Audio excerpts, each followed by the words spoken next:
I think we're live. I'm not really sure.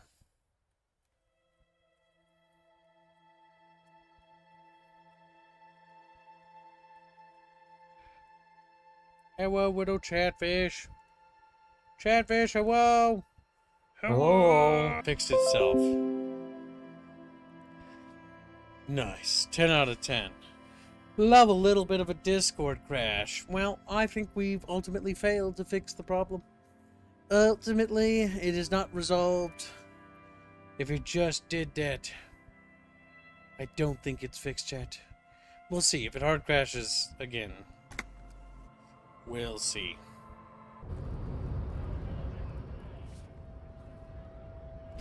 Alright, we must continue on our way, Chatfish.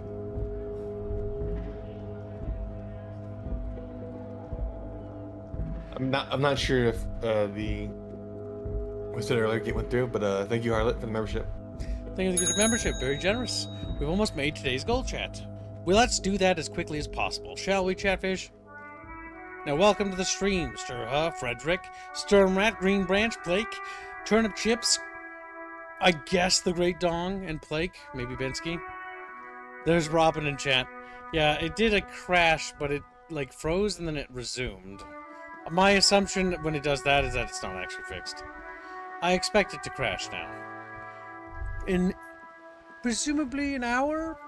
10 minutes? 5 seconds from me saying this? I don't know. Oh my.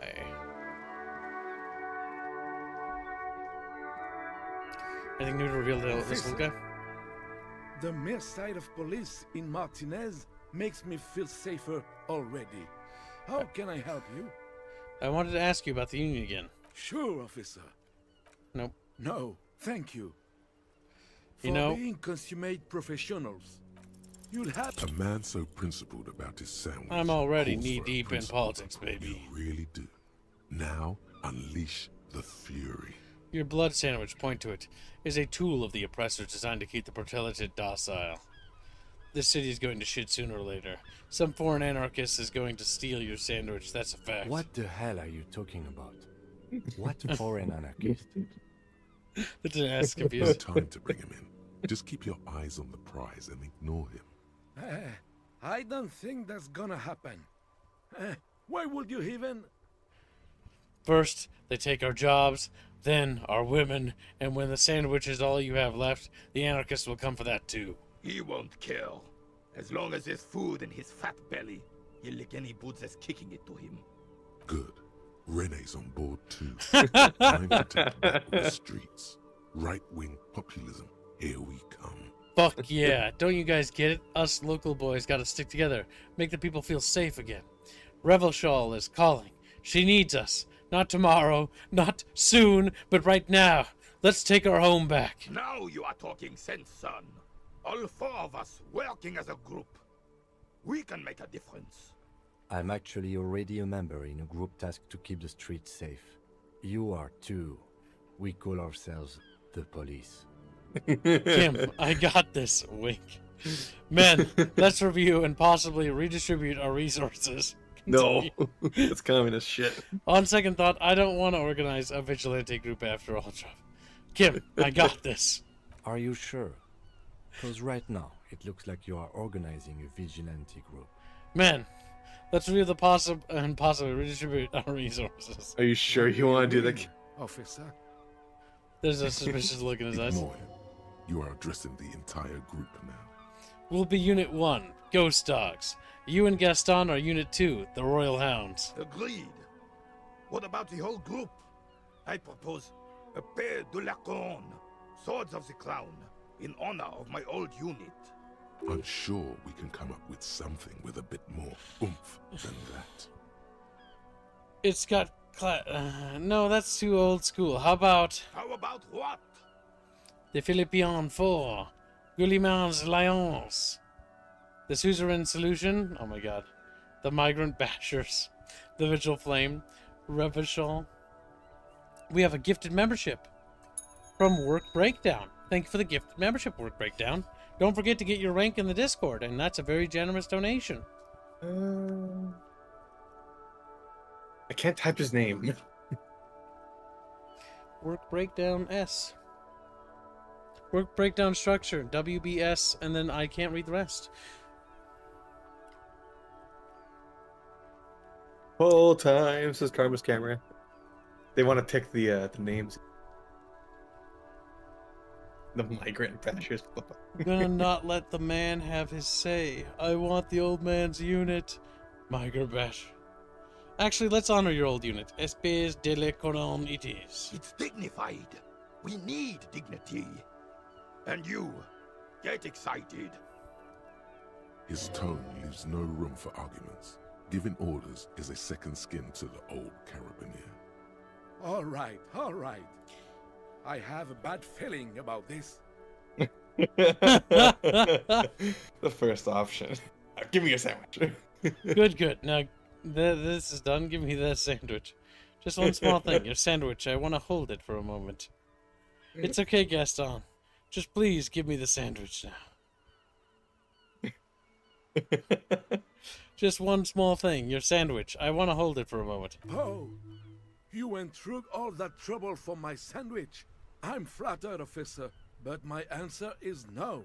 Now, how else can I help you? Bye for now. I'll be back. You're like, you want my sandwich. That's the reason why you did this.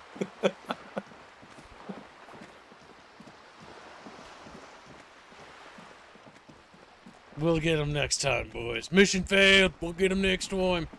Alright, we need to report to Joyce our findings.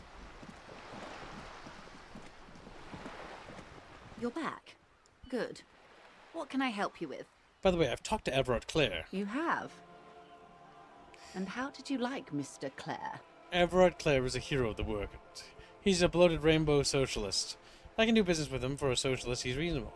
He is not the champion I have chosen. I wish to swear fealty to you and the cause of capital. It's not important if I liked him. I was doing my job. He's a bloated rainbow socialist. Oh, come on now. He has his uses. How else would he have stayed in power all these years? Or wait, actually... She answered her own question. Corruption. That's how he's done it. Fantastic, Verne-like corruption. Reaching into the bowels of the earth. She looks at the ground and nods. The position of my unusual colleague does not reflect official policy.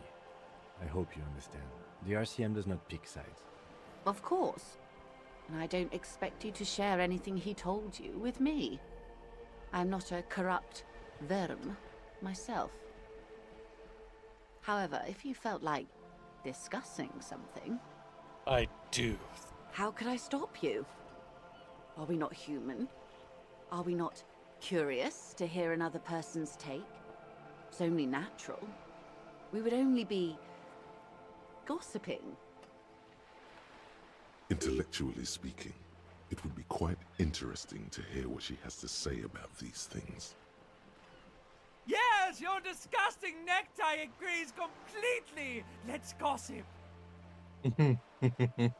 That money you gave me, would that make things weird if I shared information? I mean, Mr. Everart is helping me find my gun. I'd rather talk about something else. Yes, let's reveal that. Oh. That's so... helpful of him. The lieutenant looks at you, and you can swear his jaw muscle is trembling. Kim, you must endure.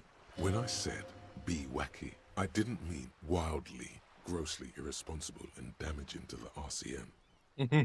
That's fair, you lied to me. Unconventional police officers sometimes lose their guns. They then go around and tell people about this, to gauge their reactions. It's all part of detecting. Incredible. Simply incredible. And how is it going? Has this detecting produced a gun? Mr. Everett says it's almost ready to be found soon. Did he now? Well, then it should be any day now. Unless, of course, he's lying to you. Anyway, was there anything else you've heard? Perhaps he is. That money you gave me, would that make things weird if I shared information? I mean, Weird. Oh no. One of the positive things to come from the revolution is the unhindered exchange of information, you see, even when it comes to trade secrets. My god. Which isn't to suggest our talks constitute corporate espionage. Even if they did, it would be fine. But they don't, since you logged the money as a donation, and this is clearly just gossip between friends. The lieutenant might have, but I don't remember you logging anything as anything, Harry. I'd rather talk about something else for now, if you don't mind. Of course, Detective. Should something come up later down the road, don't be afraid to drop by for a chat. Until then, is there anything I can help you with? You're on a boat. Why, yes I am. Not a lot of people on boats, are there? Of course there are. We're on an archipelago. How else are you supposed to get around?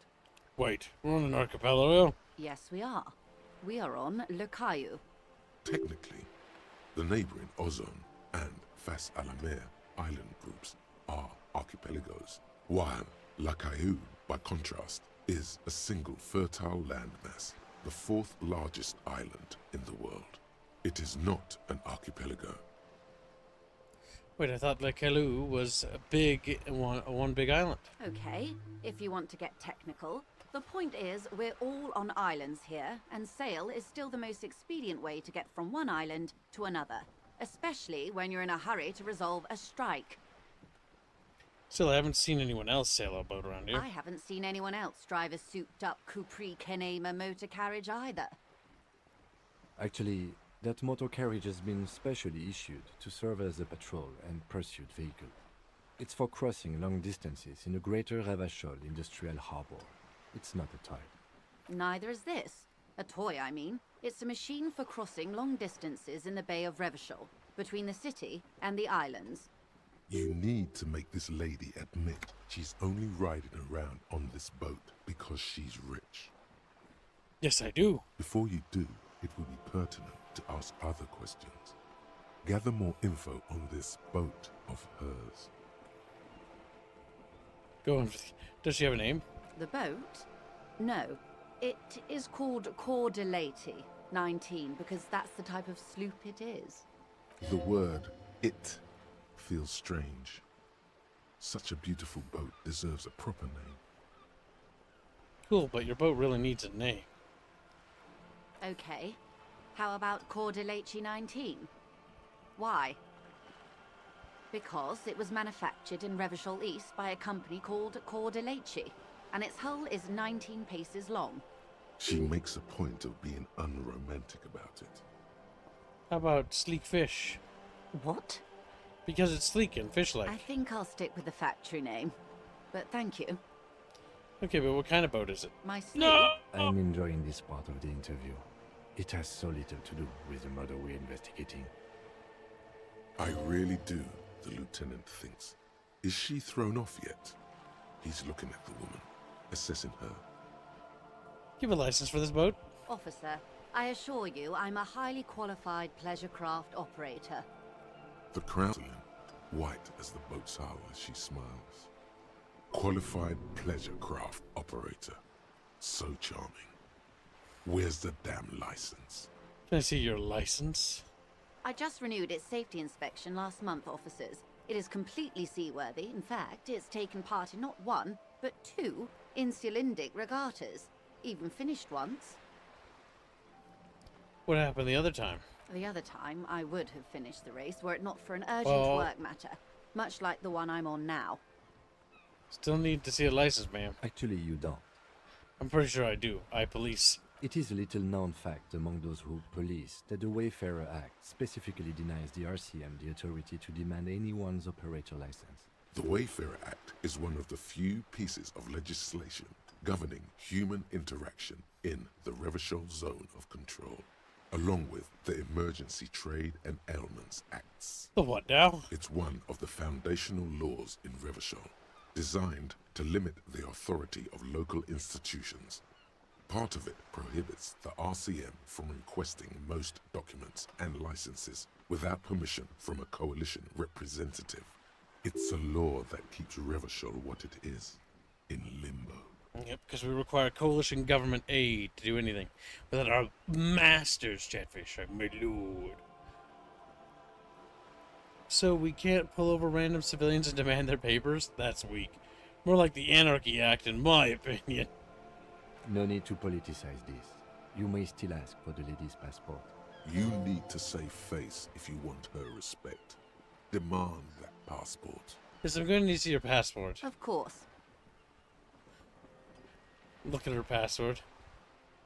The woman is silent, smiling while the waves lap against the hull. In your hand, under the plastic, a light blue passport saying, Republic of Vespa. The coat of arms has a lion and an ostrich.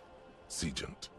The Republic of Vespa, formerly the Republic of Vespa Messina, was once a dual kingdom. An amicable parting of ways produced two constitutional monarchies. Vespa, the richer of the two, is an occidental nation known for its proximity to the Pearl and its exotic financial derivatives. Anything else? It is a stable country, and yet there has always been something ominous about its perfect stability.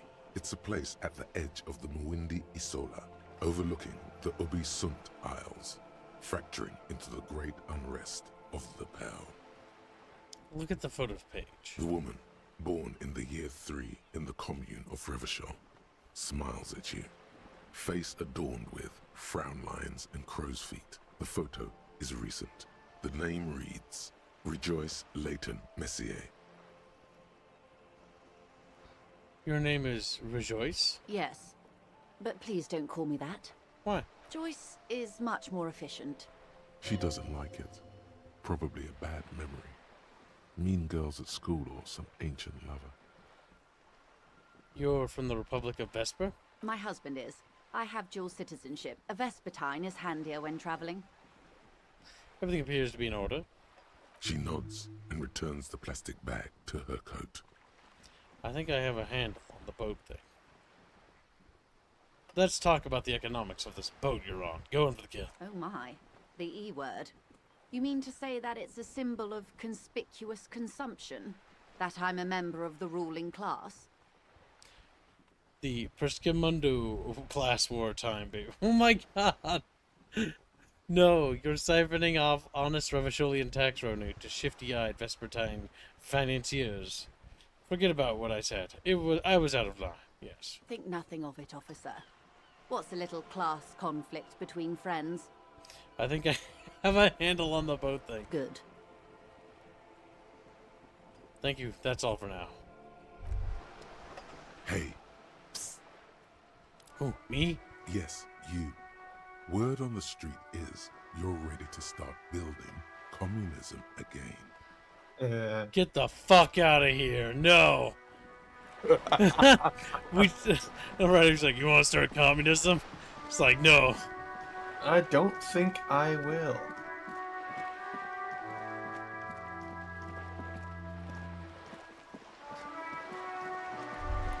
Alright, so far we're looking pretty good, chat bros. We can always see if we can sell those bottles to that old guy. Also, we want to make sure we always equip our bag, because the bag highlights items of interest. Without it, we can't have them.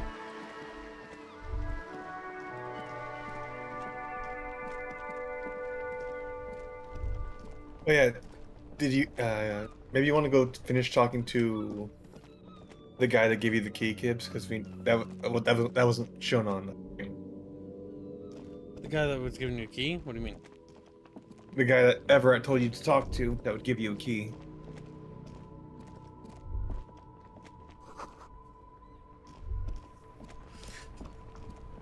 Look at these chatfish. All of them are ready to sneed. Like, sneed! Sneed fish. Let's talk to this racist guy. Hello, compatriot. Let's mug of the trash. To discuss? Yours? Oh man, that's great. Look at that guy go. Haven't seen anything that funny in a while. Is it yours? God damn. Thanks for that, but no, it's not mine. He doesn't live in Martinez. Right, I'm going. I knew he'd find that cup funny. You little racist. You little...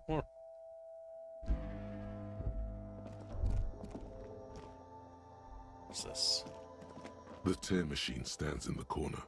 The sign says, 1 bottle equals 10 cents. Insert your bottles. Your bottles clunk into the machine, and the money appears with a satisfying jingle. You're a richer man now.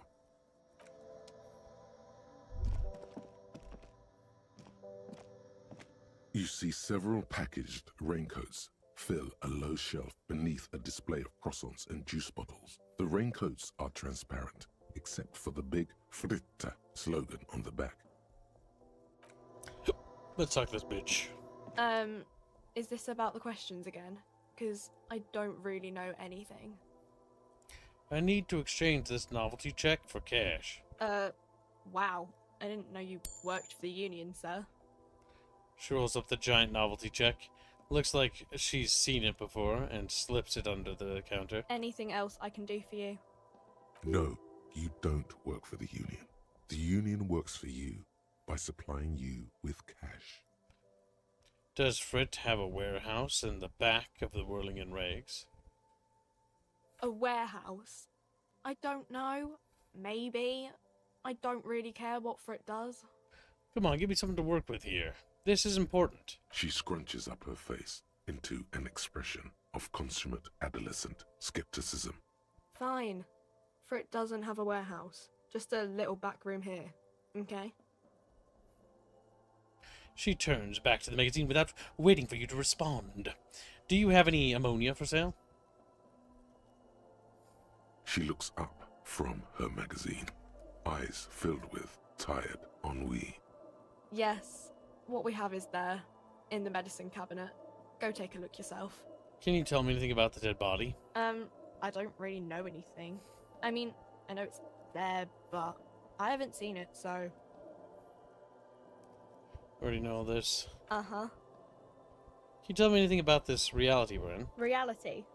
You mean, what reality? Economic reality, or...? She is like a student unexpectedly called upon by a teacher. Can she answer the classroom question? Yes, tell me about the economic reality. No, meant the physical reality. I don't know. What about it? What is the revolution? When ordinary people take over the government and, demands democracy. What about the one we had here in Revachol? Yeah, it happened like 50 years ago or so. Sorry, I'm not very good at this. At history, I mean. The coalition. What's that? Someone told me there is one. Our government? Or do you mean something else? Sorry, I really need to finish this article. She really is dumb. I won't bother you with this nonsense. Alright, this child is ready to be destroyed. She's like, okay, destruction. A small cabinet on the wall is filled with various medicine bottles, nasal sprays, and blister packs. They all bear the Saint Baptiste Pharmaceutics logo. Their logo is the bloodless rose, pure white, untouched by harm. Just ask me if you need anything from Saint Baptiste. We don't stock prescription meds, but we do have Nosafed, Duramine, Magnesium, and Hypnogamma.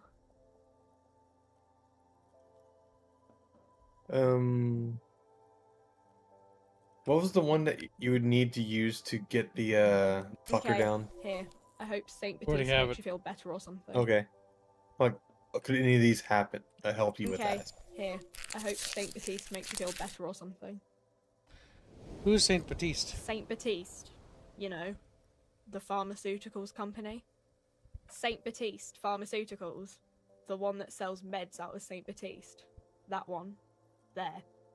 She is right. Saint Baptiste, the company, derives its name from Saint Baptiste, the city. Itself so named because that's what it is. A rare case where that really is the full etymological history. As far as almost anyone knows, at least. My god. Just etymology. Some Chatfish are like, I don't even know what that means. I'm so confused. It's the history of a name, Chatfish. Right? Well, etymology. And word too, I guess. Hola, Wandering Man. How Hey, can I man. help you? Any idea who killed the hangman? The mercenary, eh? Who could have killed him? That's indeed the question. Why even do such a thing? He shakes his head. Let's change the subject. The man whispers a jaunty tune. Why are you striking? We're negotiating our share. You sure? Aye. Wait, so not wages or pensions? This stuff. They already covered. Shouldn't you be grateful then? It's a lot more than most people have here. Never grateful. Were we ever grateful, we'd have nothing. You fight for every piece. How large a share would you like? All of it. However, right now we want all the harbor workers to be on the company's board, so they could take part in the decision-making process. This seditious talk sounds like communism. Just so we're on the same page, communism is basically wanting to kill the rich people, or deporting them to a labor camp in southeast Grad. But don't say that out loud if you're a communist. Are you a communist? Or rhetoric is knows what's up. The boss man, Everart. What can you tell me about him? I think it's best you make up your own mind now that you've met him. In my eyes, he is a capable organizer and a decent businessman. What does bossing the union entail anyway? I guess you kind of get to be the village chief. He oversees the harbor, makes deals with the owners or other relevant parties, watches out for his own. By that, you mean corruption? By heavens, why would he not be corrupt? We live in a harsh and disordered world, see? And in this world, the old man is corrupt for our benefit, and we know it. Appreciate it even. He is, personally, not too lavish. That desk seemed lavish to me. He is reasonably lavish, sure. That's his prerogative. It's not like you want a saintly demeanor on a corrupt motherfucker. That would be a manipulative illusion. Besides, there are no non-corrupt systems in the world anyway, and moralism is the most corrupt of them all. Not you would like to say. But then there's that weasel door. This man has political theory, and it has not failed him today. Got the picture. Let me ask you something. Are you a communist? No. I don't think I'm a communist. Seeing something of value and saying I want it all to myself is a much older and simpler notion. No science to it at all. An anarchist, then. Even a weak child can think it. The only things holding someone back are I can't and I shouldn't. Right on, brother. Huh. Cool, I don't have anything. You shouldn't take what's not yours. Then how can anything ever be mine? But that's okay. We don't have to agree. The prairie is wide enough for all of us. Until you want it all, of course. You seem to have spent a lot of time thinking about the political situation. Sure. I've had the necessary free time. Fortunately, there's always time. The look in his brown eyes conjures up an understanding. For him, having command of his time is the most important thing. It all comes together now. The way he speaks about scabs, his general attitude. He's a follower of a 500-year-old Franco-Nigerian Boyadero code, itself an appropriation of Vespertine cool. That of a noble peasant or a traveling herdsman. True to yourself, independent in your actions, loyal to your friends. Maybe I'm a Bodero. It doesn't sound like... Maybe I'm a Bodero. No. Unless... No. The man sits It's like on the looking- railing, yeah. his hands reaching far No. and wide, yet it feels as if he could. Okay. The Boderos are basically like Wild West ranchers. So he views himself as sort of like a Wild Western type. Making his own things and taking what's his. But he's also not afraid to steal that thing, too. Shouting, stealing, oh no!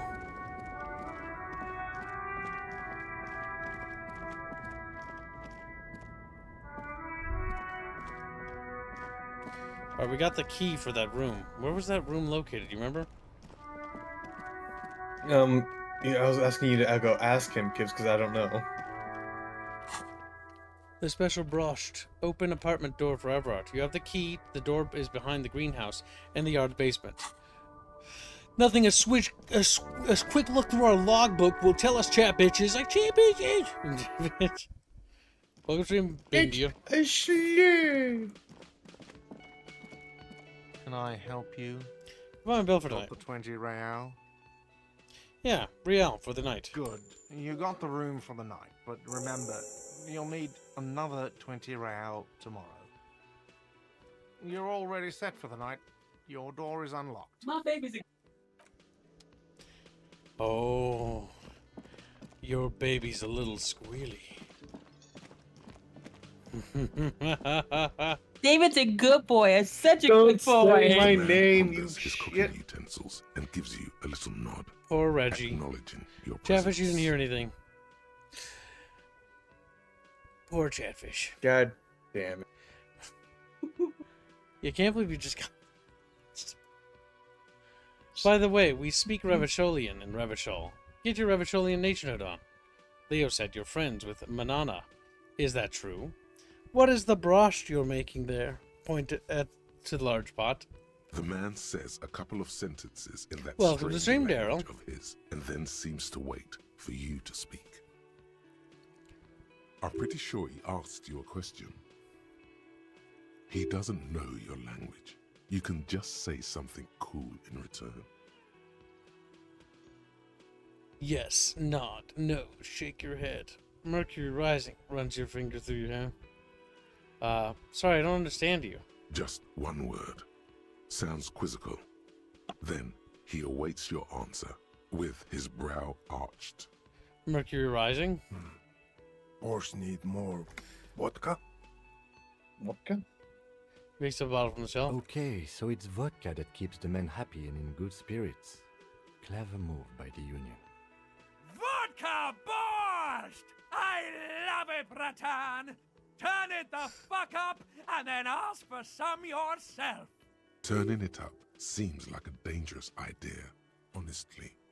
The place is a powder keg. Yes, nod, turn the vodka up. No vodka, turn it, cut it.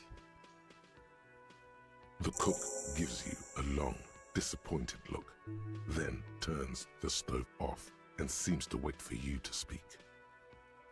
Leo said you're friends with Manana. Is that true? The mention of Manana gets his attention.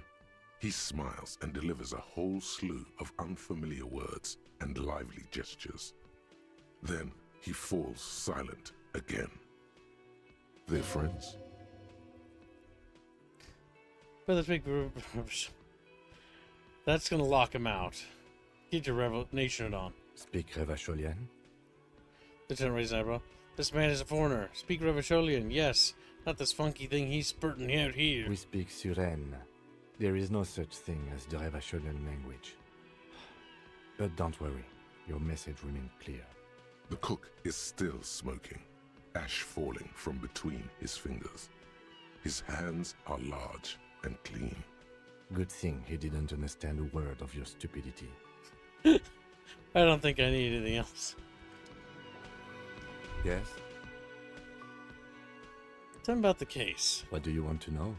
What did your preliminary information say about it before you came here? You mean like a brief? Do you want me to brief you? Brief, yes, that sounds good. 3 days ago, the RCM Emergencies Desk received a report about a security guard who was found hanged in Martinez. An anonymous caller said there was a dead body behind the Whirling in Rags hostel cafeteria. The cadaver had been there for 4 days.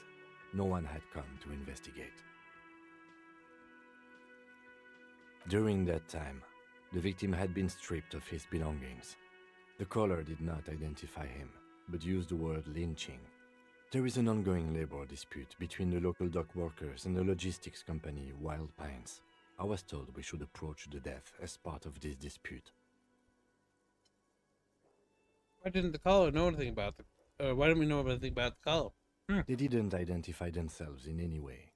The tone was muffled using a device of some sort. The desk could identify neither the caller's age nor sex. Well, hide themselves. There's a strong prejudice against involving the RCM in what's seen as union matters. The dock workers' union is the de facto police in Martinez. Now it appears they've started executing too. We cannot allow that. Of course, yes, I understand now. Let me just make this perfectly clear. Our job is to find the killer. God damn it, yeah. Just to be clear, we are police officers. It's our job to find the killer. That's the case. Uncover and arrest the killer. Uncover and arrest Blake! He's like, and Boulder as well. No hips for Gibbs, no hips for your mom. No, my Chatfish mom. There. Was wearing the wrong outfit. Where's my handy dandy Chatfish torture device? Like a chat. Hear the girl's voice. Yeah, they thought it was your girlfriend, and they're like, bro. No, it's my mom. Damn, your mom's your girlfriend? That's fucked up, dude. Don't think that's true at all. It's a lie. Doxing kid. Squealy on the internet. That's what moms Don't do that. Don't do that. Don't do that. Next, he's gonna say your full name, and it's gonna be over for you, Squealy. How does it feel to know that you're living on a time clock, Chatfish, before we can start bombing Squealy's home? Bombing! Can we go over the preliminary info again? If we're from different precincts, why are we on the same case? Oh, God damn it. Actually, can we go over the preliminary info again? No, we know that. Would you say this is a mysterious case? No, it's not a particularly mysterious case. Why not? The deceased is a security guard for a corporation involved in a labor dispute. It doesn't take a DeLorean polymath to put the pieces together. I just don't see the case getting more mysterious than that. Kim, you're about to be fucking wrong, Kim. I know it in my gut. I was thinking about something otherworldly, might have been white males in his 40s. What more do you need? Personally, I think labor disputes are very mysterious. Okay, so the case probably isn't mysterious, but could it be sexy? There was some interest in this case at my station, but not for the reasons you have in mind. You seem to wish there was a... Maybe there's a young woman involved. Yes, it just so happens there's a beautiful, blonde 19-year-old woman at the heart of this case. A rich one, in fact, part of a murder sex cult. The wary tone is the surest indicator that the lieutenant is being sarcastic. Well, really? That's mega sexy. Oh my god. It doesn't have to be a cult. It can just be sex murder. Wow. That's commendable. Was there anything else? He's not There'd amused. still be an otherworldly sex mystery in your head, with a dark twist even. He's basically challenging you to sex it up with some lurid twist. Don't get right into it. Sit on it a bit, then hit him with it. If we're from different precincts, can we... Let's go with it. No, it's not a party. The deceased is a security guard for a corporation involved in a labor dispute. There was some interest in this case at my station, but not for the reasons you have in mind. You seem to wish there was a... Good point. Martinez is famed for its occult sex murder rites. We'll get on it immediately. The wary tone is the surest indicator that the lieutenant is being sarcastic. It doesn't have to be murder. It can just be sex. Wow, really? That's mega sexy. No, not really. It can still be an otherworld. He's basically challenging you to sex it up with some lurid twist. Don't get right into it. Is there another way to do that? The Like deceased that's is what a I'm worried security about. guard for a corporation. There was some interest in this case at my station, but not for the reasons you... Yes, it... The wary tone is the surest indicator that the lieutenant is being sarcastic. It doesn't have to be murder. It can just be sex. Actually, it does have to be murder. This is a murder investigation. It can still... He's basically challenging you to sex it up. I don't think there's any other It's secret not a ways here. particularly. I don't know why, deceased but is my a brain's like security- There autistic was about some this. interest in this case. Excellent. Was there any... Good. God damn Oh it! yes. Oh wait, no, that's where it is. Okay, I was like, it strikes me that it's supposed to be somewhere, but like, Now because to read Sturm Destination because that came in a while ago. Sturm read. TMI Kib, too much information to the corpo lady. You will put Kim in early grave. Tally lives lives matter. Cookie represso. And then Yano does 25 PLN. Throw Chatfish plushies at Reggie's house. Stuff Reggie's bedsheet with Chatfish. Bury wrecking Chatfish. SF Tally lives. MMMs. Getting there, Chatfish. Chat. I think you should know that I can't remember anything. Let's see. Convince Kim there's a sexy dark mystery twist in the case. What if you did it? Did what? The Hanged Man? Yes, you killed him. And then, as part of the plan, you drowned out the memory. Maybe this is why your chest feels so hollow. You did an awful thing. And you can't even bring yourself to acknowledge it. Are you sure you This have was like the a fan strength fiction. to take down a hardened mercenary? You're not in the best shape. Kim, I think I may be the murderer. I killed the man and then tricked myself into forgetting about it. Keep it to yourself. This is your burden to bear now. Oh my god. Kim, I think I may be the murderer. I killed the man and then tricked myself into forgetting about it. And what has led you to this conclusion? My chest feels hard like I did something terrible. That is a common side effect of overindulgence. So you're saying It I will pass. didn't kill him? I find that highly unlikely. It's not unusual for detectives to feel complicit in a crime until the perpetrator is apprehended, especially when the investigation is dragging. I So think you let's should. get back to it. I think you should know that I can't remember anything. No response. He just arches his brow. He's like, He's having trouble processing it, believing it even. I feel like I must repeat this. I don't remember anything. There was heavy drinking involved. Have you tried concentrating on something other than your personal affairs? There is a sudden, harsh edge to his voice, like he's tired of hearing about your personal affairs. What's wrong? So what should I concentrate? I'm afraid this is a medical situation. Move on. What's wrong with personal affairs? Not a fan. It's just the nature of lieutenancy. The RCM deploys a self-styled structure called the... I'm trying to Lieutenant torment Cam as its Chat. I'm chain trying of to command. Every lieutenant is responsible for 2 sergeants and 8 officers. That means the average lieutenant has to deal with quite a few personal affairs. So what should I Even concentrate you on? know this. Try work. The case at hand. It can work miracles. I'm afraid this is a medical situation. Really? You look fine to me. I'm talking serious, unbelievable damage here. I saw myself in the mirror and had no idea who I was. This psychodrama is unbecoming of an officer. Clearly, he prefers to think you're malingering. He cannot fathom that anyone could drink so much as to retroactively erase their entire life. It's not psychological. Some sort of major brain damage has occurred on an unprecedented scale. Then you should consider seeking medical attention. You can use the radio in my kinema to call your station's Lazareth. Was there anything else you wanted? I want to talk about you. Me? Yes, you. I don't see how my life is pertinent to the investigation. We'll work better together if we have more rapport. That's a fair point. Logic, All right, Chatfish. for the good of the investigation, what do you want to know? You're wearing glasses. That's correct. You feel a Yes. slight urge to put the lieutenant down for this. But you can't quite muster enough testosterone.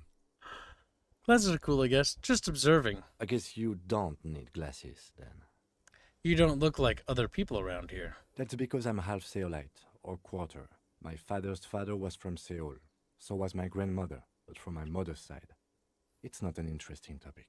What is Seoul? It's a part of the world, officer. A geopolitical entity and a geographic division. I told you it wouldn't be interesting. Seoul is a protectionist, isolationist, pan-Isolari state west of the insulindian Isola. Actually, it's quite interesting. Some would even say mysterious. Okay, I guess it's not. You're only making it sound uninteresting. I still want to know more about Seoul. You're barking up the wrong tree. I don't speak a word of Seolite. I've never met either one of my grandparents, and I've never been to Seoul. I'm a regular Revacholière. He's glad to have shut down your question. That son of a bitch. Tell me a secret about yourself. No. Damn it, he doesn't trust it. No. Ask Oh, yeah, again. Your did brain you read sends the signal to your lips, Well, the but destination. they refuse the order. Something is paralyzing them. You're pretty sure it has something to do with the lieutenant's eyebrow. The eyebrow is exercising psionic control over you. He's mad. Of course, it is probably a cult in this universe. It's either a conspiracy cult or more likely both. Normal unaliving doesn't happen, says Glow in the Dark. As I slide him in my pocket. He's like, no! Throw Chatfish plushies at Reggie's house. Okay, read that. No, just Glow in the Dark donation. And thank you for your generous donation. We're getting closer to today's goal, Chatfish. We need to make tomorrow's as well. And the next year's, and the next year after that. Like, what the fuck? What goes? Yeah. Gonna make them all today. What's happening today? Something the matter, detective? This guy's got authority off the charts. With just the flick of his eyebrow, he's able to make you his thrall. So what can I do about it? Nothing. You better hope he doesn't abuse his authority. There's a lot of it. Suddenly scream for help. If the lieutenant were an evil man, who knows what sort of havoc he could wreak. His eyebrows are super powerful. Fortunately, he is a committed officer of the RCM. He'll only use his powers for the good of the investigation. I like how our brain is The retarded. lieutenant relaxes his eyebrow, and you seem to regain control of yourself. Do you ever talk with yourself? What do you mean? You know, when you're thinking, do you ever have conversations with, like, your brain? I have no idea what you're talking about. The lieutenant's conceptualization skills must be rather rudimentary. The lieutenant is a police officer of the old school. His concerns are material and extrinsic. But this isn't an old school case. So how do you know? Tap the side of your head. I get it. You're one of those old school detectives, nod respectively. So you're saying your brain never just chimes in with advice or warnings or anything? I can't say that it does, no. When I need to think, I just use my notebook. The lieutenant produces his small blue notebook and idly thumbs through a few pages.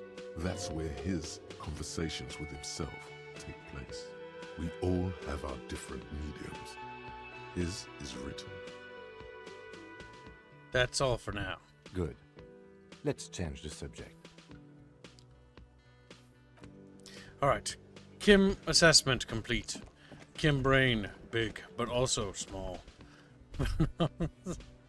Cheers. Whoa, tiny brain whim.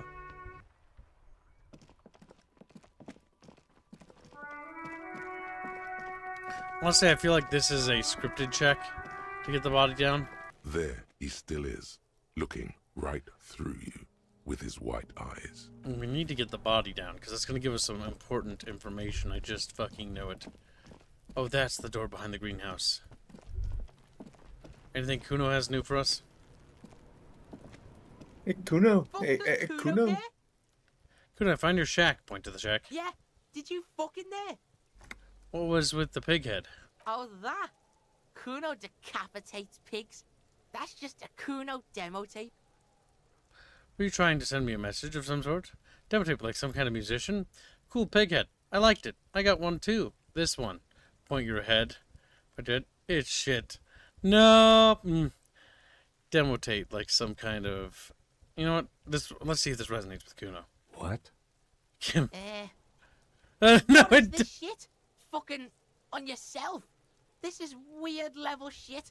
Kuno doesn't go there. I've creeped Kuno out. We've shook him off his Kuno game, Jeffers.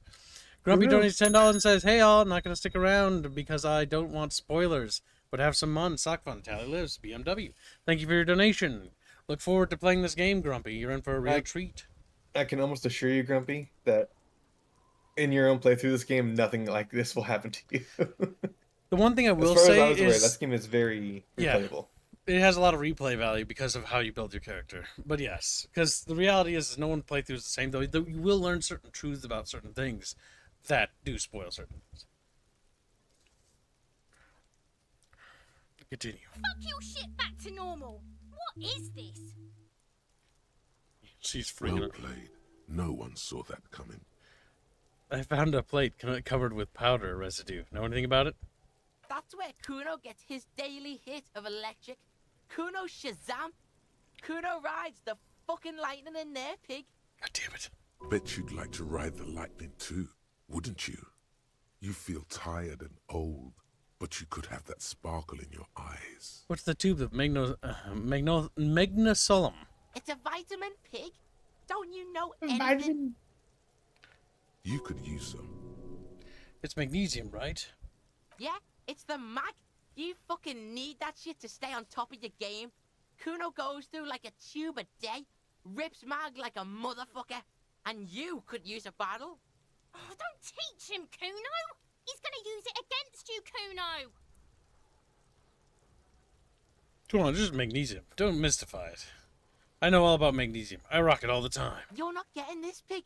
It completely takes away the hangover. It's like you didn't do anything. Like you stayed home playing with your choo-choo. He looks at you, eyes bulging. Fuck you, pig! Don't do mag!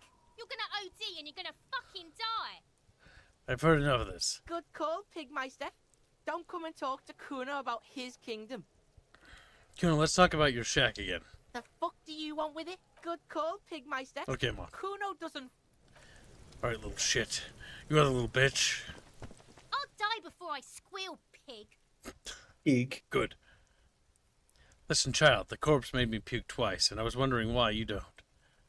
What are those strange words you use, girl? I come from the woods, good Davidu.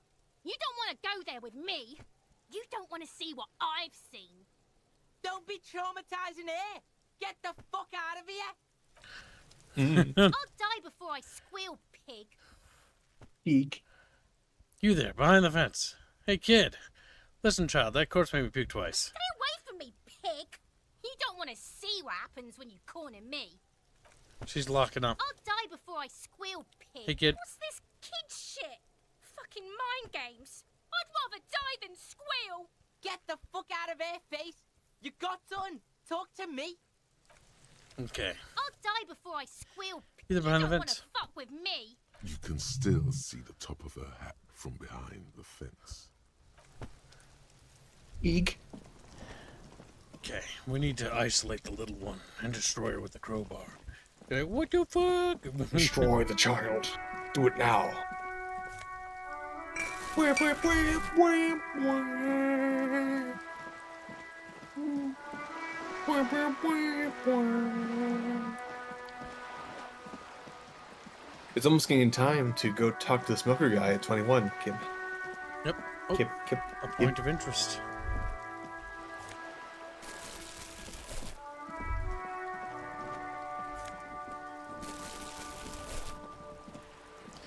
Alright, well, let's technically do that one thing I know we want to do. Right, so what we could do is buff up our endurance so that we can pick up that goddamn body.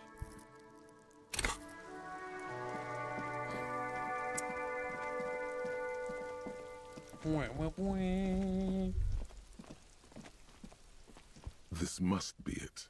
The basement door is weather-worn. The copper nails holding the upholstery in place have turned green from sea air, and there's a knocker shaped like a lion's head. The royal lion, Guillaume's kitten. This knocker will last a lifetime and then some. Use Manana's key to unlock the door. Carefully knock first. You knock silently. The upholstery muffles the sound. No response comes from the apartment. I guess no one is in? Use the Manana key to unlock the door. You try to be as silent as you can.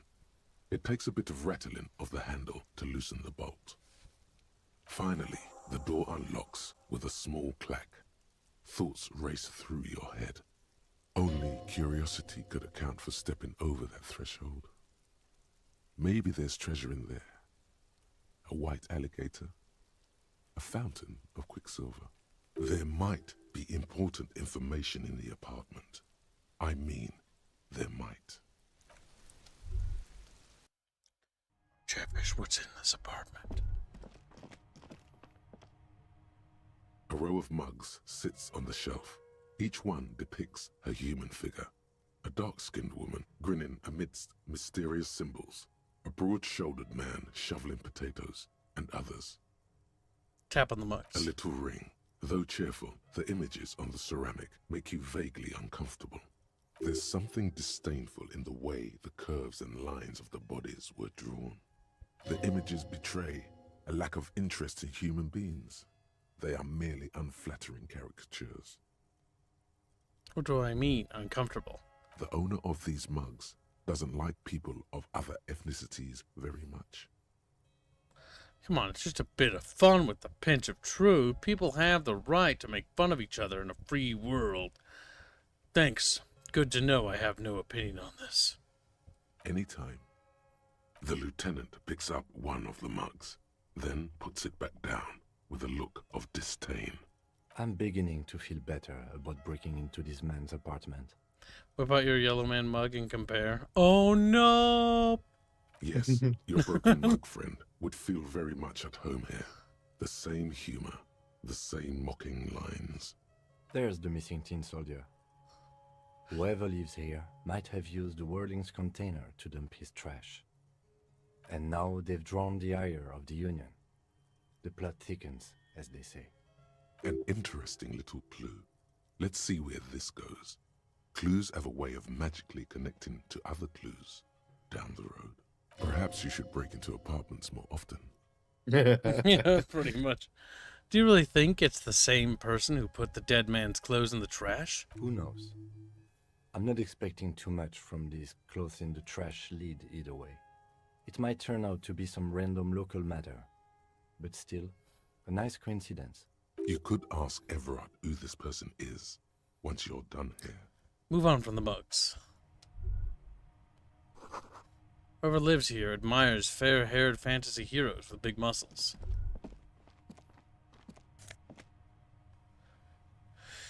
An intercalary dress shirt adds an additional +1 to logic. Sneed. A book titled The Hidden World of the Walking Sticks lies open. You can almost feel the warmth of the red sun on the flag.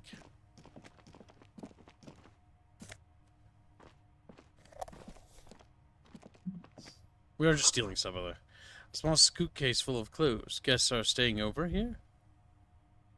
This is the flag of Revachol, the suzerainty. What's with the sun? This isn't just one sun, but there are little suns dancing around the big sun. This is the sevenfold sun miracle. What's the sevenfold sun miracle? It's an optical atmospheric anomaly the first settlers saw. Happens in cold weather. 6 small suns around the big one. This complex halo phenomena is how old Revachol got its flag. It is but one of the many strange optic atmospheric phenomenon of this wondrous archipelago. You're sure you once saw sundogs in your youth, and blue flares. Lieutenant, the old flag of the suzerain. Mm-hmm. The tenant is an old-fashioned guy. By old-fashioned, he means very right-wing. Bow down before the flag. Finish thought. To bow or not to bow, Chatfish? That is the question. Stevie's questions. Really, we bow. Bow to the flag of the suzerain. This decision will establish our loyalties and fealty to the old kingdom, the suzerain of Revachol. Well, the suzerain. Look at the flag. Look at you. Look at me. Yeah. This is more important than anything else, Chatfish.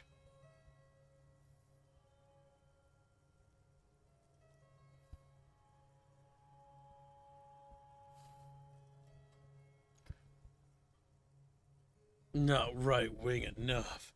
Pick one, Momaji or Ayane. I pick Ayane because Momaji sounds like mom again. Because Momaji sounds like... God damn it, kids. He's like, oh my god, me poor wiki. You better kowtow before it. Chatfish, Chatfish, typical in their monarchy fucking ways. Bow to flag. Alright, Chatfish, have decided. We will bow to the flag and unlock a new dialogue, Chatfish. The lieutenant does not bow to the flag.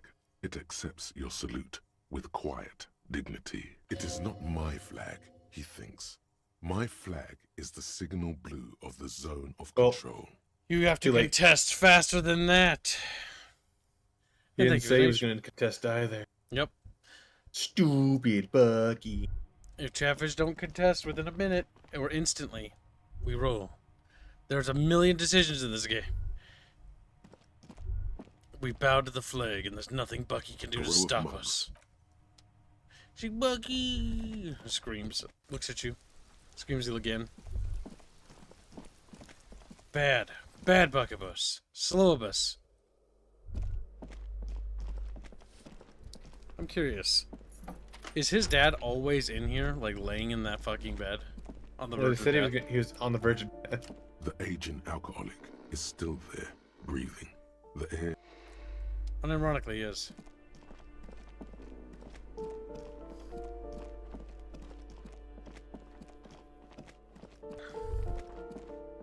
That's the communist room. You hear someone walk. Okay, check out our logbook. What apartment? Let Everart know you unlocked the door.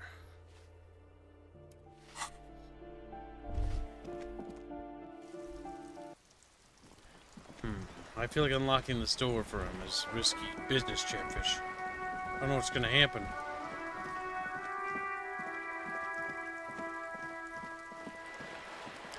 To restart this game, we're doubling that. Don't even. That's 2,000. Because fuck, you have any idea how long this is? Do you have any idea? Chatfish, don't egg him on. Bat. Don't egg him on. Don't placate the Bucky.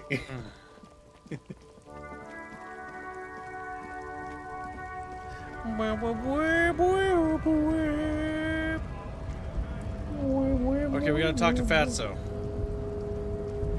Hi, Fatty. You open the door?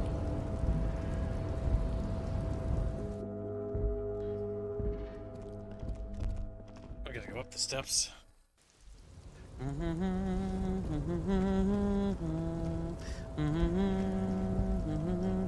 gonna make a deal, chat. It's not a restart, it's a second playthrough.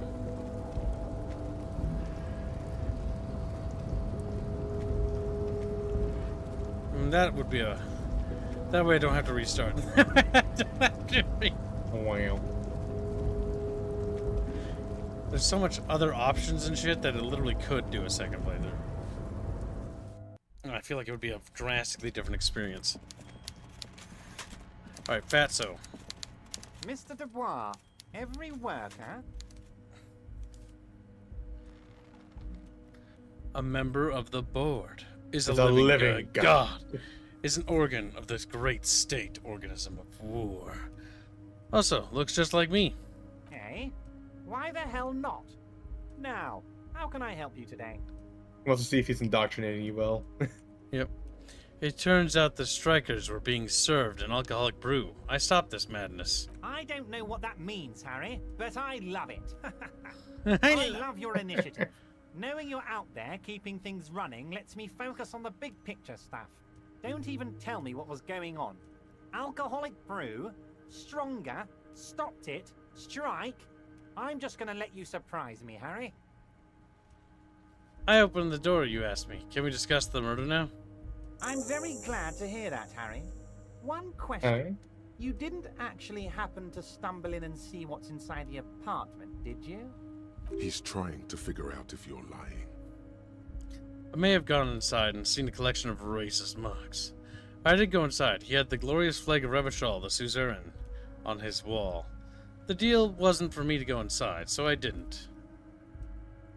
I think we lie.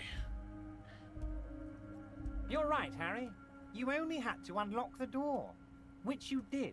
So we're all good here.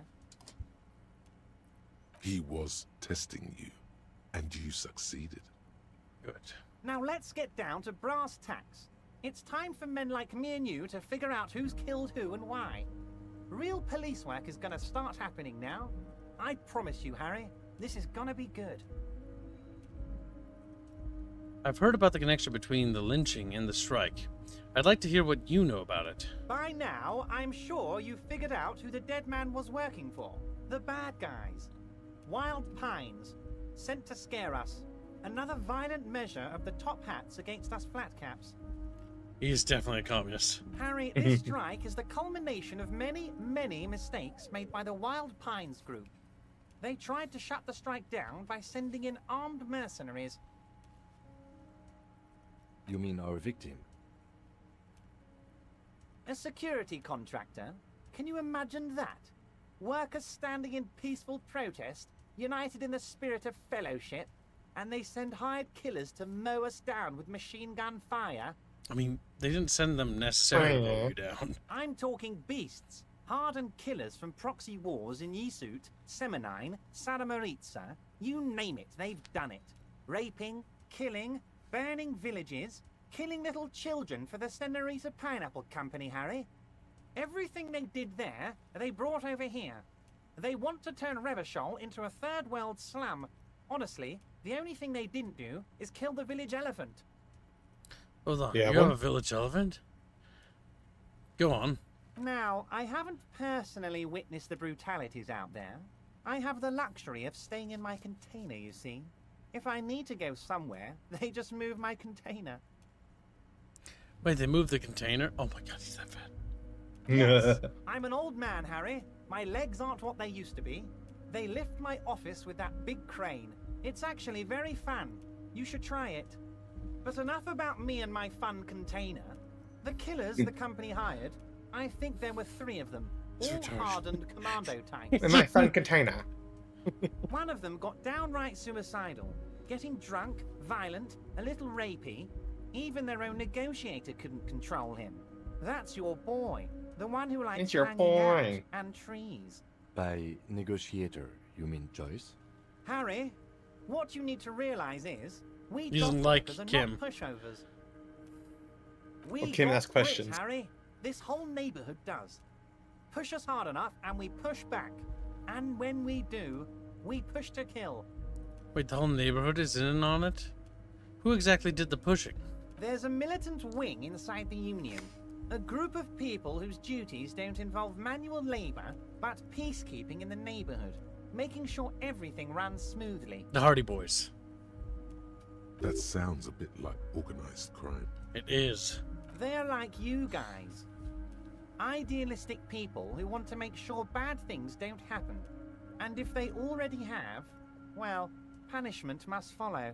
Again, that sounds like organized crime. So these idealists killed our victim? One day Titus Hardy, leader of this peacekeeping faction, comes up to me and says, "Boss, socialist democratic fervor drove us to take it upon ourselves to kill this beast that was burdening the land." He probably worded it differently, but that was the idea. Sure sounded to me like they killed him. I gave them 2 weeks paid leave and told them to lay low to avoid retaliation. Aren't you worried we might arrest them for this? Oh, I'm not at all worried about that. These are not the kind of men who get arrested. They're Martinez boys, tough and gritty. I'd like to see the man who takes them in. Besides, I sent my lawyer girl to look after them. If he's just Yep, boasting, now we know. then it sure doesn't feel like that to you. He's not worried. He places a lot of faith in that lawyer girl. Perhaps this is a tactical error? Interesting. Anyway, There's a collection of colonial monks. Nope, don't tell him that. How do you know the mercenaries were hired by the shipping company?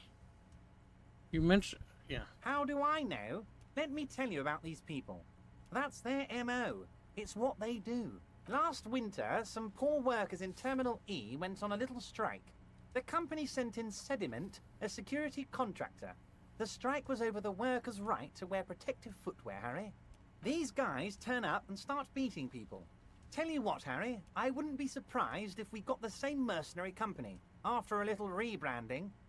And I'm sure as hell not surprised to see an army of scabs under my gates.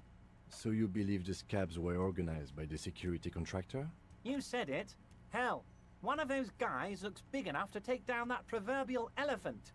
Boys like that don't just happen to show up during strikes. The name of the company is Krenel. This time it might have been Sediment before. Reveal our hand, Chatfishies, or reveal this bit of information, and we might get more out of them too. What do you think, Squealy? I think Everart may already know. He may already know this could be just him testing us. He seems to be well connected with information. He's always had the upper hand on almost everything when it comes to all of these encounters. Everart is somebody who we gotta be careful with.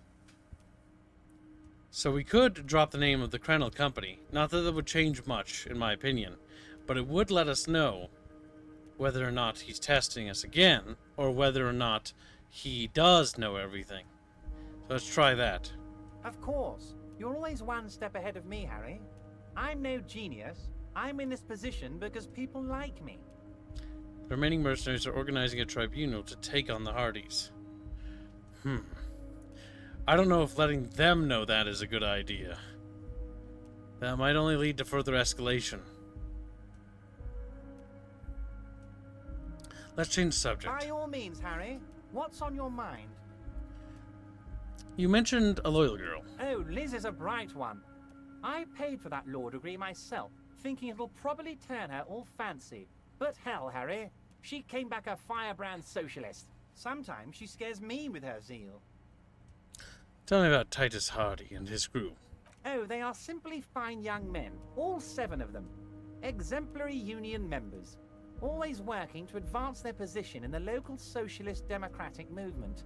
Core members. Old Theo used to run them, but things really kicked into gear when Titus took the reins and named the group after himself. Gotta love his initiative. Interesting. Who's second in command?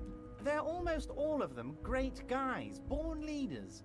Whatever happened, Ignores him completely. I'm sure they only had the best interests of Martinez and Revachol in mind. Work with them. Hell, interview them. But don't fight them.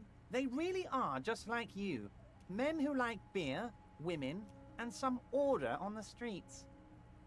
But I met these Hardys. Can you ask them to cooperate with me? But of course, it's the least I can do for my good friend Harry. I'll do it right after we've concluded this talk. You can now go and tell Titus about this. See what he has to say. That'll give us more leverage over the loyal girl now. Also, Harry, here's 5 real. Here's $5. Take it. The lieutenant watches you pocket the banknote. He looks a little puzzled. Good boy. A real team player. Now, do you have any more questions? See, he's trying to bribe me. The reality is I'm just taking it. I'm still gonna fuck him. I gave you that $5, Harry. Yeah, and I thank you. Good talk. Let's conclude for now. Was it a good talk? I'm not sure we made much headway here. I was hoping we'd bust the case wide open. Heck, I even wanted to tell you what I really want to achieve with the strike. I don't know what happened, Harry. I wanted you to feel like Mr. Martinez. And of course, I also wanted you to find your gun. But it's like I can't completely trust you. Yet. Yes, Harry. It's like I can't fully trust you if you're not a man of the left. I want to, but I just can't. A man of the left? So you have to be a social democrat. He's been hurt too much in the past by men who aren't social democrats. Okay, so we need to become a social democrat for him to trust us more, or at least give the appearance of such when we interact with people. That will spread information that we lean that way, and he might start to begin to trust us more. So, especially when interacting with the Hardy Boys, we should interact with them in a manner that is becoming of a social democrat. Then they'll report that to him, and that will make him trust us. You're right not to trust me. I take care of me. I'm a hustler. I grind. I'm a money engineer. What's that supposed to mean? I'm more left than you are. This is another corrupt scheme, isn't it? I'm neither left nor right. I do what my heart tells me to do. I'm a patriot of Revachol. What's that supposed to mean? I'm more left than you are. Alright, let's just play it up. You're saying it, but I don't believe you. You know how it is. Company snitches, agent provocateurs everywhere. I'm barricaded in this fortress of mine, and I need to get a message out. Will you help me? And what would this entail? Once again, I require nothing unethical or illegal of you. You just need to get 2 little signatures on this piece of paper, and then mail it to my accountant in La Delta. What are the signatures for? I'm glad you asked, Harry. The Union is going to build a modern youth centre in Martinez. It will be righteous. We're gonna get those teenagers off drugs and on roller skates.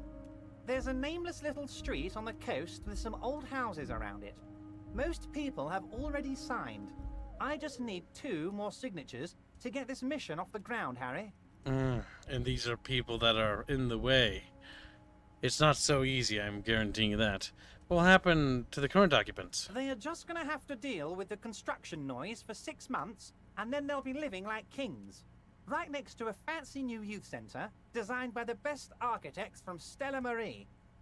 Is he absolutely sure the tenants won't be thrown out in the street? Are you 100% sure no one's going to end up homeless? Am I? Harry, these people, Martinez is the most important thing in my life. I would never let anything bad happen to them. We're gonna build a youth centre there. The value of their properties goes up, and they can't afford their homes because property taxes. Them, Harry. I'm looking out for all of Martinez, not just the harbour. Is somebody who hates shit like that. What building that new youth center actually does is it's going to raise their property value, yes, but it's also going to raise their property taxes as well. The money just doesn't grow on trees. It doesn't just magically appear. They raise taxes on everyone's properties. That means people can't afford their homes. That means people take out mortgages.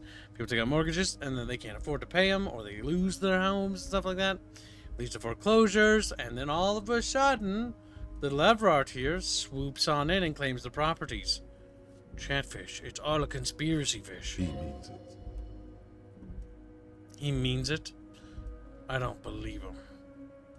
I don't believe him at all. Fine, if I happen to be there, I can ask them. Accept the task. Where's this place exactly? On the coast, Harry, across the canal. There's a cul-de-sac there, a little village they're calling it. A gloomy place. You'll find it. I trust your detective. When do we have to be at the bridge to lower the bridge things, Billy? That's tomorrow in the morning. Kim, what do you think of this? It depends.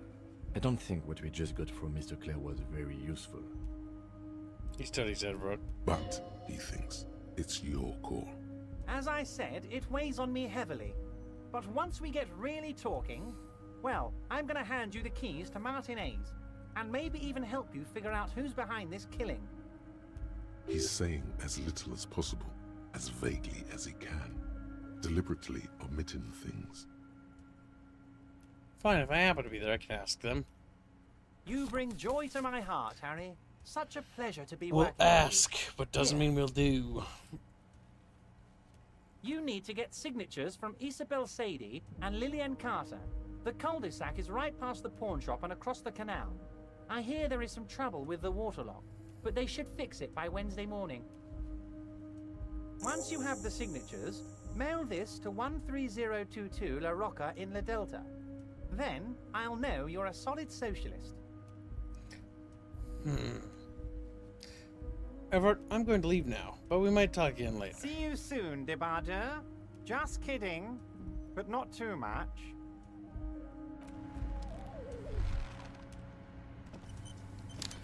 Now, Chatfish, what do you think? Chapter don't think.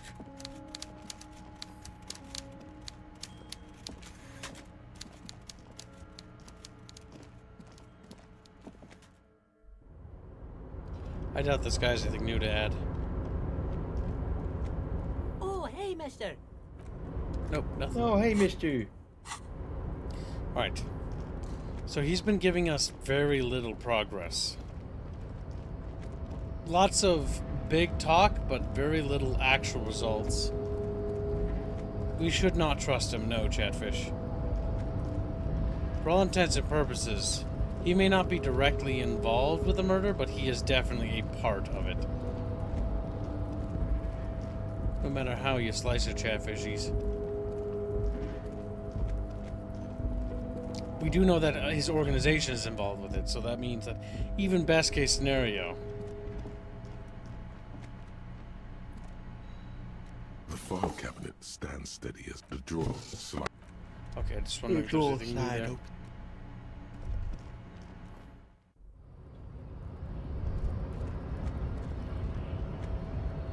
Let's check in with Racist Boy. The unpromising race pupil. Nothing of value yet.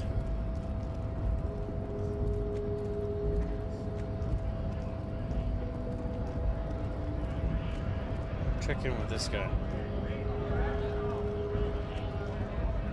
Right to work. Right to work. And the soldier man.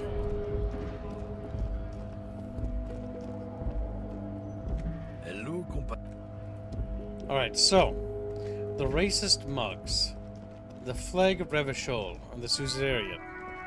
I don't think it could be Renee, but we could try Renee. Renee and Gaston. Your munching has ruined my concentration. What is it about this old soldier that makes him sound so proud? Still. Anything else I can assist you? Sandwich? Officer.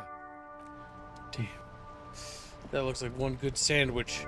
It's a limitless sandwich, Chatfish. Can you talk to Kim about the bribe you took? Good try. Yes? What the case, No, Kim? he doesn't. Like he saw you took a bribe, but he didn't mention. So he might be upset about it later tonight. We try to get in the body down again. There he still is, looking right. There's a better chance now. Get the gloves on.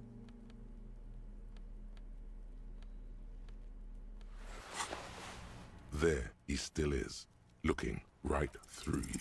Ha ha ha. Fuck. Every time it happens, it gets worse and worse. There's nothing more to throw up now. All that's left is crying and convulsing. We're getting there. 42%. Every day, every time we just keep trying. Little black bubbles. Officer, you can open. Relax. You can always come back and try again later. Alright, with those gloves on, what do those gloves do? Interfacing, not as important. Half-life, not very useful. Anyway, Do you know? Not at all. Half-Life did open up an interesting bit of dialogue, but it was more memey if anything else.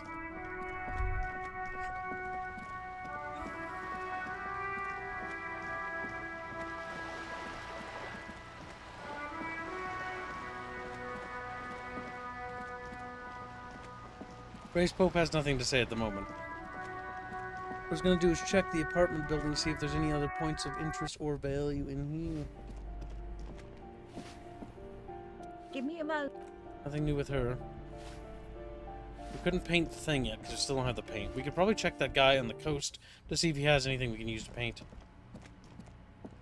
Hello again. Nothing new with her, but there's a bottle.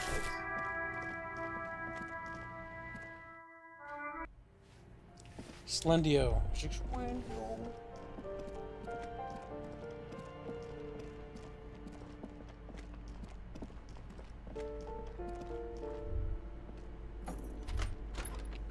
Okay, we can check the balcony. We have at 19, right? 1900, was it? It was 12. It's 2 o'clock. No, fuck. It's 9 o'clock, which is 21. Okay. Okie dokie. Right, now we'll make our way to the coast.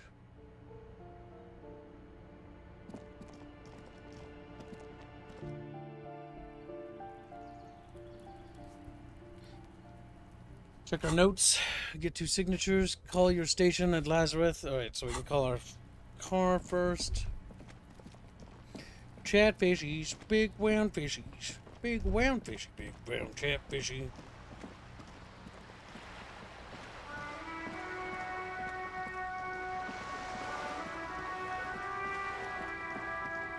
Then we can see if that guy has that oil. I don't think this guy's anything. It's just random NPC.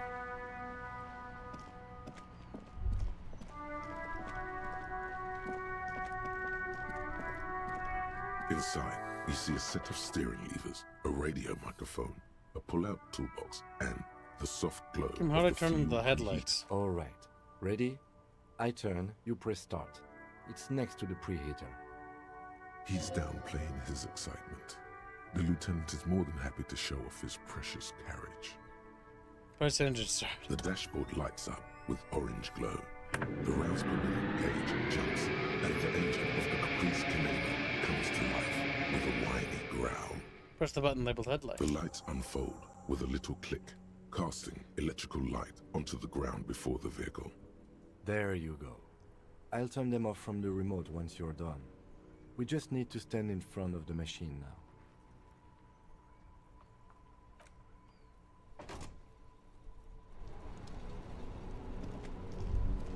As you hold your ledger's clip under the headlamp, an iridescent hologram appears.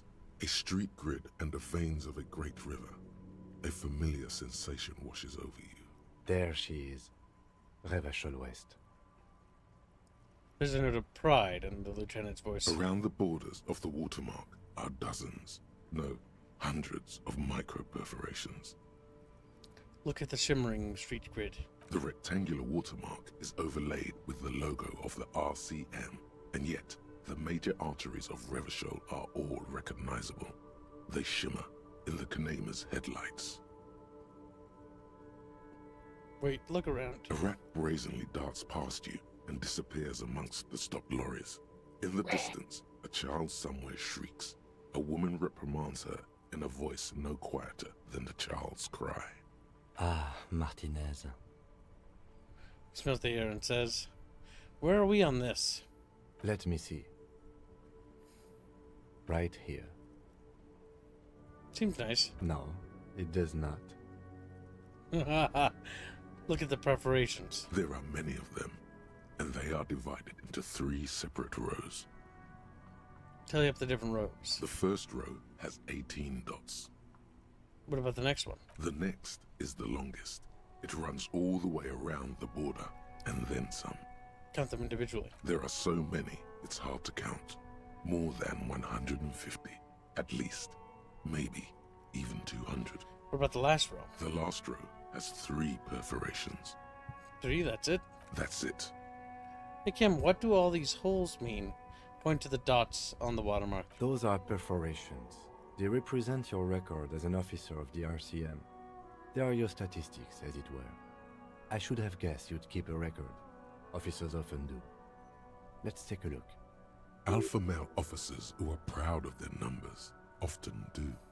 It's meant. The first row represents your years of service. 18 years. Okay, not bad at all. What did you do before you volunteered? Probably some boring office jobs. I feel like I just went around apologizing all the time. Do you really think I have any idea? I walk the land telling horrors and liars of the end to come.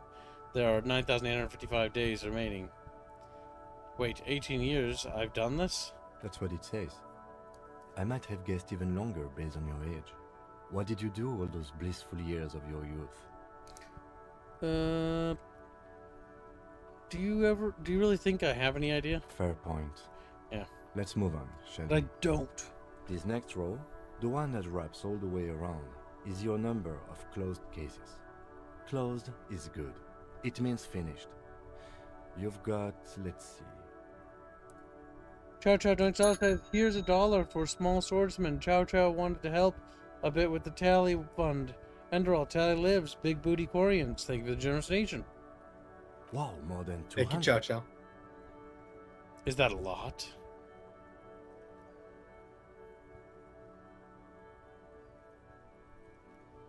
It's quite a lot, even for someone who's been on the force for nearly 2 decades.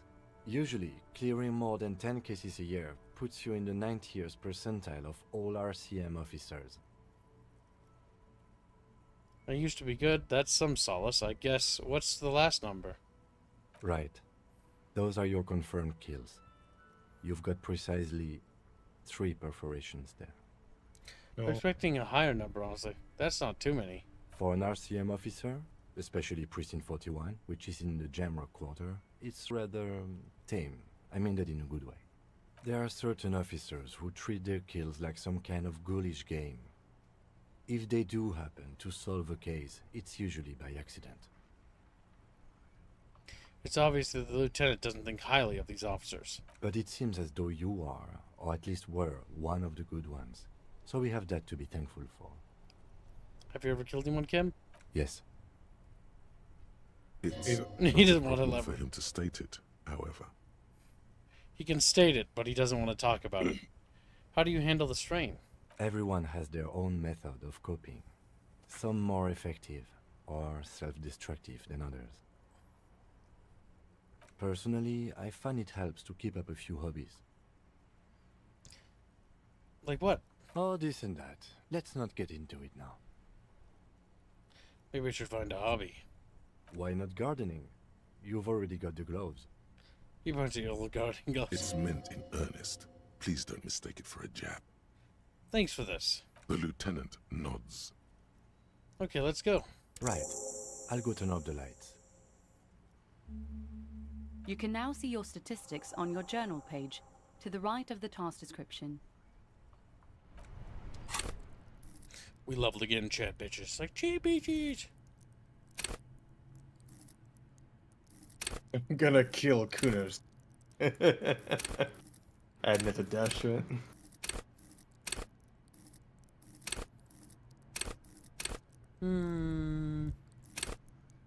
Trauma. Detecting lies is always good for chatfishes. Accept changes. Inside, you see a set of steering levers, a radio microphone, a pull-out toolbox, Tap on the fuel and preheater the gauge. As you tap on the gauge, the indicator pin jerks as if startled. It's in the large orange sector, indicating the engine is warm. Next to the gauge. No, that's enough fun with the foldable headlights. I know they are mesmerizing. They're also fragile. I'm not going to turn it on for you again. Put up the radio. This is Precinct 57. How may I assist you? Kick me to Station 41's Lazarus. It will take just a moment, officer. Her voices fade out into the familiar radio static. Gottlieb, what do you want? He's carelessly chewing on a piece of hard candy. I was told to call Lazarus. People are worried about me. I'm in a bad way, Doc. A real bad way. Oh, it's you. I think I've developed extreme photosensitivity. I think I've had a heart attack. I've lost all my memory. All of it. With all the damage you've been dealing yourself with drugs and alcohol, I'm not surprised. There is no surprise in his voice, only careless superiority. You're not surprised? It's okay. Anything else? What else? I'm not a brain doctor. Look on the bright side. You've got a whole new life now. Use it wisely. It's hard to say if he doesn't believe you or doesn't care. Isn't there anything you can do for me? What? You want me to do blood work for you again? Tell you just how bad things really are across the board? You want another rundown of everything collapsing inside your body? Yes, I want the truth. I see. No, that doesn't sound like something I can handle right now. You want the real, honest-to-God truth? Stop drinking, eat magnesium and vitamin D. Our station is not a retirement home. We don't have the funds to deal with rock stars past their prime. The money is probably going to some old, oily... And no, I don't want to hear a political commentary on the topic. In fact, I got work to do. Some idiot has glued his eyelids shut with cyanoacrylate. It looks like Mactorson. It's not fucking cryoacrylate. It's super glue, Doc.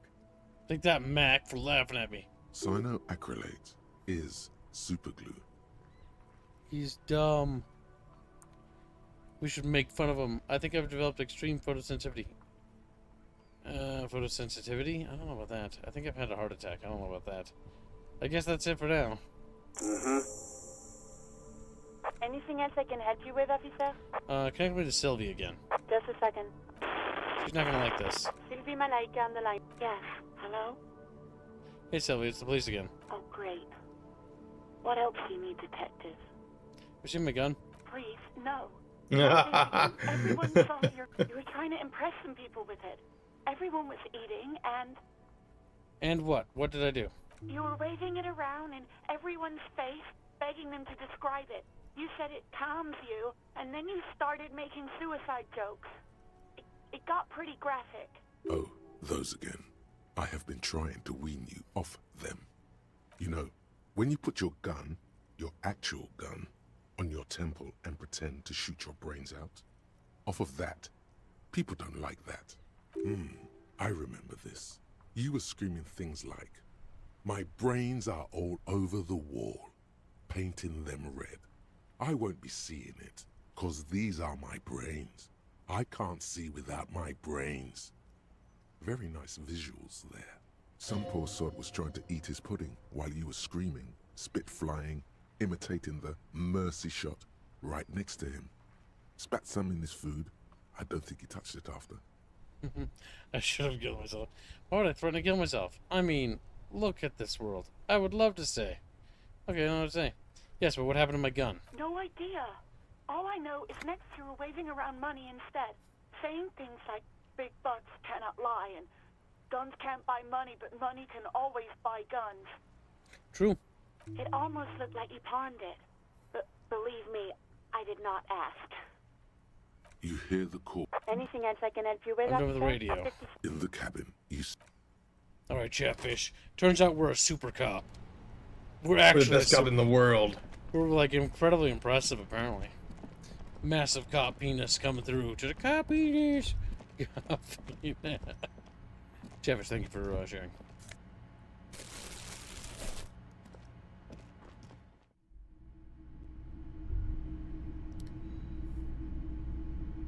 Let's see if he has anything to sell. Hello again. How can I help you? Oh, that's How not can very I good. help you? Electrochemistry. You might be able to aid our investigation. Do you have You any did sell recordings his of the gun, his gun police? to Yeah, that's true.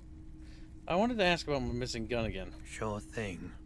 Have people from Everart Claias Union come here to track that gun? Maybe. Shady looking guys came in here yesterday, looking like they'd just taken off their Wild Pines overalls. They asked if I have a police weapon to sell. I told them I already sold it. It was the mercenaries. They went their way. But they didn't get the gun. It was a trip. But you know, all sorts of people come here, asking for all sorts of things. Maybe Claire really is tracking down your gun. People as oleaginous as Everart Or seem no. like they're lying, even when they're really being truthful. So Everart is trying to find the gun. Alright, so he doesn't have it. Maybe. Thanks for the review. Let's talking about something else. Sure, man. Is Roy high? And if yes, then what is he on? Let's try. Okay. Looking at his wares, talking to him, that might give you more clues. A guarded man like him wouldn't tell you if you asked out loud. You might be able to aid our investigation. Do you have recordings of the Col du Madakwa? The Col du Madakwa? Sorry, I would never have guessed that you were that interested in ultrasonic sounds. Or birds, for that matter. I've been thinking of quitting the RC and becoming a cryptozoologist. I have hobbies, just like all normal people do, because I'm a normal person. Well, I wouldn't have guessed that you know what the Col du Madakwa is. That's fair. It's been a long time since my Col du Madakwa hunting days. Once knew a group of young musicians who decided they didn't want to play music anymore, and started looking for all kinds of interesting sounds instead. That sounds so cool. Cool or not, one of them was obsessed with recording the Col du Madakwa, and he was one of those passionate people who know a lot about all kinds of strange things. So he got the rest of us to join in his search. Did you ever find it? We thought we did. We got together all these recordings of unusual sound patterns, compared them, cut them up and combined them into the Symphonia Col du Madakwa. Can you listen to it? Unfortunately, I don't have any recordings from my old life. None at all. But I do have a tape with some ultrasonic sounds that might be what you're looking for. He starts rummaging through some tapes behind the counter. Do we really have time for this? That's okay. Spin the bird song. Yes, it's absolutely necessary for my research. This recording comes from down the coast. Wasn't looking to record anything specific. Just left a recording device there one morning. Keep in mind, I have to slow this one down enough to make sounds well over 200 kilohertz audible to the human ear.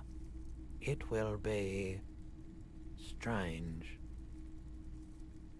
He snitches on the tape player. The speaker begins to emit a low or hum. As the hum grows louder, modulating, but always unnaturally uncomfortably low, like it's coming not from the speakers, but also from inside your chest.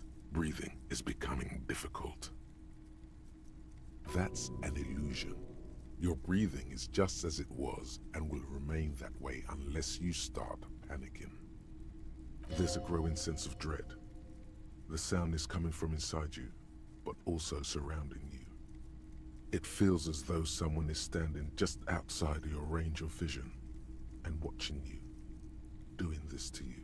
He nods to you, reassuringly, just as more diverse, higher-pitched sounds, some random, some appearing to form patterns, hit your eardrums. Seabirds most likely, gulls and such. Seagulls? And skewers, but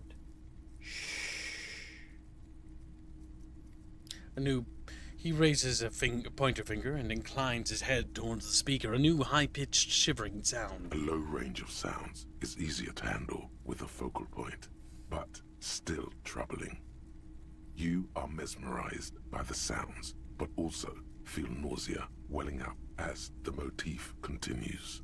Then, you know, now that I've listened to it on these new speakers, it's not the cold Mamadakwa. Wrong patterns, wrong photons. Probably some insect trying to sing higher than its predators can hear. Still, fascinating, aren't they? Early morning sounds. There's something I'd like to sell. Let me have a look. I'll check my pockets. Assess your pawn menu. Anything else you're thinking of selling?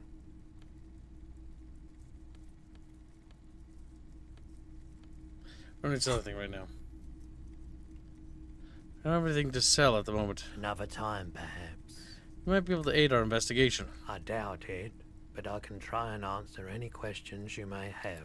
What do you think about the recent hanging? I do my best to keep my distance from all manner of butchery. Bad for business. Bad for everyone. he doesn't know anything.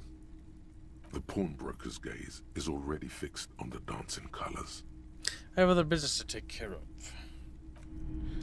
If I were to put on those gloves to give me electro bullshit, then maybe, just maybe, chat bitches, we could figure out what it is, or we'll have a higher chance to. Hello again.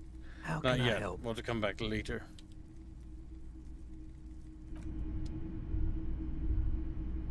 Typical Martinez streetlight sits. Okay. We need to exit the store. Chatfishes. We must find it. Chatfishes. I'll ask about the Renee about the photo. Alright, let's talk to him about the photo.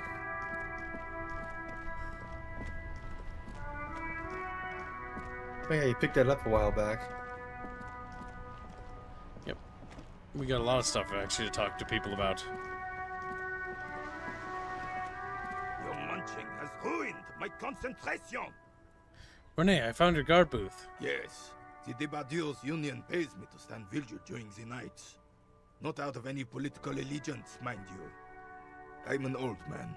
Don't sleep more than a few hours every night anyway, and money is tight.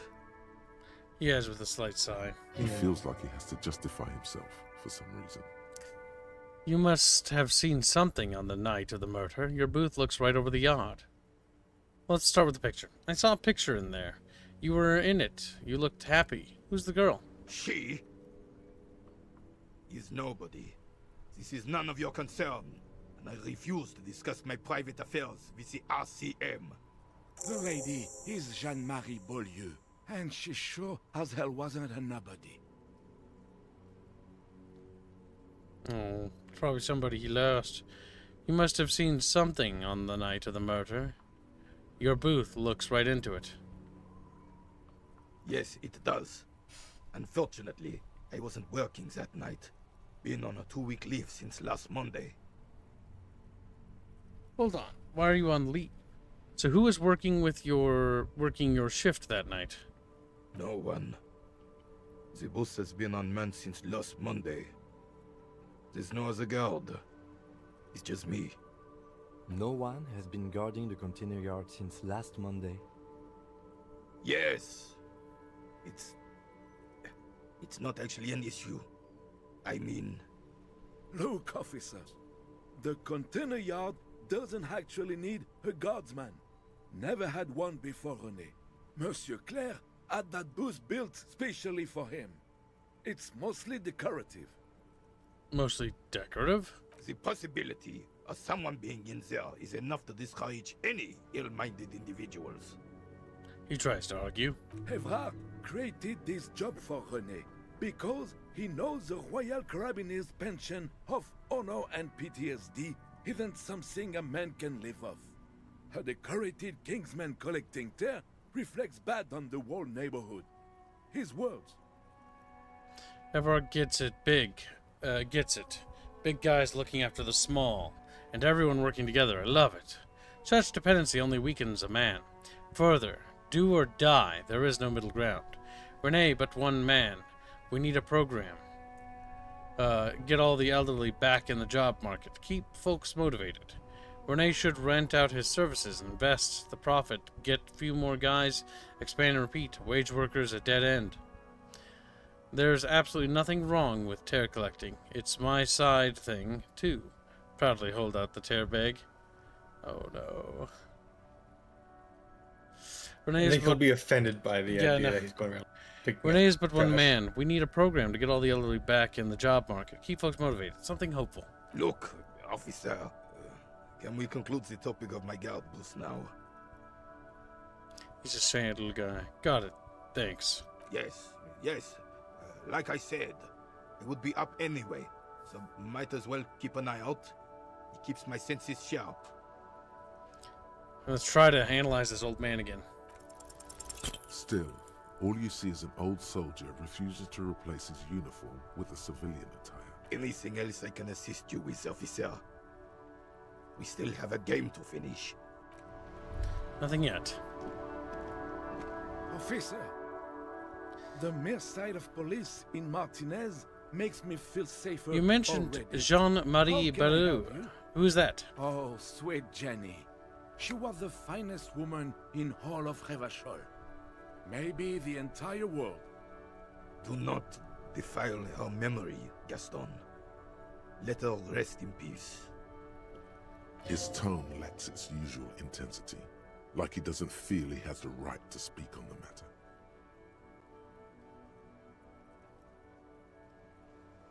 So you both knew her. What happened to her?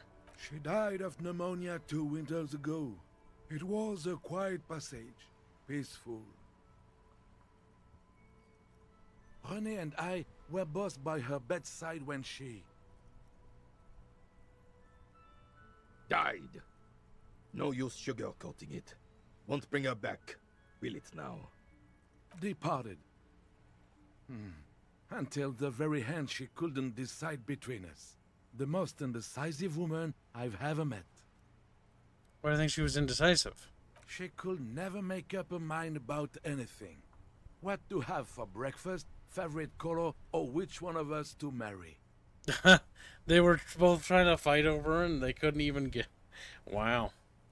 The look in his eyes, happy and distant. She was always leaving one of us for the other, but never long enough to actually get married. She was a bit of a whore. All right. That's a bit women right. Nothing wrong with weighing your options first. That's a bit odd. Heck, technically, we're both still engaged to her. You always confused her. Couldn't let us be happy. Seduced her with your fancy words and pastries. He suddenly remembers you are still there, falls silent, and turns away. So that's the thing that unites these two together. It's because they both liked her. And in the end, she died. So you both know her? Yeah, we established that. We knew her, all right. Lived on the same street our entire lives, just 2 houses apart. The 3 of us have been best friends since we were 4. She was Renee's first girl, back when the prick was 16.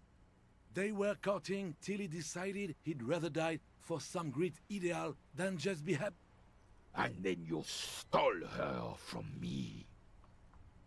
He jerks forward, but then grabs his chest and stops. Easy, fellas. No need for this to get ugly. Do you know what I mean? Sorry, but I really wanted to say, easy, fellas. No need for this to get ugly. Oh, officer. It already got ugly nearly 80 years ago when the 3 of us were just learning to walk and talk. You stole her from me. Renee repeats, trying to steady his breathing and still clutching his chest. Well, technically, you stole her from me, because we'd been pretty close ever since you two had that falling out over the ink you spilled over her pretty yellow dress. We were just boys then. This was different. You... The tall veteran looks at you and nods. No point starting this all over again. For the 1000th and the first time. Especially when we have company. Officer. Thanks for sharing. Conclude. Of course, officer. Memories are all we have left. Drafted him to a vigilante group. -1. Your munching has ruined my concentration. Nope. Need more composure. I understand Jean-Marie meant a lot to you. There's nothing for you to understand here. It is not her death you are investigating. Were the circumstances of her death in any sense unusual? Immediately.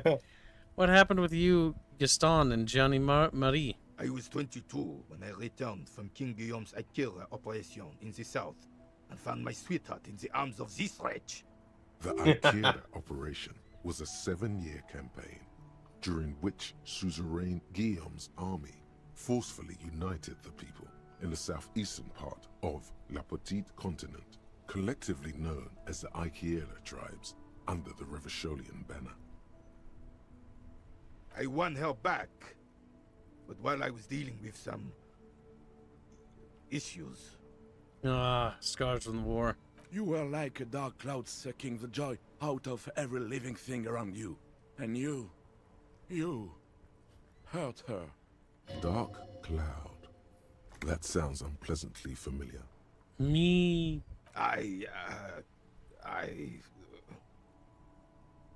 He looks down at his boots, lips moving, but the words are inaudible. Those days and memories are gone.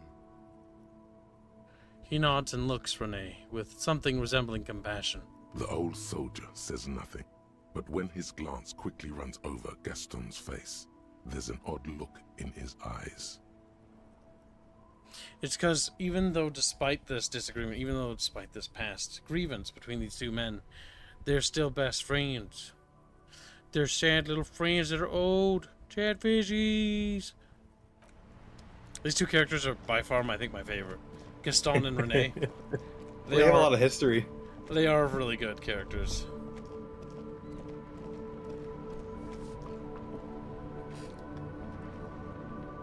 Chatfish are French people.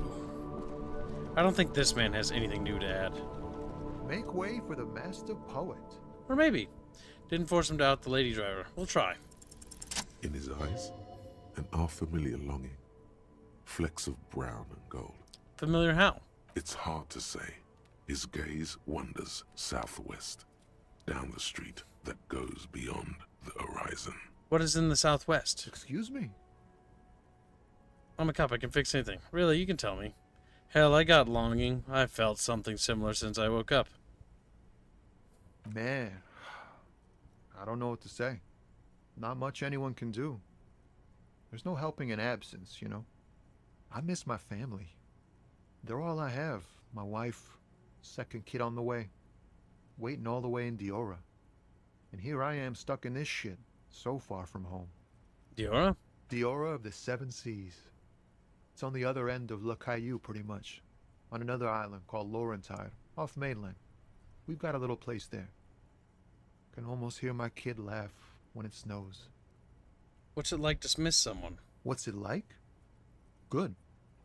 And bad. An ache that brings you joy. I think of them a lot. I dream up these silly scenarios in great detail of living with them. It comforts me. What about you, Copman? You missing someone? Is that what it is? This feeling? No, it's scarier than that. You're pursued by a hunter, smelling of apricots and sorrow, and the past. I miss someone, but I don't know who it is. I feel for you, my friend. It's bad enough to know who you miss. Missing like that doesn't feel like it has much of an upside. But, thanks for this. It's nice to talk to someone, and I know it wasn't easy to ask. I hope you find your way through your own troubles. Tommy's a good boy. He means well, chat bitches. Tommy. Bit of a hippie. Bit of a hippie, but he's a good guy. Ain't a commie, though. Hippies and commies aren't directly related. Though. The woman similar. is still hunched over the railing, her head swaying to the music. Step your fingers in front of her face. Looking. Huh? What is it? What do you want? Before I came, you seemed away. She's just a distracted old woman. We should maybe let her get back to her things. You hear that, Lowman? I don't think your partner likes you spending too much time with me. You should have a lawyer if you get like that. You should have a lawyer if you get like that. Blah, blah. Wait, why is that, Lieutenant? Nothing. I just don't think she's connected to anything. He doesn't want your frail mind caught up in something here. Something unconnected to the case. But connected to this woman tuning out like that. Should you drive a lorry if you get like that? Oh, don't worry about me. I'm one of the best communers around. I drive routes no one else will. But routes? The Monosov's Land, Udashnaya Zemlya, the Western Plain. She nods and closes her eyes again, letting her mind submerge. The Transcatalia Magistral. You for 1A. Adestradas du Mirador. All the good ones. The deep trenches. Where the bluebirds fly. I'm sorry. I'm something of an expert in blacking out. The meme from Spider-Man. I'm something of a scientist myself. You should take better care of yourself. You're right, Lowman. I'm the one who should take my health more seriously. Thank you for looking out for me. A correct appraisal. You're quite shabby. Is that all you woke me up to say? Yeah. Yeah. Leaves. Doesn't elaborate. Leaves. Alright, we've spoken to these people here. We do have to talk to Everart, don't we? Oh, did you no, open we did that. the door yet? We did that door thing already. Let's check our journal. Investigate doomed commercial area. People say the commercial building on the plaza is correct. Search the malignant entity, Palisant shelf. Inside the chimney. Find a way in. We still haven't found a way. Who put clothes in the trash? Ask Kuno if he knows anything about the victim's clothes in the trash. Who else has unauthorized access to the whirling trash? Find the person. Move your authority to Titus Hardy. Alright, Titus Hardy we should do. About. I don't think he's there, though, at this time of day. Would he be gone? I don't think they're gone. Or no, wait. I think it's unlocked now because of the further in. Let's see if we can leverage anything over this bitch. I've got nothing to say to you. Are you Why Lizzie? wasting your Elizabeth? Miss Beaufort? I suggest not wasting time on trivial pleasantries and focusing on why you are actually here. Titus Hardy. Even though she has excellent control over herself, something moved behind her eyes. In the way she stands. In her face. You caught her off guard. Push her some more. Easy, Leo told me about you. He likes to talk a lot. Hardy? Not yet. I had another question. Easy Leo told me about you. He likes to talk a lot. You are not here to chat up the legal counsel. You are here to question these men. You set the pace and the topic of these conversations here. Establish that. A man like Easy Leo could have said anything. Do not be restrained, sire.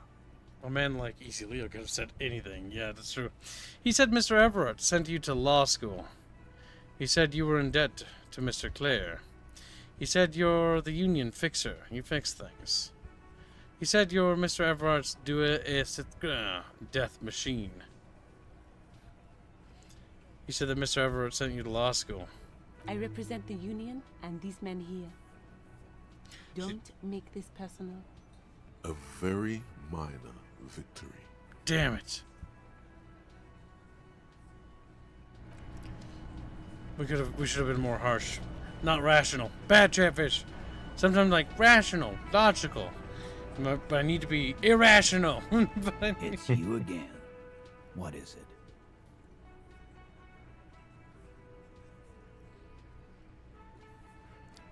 Establish authority. Can't do that yet.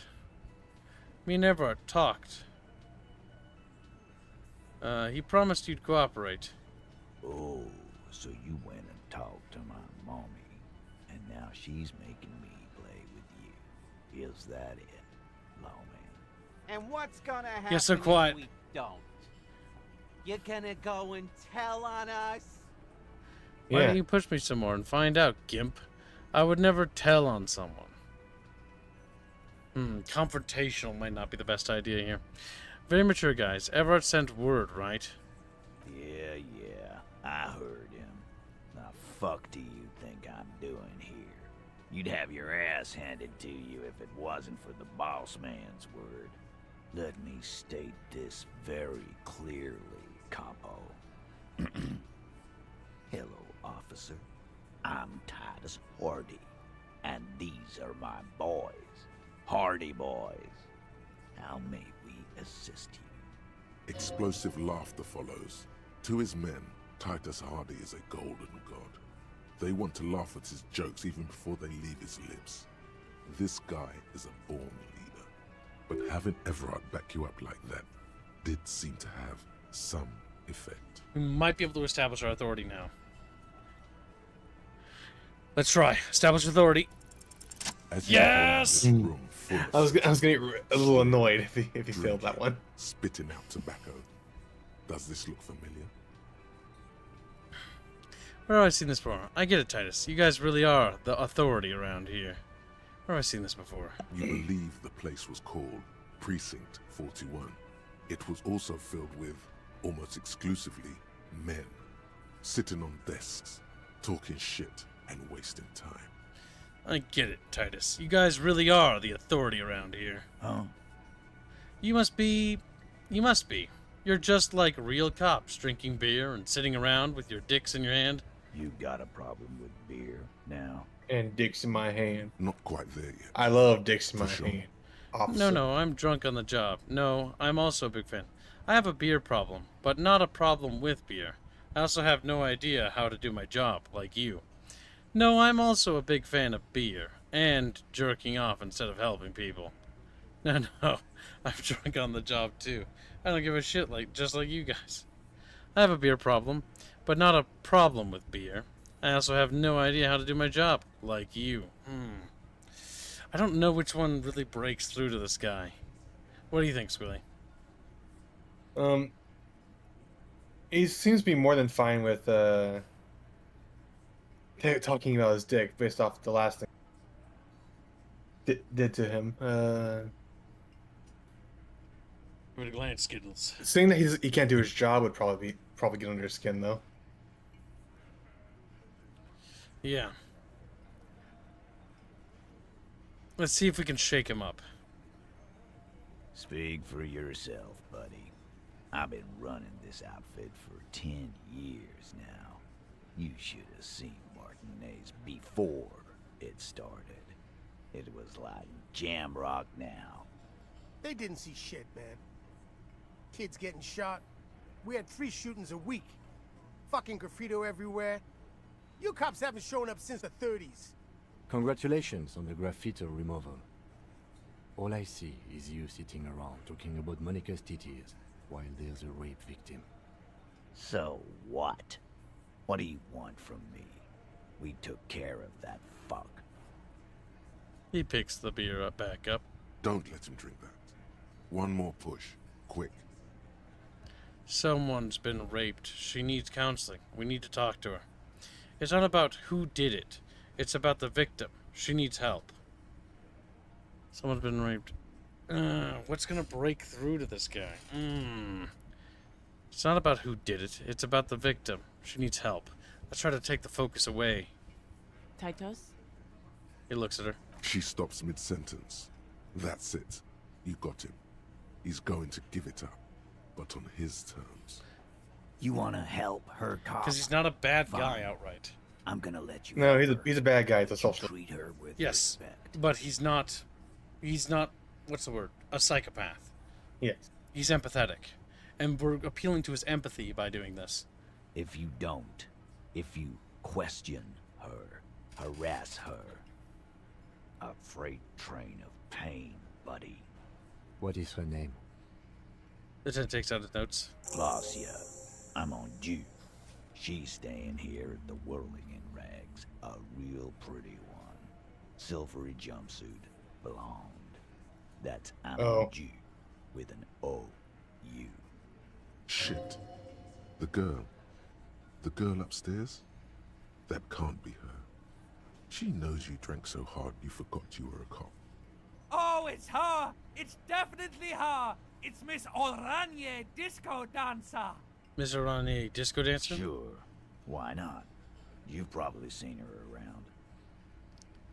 Cool. Keep her cool. That's not You inexplicably add cool after the victim's name, with your eyes bulging like some wild beast. Your fingers are fidgeting and sweat starts forming on your brow as Titus looks at you oddly. I don't understand what's so cool here. Ouchie. We just have a few more Moron. questions. Then we'll be on our way. Calm. Normal. Try to forget this little hiccup. I think I know her. Thank you. We'll talk to her. So what was her relationship with the mercenary? Relationship? There was no fucking relationship. He raped her. That's their relationship. Something is off here. His anger is possessive. Was like that karaoke incident all over again. Or like some of the other girls he was harassing. Okay, enough. All of this is irrelevant to your stated investigation. So the rape, when was that? He did it before we killed him. He's not gonna do it again. So what does it matter? It would help if we establish a timeline. All right. 2 weeks, maybe? I don't know. I need another beer. Turns to Glenn. Here you go, boss. Here you go, boss. The tall blonde throws him a can. Titus cracks it open. So scratch your head. What is your relationship with her? I know her. How well do you know her? Well enough, Copper. We party. She's been here for a few His months. girlfriend, probably. So she's Or maybe not he from has here. a Or a feelings crush. for her, at least. I see. Okay, that's cool. That's cool. Another question. So she's not from here. You mean Revachol? Nah. Our Miss Oranje disco dancer is an immigrant or a drifter of some sort. Been staying over here over the winter. Don't you give her any more trouble. She's just had some bad luck, that's all. Shut up, Angie. She doesn't need your help. Titus gives them both a look. They fall silent. What's with all the silences? It's like these guys don't know how to feel about this. You should keep picking at it. And what was up with the partying she and Titus did? It sounded fun. You said you partied. Cool, that's cool. But what did you mean? What do you think I meant? Was it sex? Yeah, pretty much. So you're saying the two of you were close? No, we just fucked. That's all. I'm not gonna give you any details if that's what you're after. So put your dick away. He really went out of his way to seem comfortable with this topic. That's all you're gonna get for now. Okay, so it is more. He's doing a good job here. A commendable performance of I don't give a shit. No. Thank you. We'll talk to her. Remember what I said. Freight train of pain. Chatfish, he's threatening me! He's threatening. There's a scream. Alright, a rape victim. I feel like empathy might be an important skill to have in this particular fucking case here, Squilly. Maybe just a little bit. I want to talk about the hanging. Let's see if there's any new. Just get the dead guy's autograph, since you're his biggest fan. Why don't I just arrest you? Step closer, Titus. About fucking time.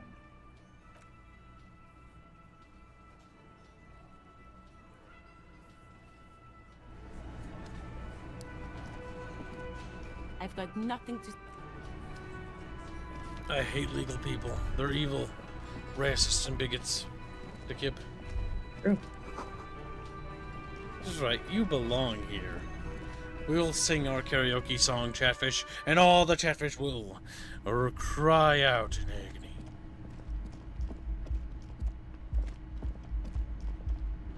You should pick that fat, juicy cigarette butt from the tray, light it up, and smoke the living shit out of it. Nah. I'm better. Well, if you did. Also, you don't want to be here. I forgot how to get to her. I guess knock on her door, maybe? Maybe. But it looks like she's on the very top of the roof. Kim's room is adjacent to mine, so surely her room is here. The door is closed. Who is it? Tired. Controlled. This is the police. Can we come in? Come on up. The door is open. She's out. I'm drying my hair. Time to steal stuff. Oh, Kim's got something to say. Officer, what was that? What was what? You looked strange when he mentioned the assault victim's name. Do you know that woman? Yes. Is there something I should know before we talk to her? Whatever you do, don't say the first thing. I didn't rape her. Yeah, fair I didn't enough. rape her. Don't do this game. You make. I met her in the hallway after I woke up. Understood. You were not in good shape on Monday. She knows I didn't remember being a cop. Okay, that's manageable. I tried to hit on her. Did we? Yes. Understood. You said, want some fuck? He's stone-faced. He's like, It was pretty okay, I guess. It went pretty okay, I guess. It doesn't matter how it went, officer. What else? Nothing. Let's move on. We'll be alright, officer. This is nothing. You feel fortified by his assurance. It's going to be alright. Alright, that actually went well. Though? Nothing? You're still in for a bumpy ride here. Try not to mess it up. Alright, we have empathy. I hope to God that empathy is going to be the answer we're looking for here.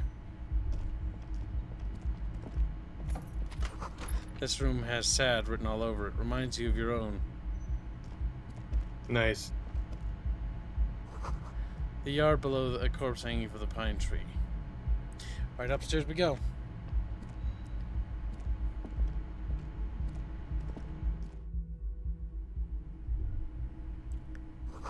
You feel someone watching you behind the glass door. A woman. The bed has been hastily made.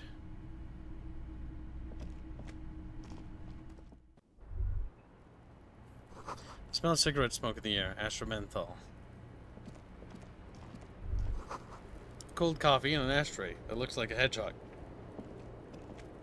Welcome to the roof. The young woman has a cigarette in one hand and a cup of coffee in the other. Below her silvery jumpsuit, an athletic young body, built long and lean. I'm sorry for the mess down there. The cleaning lady hasn't come by in days. I'm beginning to wonder if she ever will. Is there a cleaning lady? I think I need one. Proceed politely. Oh yes, legends of room number 1 have made their way around the building. They say a portal to hell has opened in there. Disco Inferno. Yeah, that's what I was thinking too. But let's see. There are vortices Smooth. of dark energy present, but not to hell. To another place, a third place, much different from our world. Disco Inferno. Let's keep it short and sweet. They also say that's why the cleaning lady quit.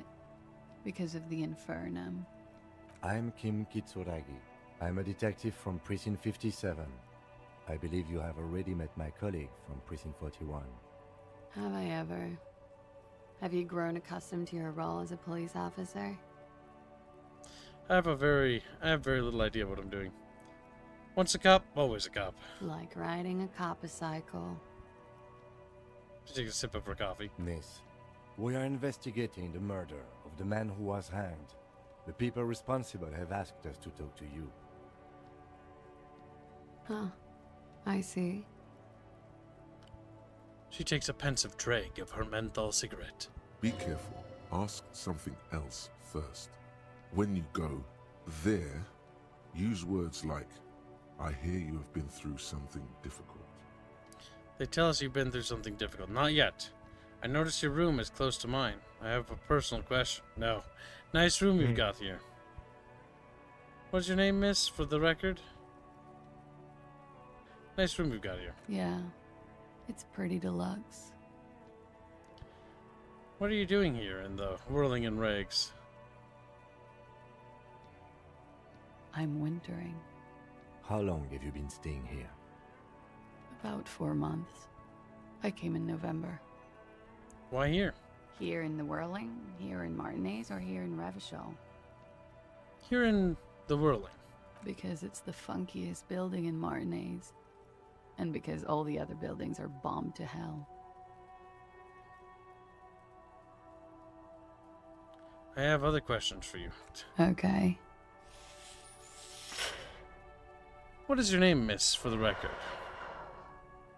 She's struggling. Clausier Amondou. Same name that Titus gave you.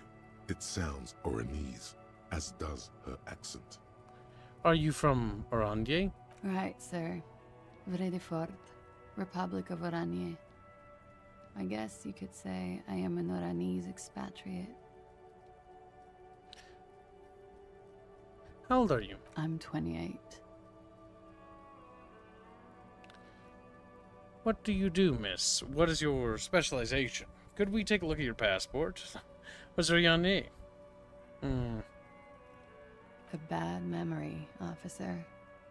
The Republic of Oranje is a democratic nation on the Muindi Isola, north of here, over the sea and across the Pale. It is one of the 6 major Occidental nations to hold stake in the continued occupation of Revachol, the coalition. People consider it a reasonable superpower. Reasonable? They will make you into a fiscal colony, divert your natural resources, hold patents and shares, but they won't threaten to wipe you out anytime, like Revachol did in its prime. A bad memory of what? So basically, the more I understand about Revachol, Revachol was kind of like Nazi Germany at one point. Sorta, not quite. More, maybe no, not Nazi Germany. More like commie than.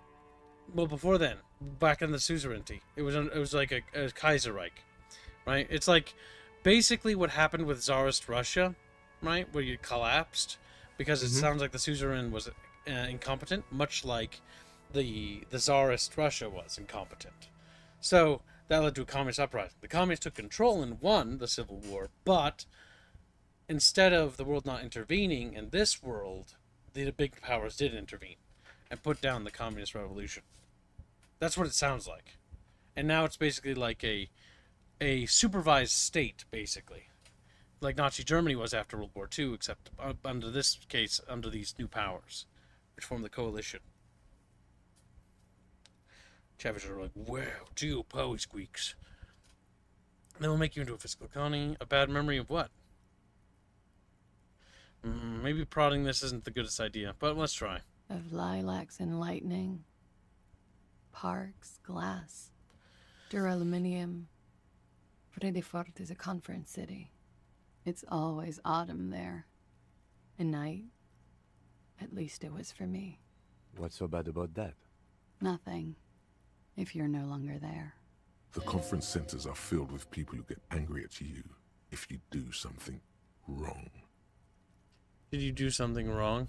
Brian, this might not be the best idea. Sooner or later, everyone does. What do you do, miss? What is your specialization? Something stupid. What's that? Oranese lit. Oranese lit? Oranese literature. It's what I studied at the university.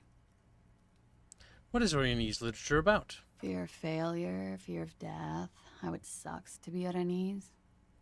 All national literatures are... Only the name of the nation changes. What about Revacholian literature? People sometimes reveal things about themselves when they discuss such matters. Revacholian literature too? No. Revacholian lit is about how magnificent and serious Revachol is. It's about how you have to save the world. I do feel the urge to save the world, yes. I guess that's why I'm on this case. The world isn't important. I want to hear about you. No, don't do that. That's the natural state of the Revacholian hero. She breathes in the menthol-flavored fume, savoring it, then breathes out. She seems quite relaxed for a victim of assault. But, of course, what seems should not be your priority. Oranese lit. What do you do with it? Nothing. I do nothing with it. How do you make money, then? Money is very important. Show her some money. Cool. I've made more money by just being than I have with Oranese lit. Being what? Many things. A roller skating instructor, a secretary, Miss Oranje 37. It's the world's most tired smile. Miss Oranje, now there is something you should linger on. What is Miss Oranje? It's a beauty pageant, held in the year of our century 37, in Oranje. She was 14 at the time. You were 14. Indeed. Her voice is indifferent to the number. Lower your thumb. I disapprove of this custom. I don't think I've ever been 14. Cool. Raise your thumb. Full disclosure, I was Miss Teen Oranje 37. The pageant was discontinued recently. Another innocent tradition bulldozed by the march of ethical progress. My God. Could we take a look at your passport, please? I'm afraid you can't, officer. Why is that? Because it's buried in a sealed plastic bag at an undisclosed location on the coast, along with cash and airline tickets. Thank you for your candor. Why? That was very... That was a lot to take in, honestly. They say so in your tourist brochure. Keep travel documents away from your person when west of the river. I'm sure I have the legal rights to demand your passport, miss. How do I know you've told us your real name? Okay, then. Okie dokie. Okie dokie. Thank you. That's it for the record. The record? So official. I need to talk to you about your room again. They tell us you've been through something... No, let's not go there yet. I need to talk to you about your room again. Yeah? Look around. Hate to say it. Nope. Alright. I've noticed your room is close to mine. I have a personal question. Yes. You're just one room away. Very personal. Good. Yes. This means she could have heard something. Like what you were doing before you blacked out.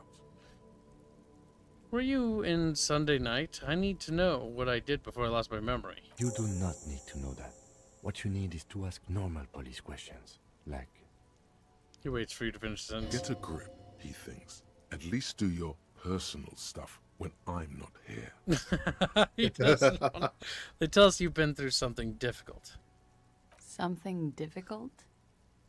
I've been through at least half a dozen difficult things. Which one do you mean?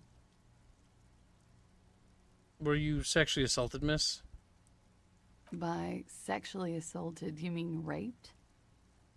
It's the same thing. I'm using the big word, so it's not so direct. Yes. The official word. It's a bit early in the morning for raped, isn't it? She sounds positively buoyant, vivacious, totally unbothered. And what does that mean? Were you? Actually, it's already afternoon. I just feel like that's not a good idea. Yeah. I'm gonna go with not raped. I can't say that stuff about him. Tell them it's not my style. They'll have to, you know, if they want to jazz up the charges, they'll have to get someone more, rapeable. Oh. It's all very organic.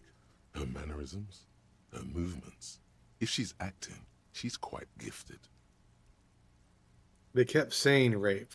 By They never asked her, did they? She means the Hardy Boys. Are you saying that you were asked to tell us you were assaulted? Not explicitly, but I understood what they meant.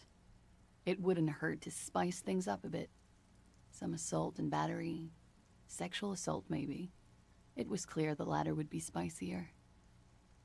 Joyce asked you to spice things up for us? Pretty much. She cradles her coffee in both hands. Warming them. She must be very cold and exhausted of this life. Well, leveling up our endurance is giving us new things, too. Thanks, endurance. No Are problem. you sure you weren't raped? Disappears. What did happen between you and the victim? We partied. We partied. Where have I heard that before? What kind of partying? Point to your bloated face. The kind I do? And, Imagine like you're staring at her with this that stupid shit-eating grin the entire time. With all due respect, sir, I think we partied a little harder than that. Harder than this? Keep pointing to your face. I didn't know it was physically possible. No one parties harder than me. Please, you're alive in 50. I've known people who party so hard they're dead at 14. She stops to take a short drag. What did you do when you partied? We drank, sir. A lot. For weeks, basically. We had that effect on each other. We made each other drink harder. That's why I liked him. Okay. What else? Stimulants. Speed also has that effect, making you drink harder. And then drinking harder makes you do more speed. It's quite the combination. We also had sex. Were feelings involved? You were lovers? I guess you can say that, yes. A bit. Lovers is such an emotional word. But there was something there. We did enough drugs for there to be. How did you two meet? Downstairs. At the bar. He was on some sort of assignment. A military man, as you probably know. Had a cool, scary scar. When was this? A month ago? Something like that. It must be hard for you, pointing to the art, seeing him there all the time. I doubt it, but we'll get a good judge of her emotion. Oh yes. I have multiple viewpoints. From the roof, out of the bathroom window, in my dreams. A bitter cringe. It hurts. You look to the lieutenant. You called us, the RCM. Yes. It was her, yep. Jackpot. They call reporting the hanging? That was you? I made it. And I would appreciate it if you didn't tell everyone. In Martinez, they call it snitching. It's her way of getting back at them for killing someone she felt for. Reporting crimes is confidential in Raffles, miss. Before we go, if it's snitching, then why do it? Because I couldn't handle it anymore. None of these people called. He just kept hanging there. Then they started stripping him. Tearing off his armor. Demeaning him. Throwing rocks at him. The caller's voice was disguised. I didn't exactly disguise it. I just muffled the mic and nicked the landline a little. Nicked it how? With nail clippers. And I diverted some radio fuzz into it. Into the cold wire. You were right to suspect there might be foul play involved with the broken phone line. Nice. And in the process, you broke the landline downstairs? Did I? Fuck. I didn't mean to. I had no idea what I was doing. Fair enough. Jigsaw falling into place. This is satisfying. Good catch. I appreciate the symmetry. Why go Thank through all you, the Logic. trouble? Logic is such a good guy. You're I such a don't good know, boy. sir. It was stupid. I was drunk, too. I was probably afraid the Union was listening in. Locals say they have ears in the wires. We're not entirely convinced about that answer, but I kind of want Let an it art slide. piece pushing won't with help here. with all the little things that are going, like all the little characters in your head, but they're Chatfish and your and the surrounding area. If I could have the thumbnail redone, rhetoric, like logic and encyclopedia, like if an art piece could be constructed of this particular playthrough, encyclopedia would be like the God King, sitting in the background, followed by rhetoric, like his left-hand man, and conceptualization on the far left of that. And then on the right, logic, looking, with a steward-like gaze. If we do a physical playthrough, it will have fucking Half-Life fish, right? Like floating on screen. Thank you for making the call, miss. It was the right thing to do. I didn't want to, sir. And he's still hanging there. She looks away. We will move the body to the morgue today, miss. Don't worry. What can you tell me about him? Name, eyes, age? I'm sorry, I can't do it. Not right now. Later, maybe. I keep seeing him. Like he is now. I can't talk about his... I don't know. Hair. I know it's difficult, miss. We can return to it later. What are they hanging for, if not rape? He had something to do with the strike. One has been roiling since I got here. Rotten timing. But you probably know all about it. And his role in this strike was... what? I think he was in a security detail. He was ex-military, worked for Wild Pines, and against the Union. We didn't discuss work much, if you know what I mean. But I understood it was dangerous. And they lynched him for it? She nods. How do the Hardy Boys know you? They're frequent guests downstairs. They have a booth for Union members. They're probably down there now. How did you meet? Over drinks. It's been a long, boring winter. Did you party? A little, yeah. Like you partied with the deceased? No, not as hard. I'm sorry to have to ask this, but have you had a physical relationship with any of the Hardy Boys? I have. Which one? Which ones, sir? I don't remember precisely. Titus, obviously. But as I said, it's been a long winter. She's going through some shit. Thank you for telling us all of this, miss. She breathes a silvery sigh of relief and weariness. The air on the roof feels humid. Should we head by downstairs, officer? We may have things to discuss there. I had something else before we go. A little thing. She nods. Silvery cigarette fumes disappear into her mouth. So risky. Volition. Do you have a level up, by the way? Nope. Okay. Look her in the eye. Soft, yes. light brown eyes look back at you, directly into the space behind your eye sockets. You see the smoke rise from between her painted red lips. She's beautiful. I have bad news for you. What? You know these guys?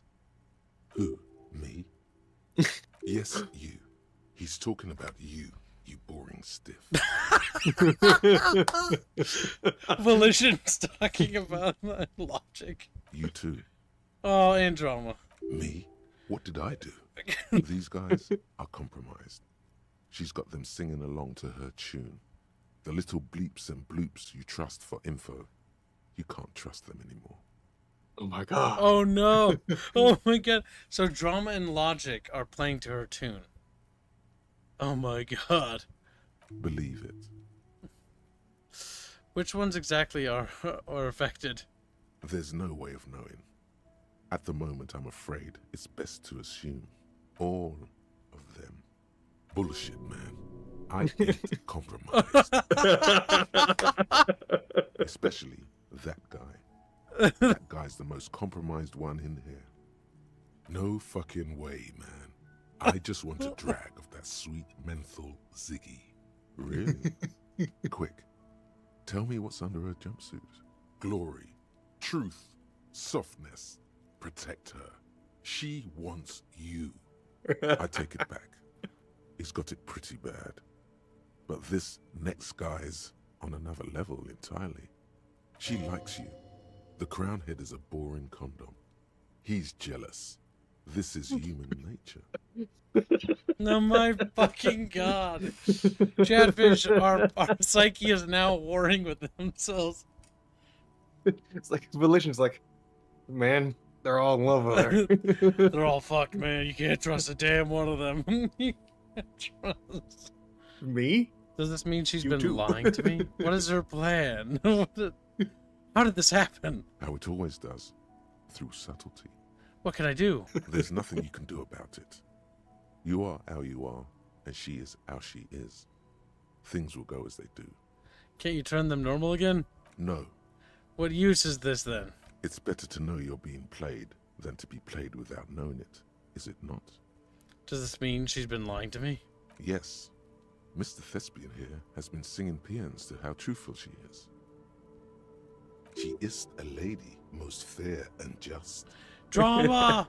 You lied to me! In his defense, to reduce him to such inadequacy, she probably had to employ half-truths more often than outright lies. That is correct. And omissions too. Can I trust that guy? A little. They're all still of limited use, interpreting things to the best of their ability.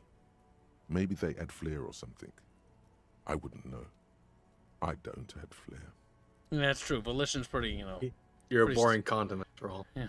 But when it comes to assessments of character and factual accuracy, they are not to be trusted.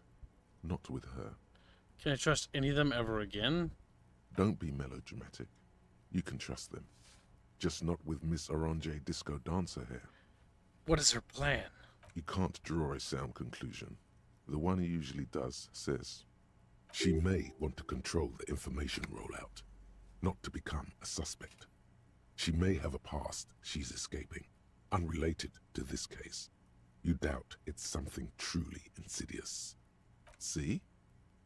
It's oddly moderate. Probably compromised. Oh my god, this is so clever, Chatfishies. I've been talking to myself long enough. Let's get back to it. Don't worry. It's only been 4 or 5 seconds. You've got this. Miss, are you manipulating me? Just close your eyes and let the moment pass. For a second, her face disappears from your cornea. Only a silvery negative remains. Still smiling. A tired smile. Let's talk more about this so-called assault. Let's return to this later, miss. Why not? I'll be here until 11 p.m., drinking coffee, most likely. So after Kim leaves, you can talk to her again. The same small, heavy door. No lock No. inside. Push. It's barred from the inside. You hear the bar rattle in the brackets. Where does this lead? I don't know. It is not the first closed door we found in this building. There is also your mysterious blue kitchen door. Do you think it's important? I don't know. The further we get, the more this building seems to be tied to the case. The vigilantes, the cadaver, and a number of people connected to the case are in or around this building. This door is part of it. It's not unimportant. Even Kim sees it, Chatfish. You're starting to affect Kim with your retardation. Kick the door in. Did you succeed? No. Something cracks Oh, you did. inside.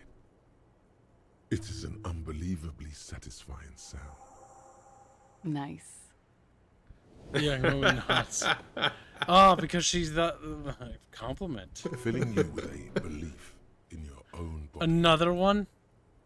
Sweet. Sounds like the property damage wasn't in vain, at least. Would it hurt to look in? By the way, Kim wants to talk to you. He does. But I want to see this room. Jim. You clearly see footprints in the downy carpet of dust covering the workshop floor. Jackpot. These, unlike everything else here, are new. Someone's been here within the last week or two. 3 weeks maximum, from the dust coverage. It could easily have been 1 week too. You know, officer. This is good. He likes it. There's a little smile there, in the dark of the workshop. This isn't bad at all. It was a good idea to see where that door leads. Commendable work bringing us to this place. Kim, are you feeling okay? You've been complimenting me a lot. Kim's like, Kim, I'm thinking that maybe we are retarded. Okay, what does this mean? Let's have a closer look then. Crouch and study the footprints. Large prints, most likely made by boots. The size is hard to determine. Sole could be bigger than vamp. The soles have left a pattern, uniform, horizontal lines. This print is unlike one left by a regular worker boot. It is not a brand sole with logos on it. It seems custom-made or old-fashioned. It might be the soldier's boots. This print does not look like the old soled prints we found at the hanging, Kim. This doesn't look like the worker's boots from the hanging, does it? The size looks about the same, actually. They're not the same shoe, but they could be the same person. It's not like the worker's boots from the hanging, does it? No. These little horizontal lines are different. They look custom-made to me. Or some kind of foreign print. Hard to say. Still, everything around you is quiet. The prints crisscross the workshop floor. Okay, what does this mean? It means someone snuck through what seems like a secret route. Behind our rape victim's room. In the recent weeks. This may prove to be significant. Let's move on. Him. Talk to him. New skill point unlocked. Trevor's like, Can we get a point in physique itself? Go party planet, love and be loved by drugs. No. Electrochemistry may have said funny things, but it has not earned that right. And drama, you betrayed me. I don't know if you deserve this point.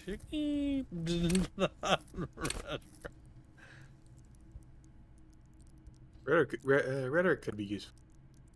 Rhetoric could be. Practice art of persuasion, enjoy rigorous intellectual discourse. Becoming stronger in the bucket.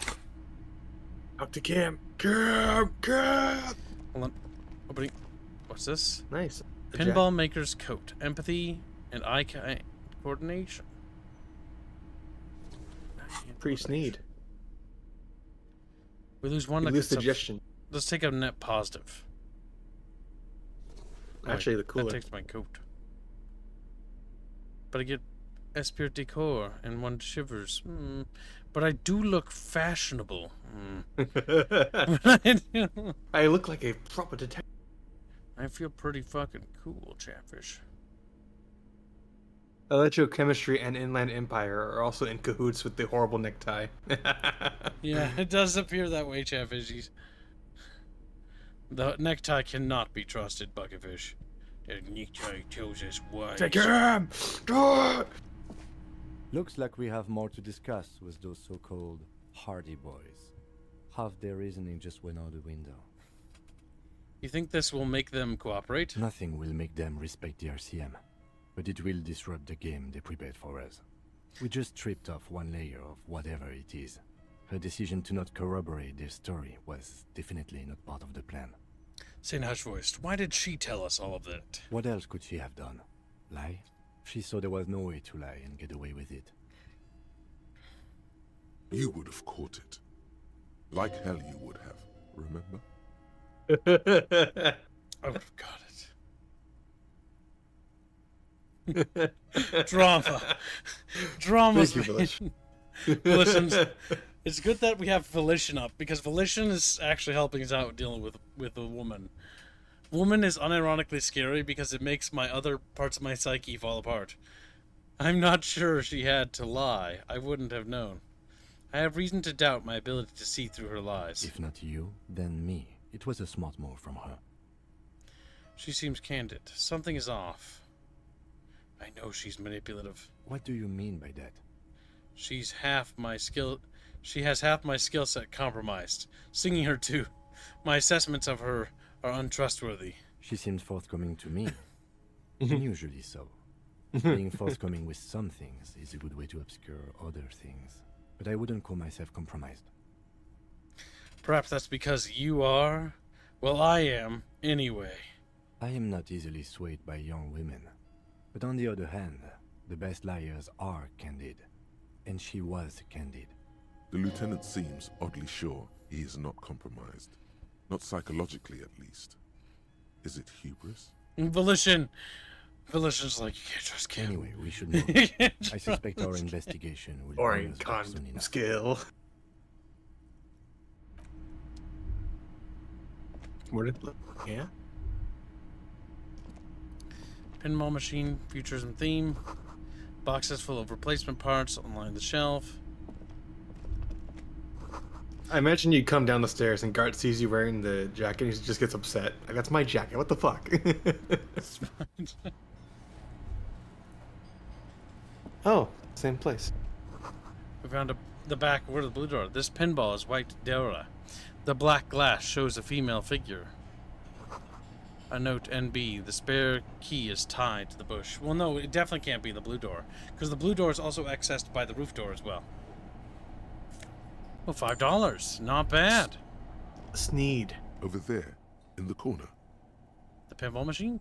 Not just any pinball machine. This is the pinnacle of pinball. Cornelius Gordy and the Mountain Goats. It's lit. You can't wait to get your hands on it. It's... Kim, are you seeing what I'm seeing? Point to the pinball machine. The pinball machine. Gordy's Goats. A classic.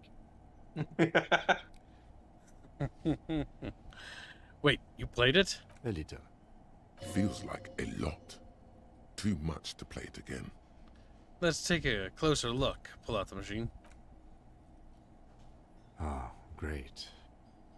Lieutenant size. Cornelius Gordy and the Mountain Goats reads the golden lettering on top of the back box. There's a small column of text underneath. The machine is coin operated. Get the game on, finger boy. Those flippers are ready. Oh fuck, there's a whole dollar, Gibbs. Inspect the playing field. The theme of the game is to explore Gordy's climb through the perspective of goats and to ascend to the top of the mountain in a time of trouble. The peak of the mountain is at the top of the playfield. All the balls have small goat icons on them and represent the goats as they race up and down the mountain. Areas around the playfield represent Gordy's climb, places he was said to have camped, which the goats can discover. Get them to the summit. Lean closer to read the text. Above the painting of a mustached man climbing a hill, a column reads, inspired by the legend of Cornelius Gordy, taken on the world's tallest peak, Corpus Mundi. The Mesk legend holds that when the nation is in danger, heroic Gordy shall return and save his people. What's with all the goats? Indeed. Think of them as bulls. I need to change my gear.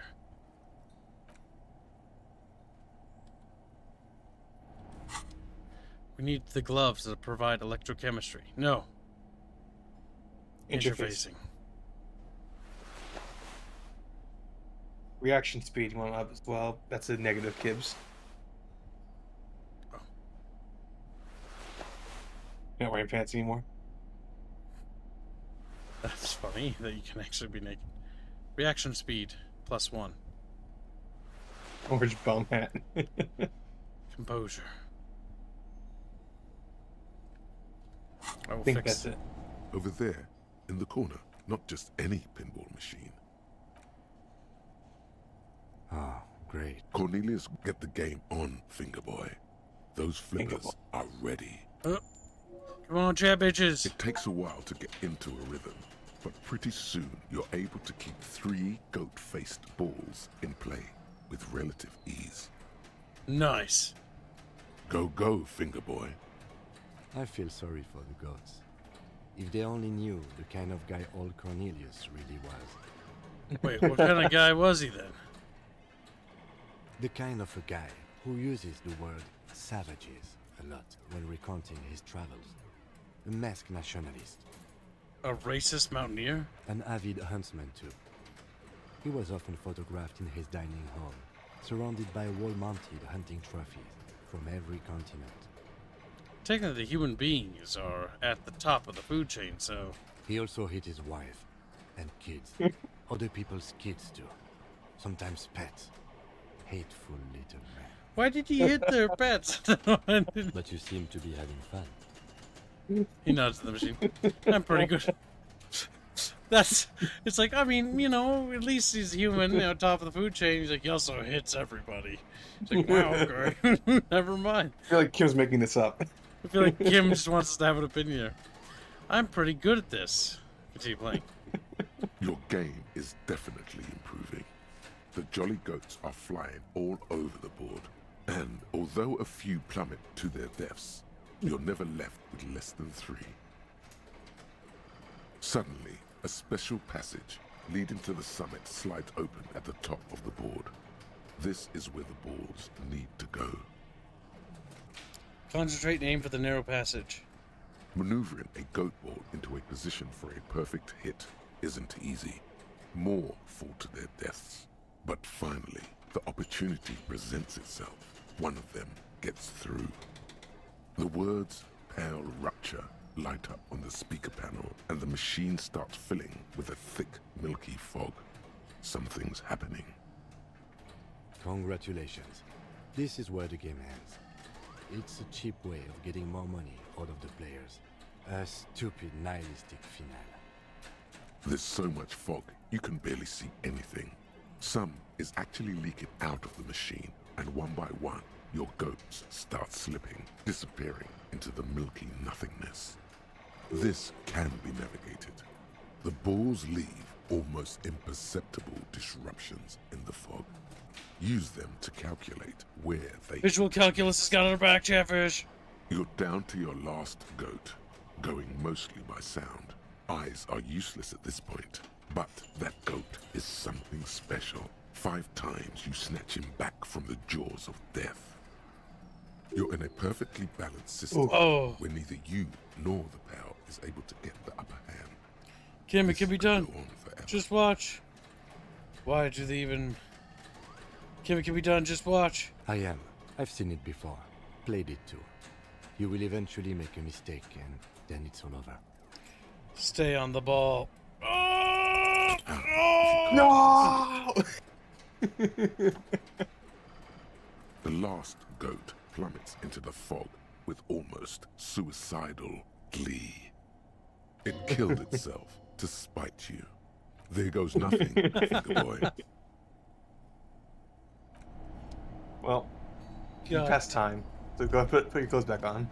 Yep, the right clothes. Right here. And right, what was it? Gloves.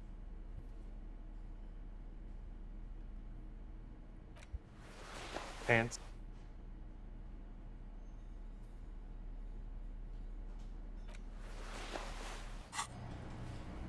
You see a heavy steel door with a prominent dimple lock. It's painted blue. How do we get through? There must be a key somewhere. Probably so.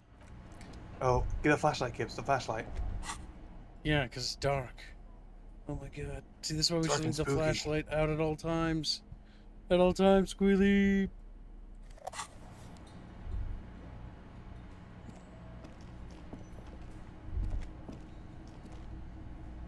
Stairs, maybe?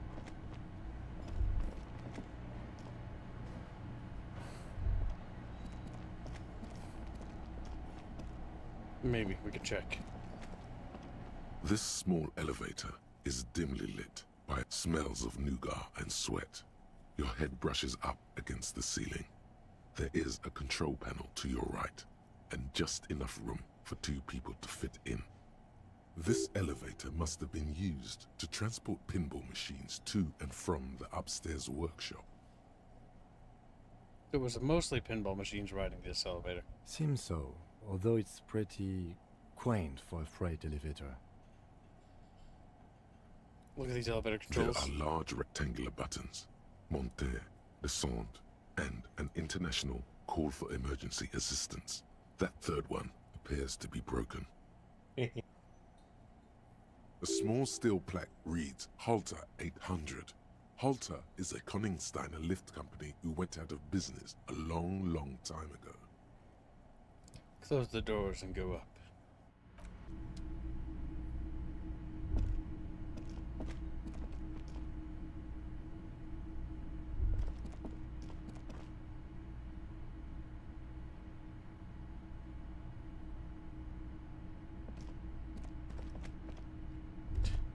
So this is where they brought 40 pinball machines to fix them up, a long time ago.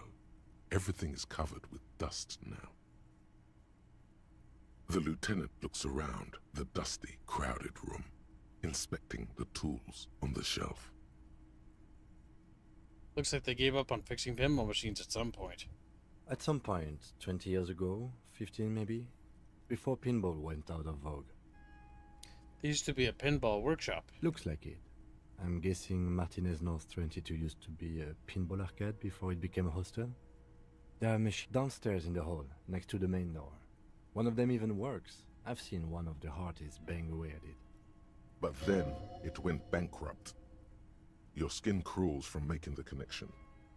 Does it mean the Whirling Regs is part of the doomed commercial area? If that's true, then our cafeteria manager is not going to like it.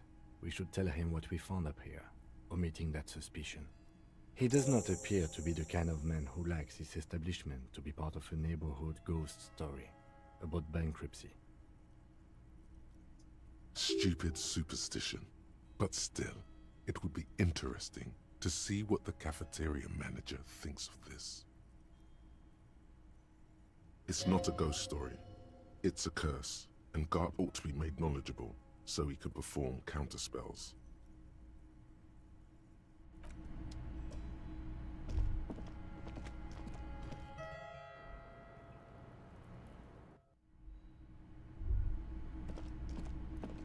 Let's go down the steps, little chabros. Chabros are wookie dookie as they roll off the ledge. Me, Jeffy. Where do you think of this jacket? This medicine cabinet is full of wares. Sheets of pills, haphazardly stacked, one on top of the other. There's also a toothbrush somewhere in there. Look at the toothbrush. It's been used quite a lot. This toothbrush belongs to someone who doesn't give a damn about her teeth. Look at the medication. Pharmaceuticals line the shelves, sheet upon sheet of pill bottle next to pill bottle. Acetylic acid, APAP, eye drops, blood thinners. There's quite a collection here. Anything of note? Search the bottles. Pill bottles rattle like bones as you search the cabinet. Paracetamol, histoperidol, something in a foreign language you can't read. Behind them, an unusually Good night, shaped nasal little harlot. spray. Thank you for the gift Its of membership. label reads Nacra. Nacra. This is used to treat opioid overdoses. Always handy to have around. Narca, opioid, and opioid antagonist. Interesting. That's used for diamorphine overdoses. Search the pill sheet. Among some foreign, probably Messinian This is good. or Gotvaldian, marked red blister packs you find. What do you find? This is going to take a little know-how. Is there something more interesting here? A bright orange bottle with peptide stamped on it, in sunny, happy letters. Jackpot, baby. That's the stuff you're looking for. Your palms begin to sweat just holding that little plastic container. And your chest swells with pride. Look, it's made right here in Revachol by San Baptiste, a proud Revacholian pharmaceutical company with great traditions. Traditions. Is this a drug? So In which case you exciting want to avoid about this stealing it. orange bottle. What's so exciting about this orange bottle? It's speed, man. Just Steal what it. you were looking for. Do it all. They call it dextroamphetamine and talk about psychological disorders. But what we're seeing here is some scientifically advanced trucker speed. I also see a brand called Peptide. Peptide, a euphemism for pharmaceutical amphetamine. Prescription speed. The fuck are you waiting for? Let's get super fucking preppy. Told Kim about it. No, you can't do it. The fuck are you waiting for? Let's get super fucking preppy. Told No, Kim about Kim. it. I know, it's You fine. said you would do drugs. Just take it in plain sight. Close the cabinet. We're gonna stay clean. You told yourself that you wouldn't do drugs no more, Kim. Get my womb. Yeah, but technically, if you change your personality, you're not yourself anymore. You're another person. This other person never promised to not Can I do drugs. help you? Nothing. God, I saw another thing at the whirling. Another thing. Great. I love those. God, what if I told you I got into the back room behind the blue steel door? Oh, okay. Well, I did hear you make noise back there, so good for you. It takes a lot of willpower not to ask. Obviously, he's been wanting to know what's behind the door. Are you gonna ask me about what's back there? Okay, what is back there? He wants to know. That's that a boy, guard. He's like, oh, God damn it. A pinball machine. A pinball workshop. Ha! I knew it. I've always wondered where those machines by the door came from. And they told me there was some kind of pinball thing here too. I knew it. Were there any back there? In working order, I mean. Why? Do you want to play? Because I might be up for a game. No, I was just wondering if you found pinball machines there. He was wondering about something business-related, about how much money he could make of one. Thinking of turning this place back into a pinball arcade? I doubt that. If you're thinking of selling those pinball machines, I want a fat fat cut. C-suit, shit. Beat your chest. I'm a disruptor. I'm back. I feel a capitalist plot coming Those up. machines are whirling property. But if it makes you feel any better, I'm not planning to sell them. It wouldn't hurt to get a little life in here. Other than the hellish karaoke machine. That one's always causing trouble. Yeah, those numbers he's adding up must be making good sense to him right now. Sounds like he cares about the place. He's not going to be overjoyed to hear that it's part of the doomed commercial area. He should still know. You have to be forewarned about these things. These two shitsters, Suggestion and Inland Empire, they're in cahoots with the fucking necktie, swear to God. They're all fucking evil. They're all that, if I do communist run, or fascist run, I think I'd do them. Do you want to reveal what the lady's done to his phone line? I have to warn you, I may have discovered the whirling is part of a doomed commercial area. Class A, room number 3, she nicked the phone line. Do you want to say that? No, we don't, because it would reveal about her. I have to warn you, I may have discovered. There's something I want to ask you. Alright, what have I told you guys? Oh? It takes a lot. Okay, what is back there? Oh, Ha! you I already said knew this. Were there any back there? In working order? No, I was... He was wondering about something business-related. Okay, nothing new. It wouldn't hurt. Yeah, sounds like he should still know. You have to be Do you forewarned. know what you're clicking, or You want to warn him? No, he's going through what he already written. I have to warn you, I may have discovered that the whirling is part of the doomed commercial area. I mean, it seems like it's doing fine now. No, I'm gonna ignore them. You have 7 minutes until you have to go speak with the guy that's in the hotel. Oh, hello, dear.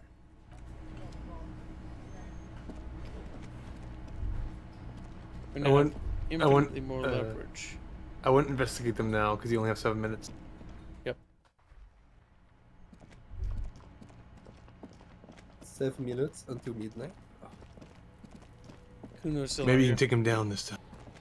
Go bully the Kuno. the child. Yeah. You mean yourself, Bina? We're gonna bully you. There he still is, looking right through you with his white eyes. The body below. Not ready yet. They never took the fucking body out of the. We're struggling to take it down. Kuno care? Yeah? The kingdom of Kuno? The fuck do you want with it? The dead man's clothes were in the trash container. Point to the container. One thing I wish this game would do is anytime there's new conversation lines in certain folders folders, light them up again. it would relight them. Yes. The dead man's clothes were in the trash container. Point to the container. How did they get there? Yeah, Kuno doesn't know shit about that. That shit is beneath Kuno. This was Bino when he was a little kid. I need to know. It could be a lead in the investigation. Someone may have tampered with the murder scene. Listen. Kuno doesn't care about this small-time shit. Just listen. Kuno saw what you did there, dumpster diving. Sad shit. Kuno could hook you up with some sweet rags. Shit like Kuno's wearing. Your size, good price. 500 real. I don't know about that. Also, his eyes are like fucking closed.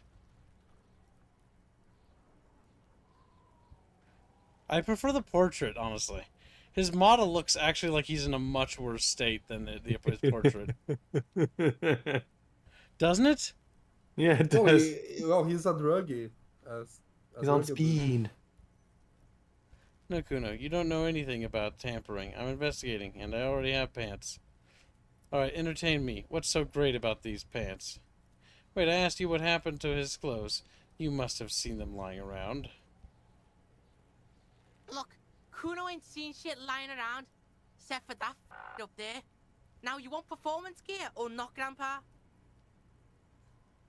The lieutenant remains silent, but his expression couldn't say, "I told you so," any louder. No, Kuno, you don't know anything about tampering. I'm investigating, and I already have pants. Whatever. Kuno was trying to help you, but you're too fat for fouling anyway, pig. What's in the greenhouse over there? Dunno. Kiptas gardener used to work there. Kipt is a pejorative term used to describe people of South Seminese or Erie-Uppergite descent. It used to be a common first name among the Erie-Uppergites of Ilmara. Not so much anymore. It became a slayer. The gardener. She's actually not a gardener. Turns out she's a union fixer. The fuck does this have to do with the Kuno? Kuno doesn't give a shit who she is. You were expecting relaying this information to him to be more rewarding, right? Telling him you found out she isn't a gardener. You know what you should do if you want to get rewarded? Drugs. Drugs are more rewarding than work. Or alcohol, if you don't want to do drugs. Alcohol is just as rewarding, but it isn't a drug. This has been going on for quite a while, hasn't it? You've been thinking about drugs and alcohol for a long time now. Juicy drugs. Tasty alcohol. Seems kinda boring now, going back to... What was this about? Some yard? Yards aren't interesting. Only drugs are interesting. Drugs and alcohol. You feel sad now, but what can you do? Life has to go on. With a heavy sigh, you say... There's also a mug in the trash. The fuck? A mug in the trash? Is this about the fucking clothes again? Yes, does this racist mug have anything to do with it? Yes, this adequate depiction of a Southern Samoan have anything to do with it? Does this quaint, better not taken out of its historical context mug have anything to do with it? Yes, sir. Yeah, Kuno sees where this is going. Kuno's got that fast brain. You saying you picked it after the mug fucker? Cause he's the clothes fucker? I can't hear you, Kuno! Speak louder, Kuno! That's exactly what I'm saying, Kuno. Someone has tampered with the crime scene. Cleaned some of it up. Shit, that's tense. Someone's going to the beat-down basement, huh? Mug guy gonna get tied to the radiator. He nods in approval. Kuno doesn't know who put that shit in there. And if he did, he wouldn't squeal. But if you find out, maybe you can... Tell the Kuno who it was. He's curious. He likes putting 2 and 2 together here. Stop turning into a pig, Kuno! They're trying to get you hooked on the snitching! Get away from my Kuno. Damn. Kuno is going to become my little police disciple. Yeah? Get your bacon shit away. Kuno doesn't like to be seen with the popo. Get your shit done and out of Kuno's face. The ladder. Ever climbed it? Point to the ladder over the tree. Look at that fucking shit. You're trying to get Kuno killed. So you would say that the latter is unclever? Fuck does Kuno know? Kuno's not a fucking acrobat. The lieutenant takes a quick note in his notebook. It's a trap, Kuno! Don't climb it, Kuno! It might have some questions later. Yeah, whatever. Kuno doesn't give a shit. Kuno does. Alright, Kuno. We'll be back. And the Kuno will learn to respect me in time. You're back, he's with a broken neck. He tried to climb the ladder. You failed. He's dead. Now it's off to see the mysterious smoker guy.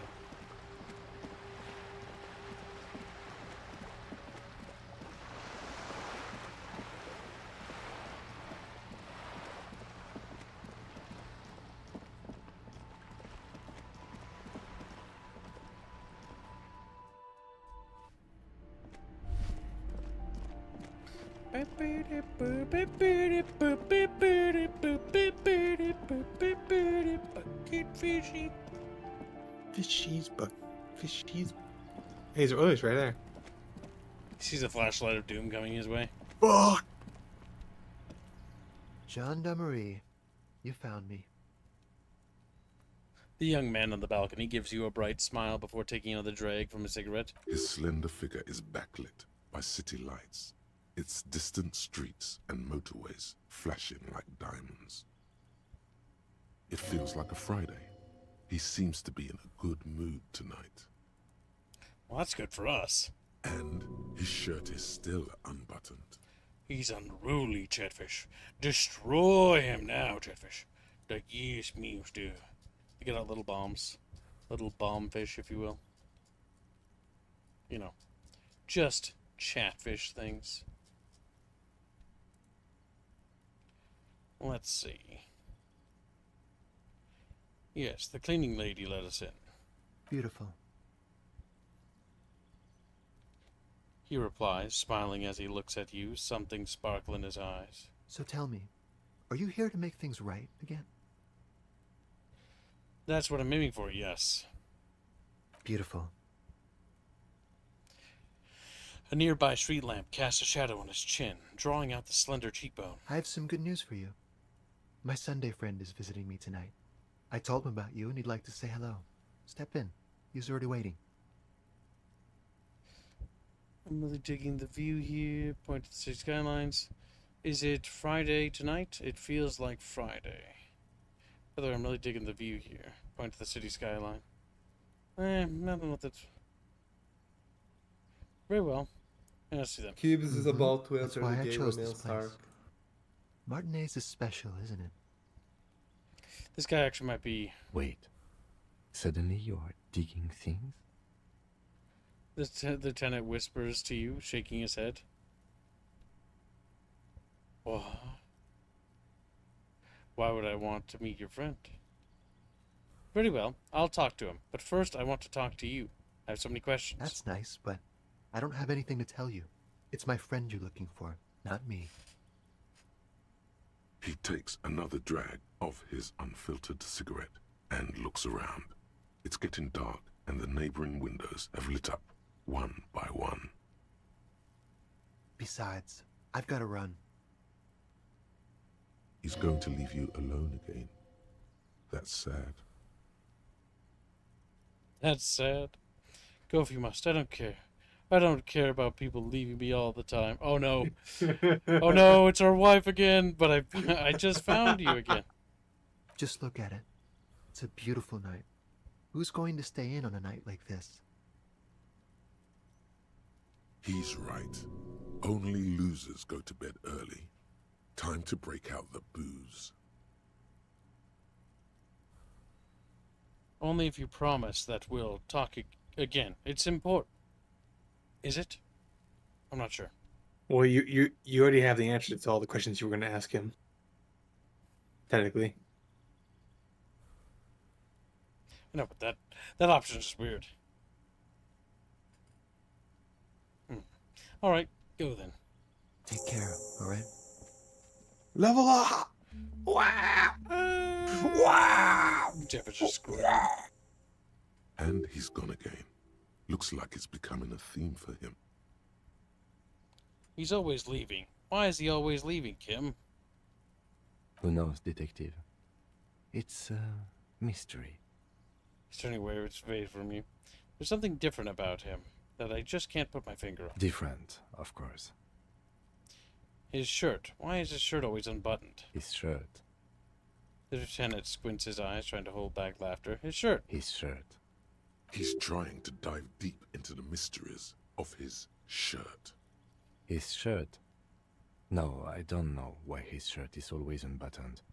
His mouth tightens as though trying to hold something back. Come on, detective, let's go. Kim! Quit making fun of me! His Sunday friend, remember?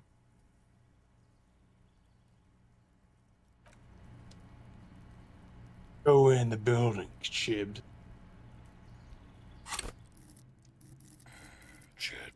You need more endurance, by the way. No, we can't. Max. Get physique. That's the peak. Can't you level up physique? No. These are our builds. Now, this is pretty good. Connect to Station 41. Understand cop culture. Specifically cop.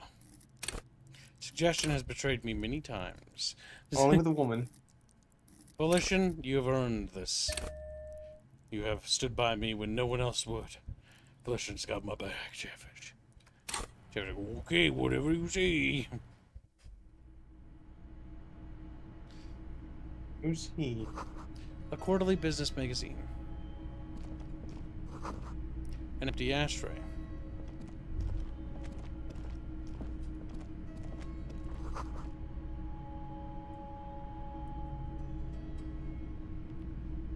Dishes soaked up. Oh. Mr. donated $2.50. The ginger potato is annoying. Represso. Tally lives. Cookie. He donated another $2. Not using police brutality to the Kuno sibling. And now being clingy about this fucking gay. Represso. Tally lives. Cookie. Snooky. It was bound to happen, Jeff Fishies. We're currently $21 from today's goal. Good job, Chatfishies. Come on, Chatfishies. A little hat. Gives logic. A Sumerian conical hat. An exquisite canopy bed made of metal.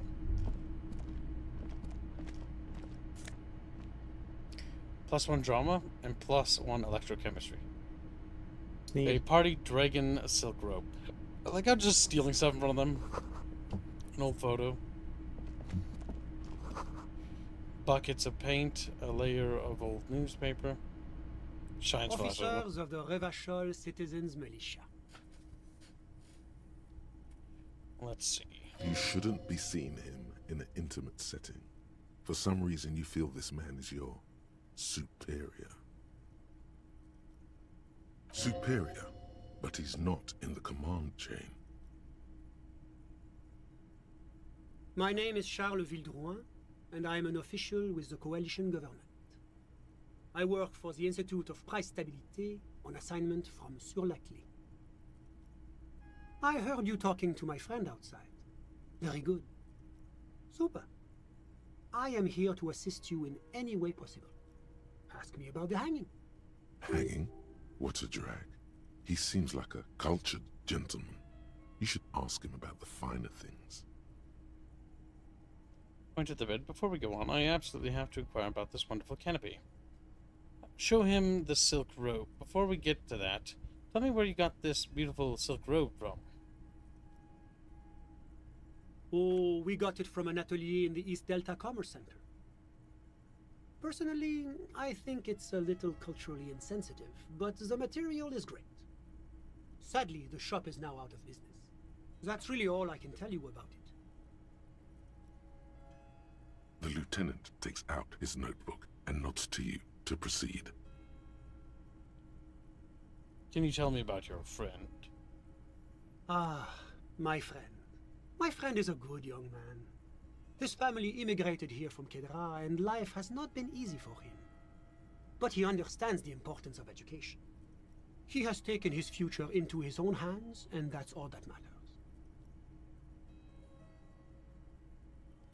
How do you two even become friends? What's Kedra? Kedra is a candidate member of APIS. But, between you and me, their potential membership is a more contentious issue. That it's never going to happen. They entered negotiations in 21, and it's been pending ever since. What's this EPIS thing you keep talking about? EPIS is a very special program developed by the Moral Intern to support certain Occidental nations. It began as a unified system of weights and measures, which proved to be a wild success. Nothing but kilograms and centimeters as far as the eye can see. I just imagine, like, he says EPIS, and like, what's this EPIS you were talking about? Scott, yes. Sweet standardization. The backbone of rationality and commerce. It was such a wild success that we expanded it into an economic union for the processing of steel. Another success. And between you and me, the Moral Intern feels emboldened by this success. Emboldened to take EPIS to the next level. Okay, but like, what does it stand for? Why, it stands for progress and stability, like the Moral Intern as a whole. I feel like Kim will like this guy. No, what do the letters stand for? It's been such a wild, extraordinary success thus far. We are very excited to take it to the next level. You don't even hear the words I'm saying to you. A supranational political alliance. The United States of Occident. Is it going to be like this place here? You mean Revachol? No, it's going to have transparent democracy. Is Revachol going to be part of the EPIS? It's one day going to be a candidate member of EPIS, sure. Except that candidate members never become full members, do they? Didn't you say that candidate members never become real members? No. Candidate members do become members. Why do we even have the whole system in place if they don't? It just takes time. Time and evaluation. But we were talking about my friend here, not politics. How did you two even become friends? How did any of us become friends?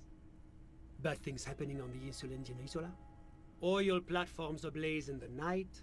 Civil wars lasting for years? Finally, the international community is forced to step in. What are you talking about? No one becomes friends that way. Au contraire. It's how millions of people end up where they are. Meeting the people they meet. It's how I came here, and my friend too. You still haven't told me who he is. Sorry, who? Man throws a quick glance at his watch.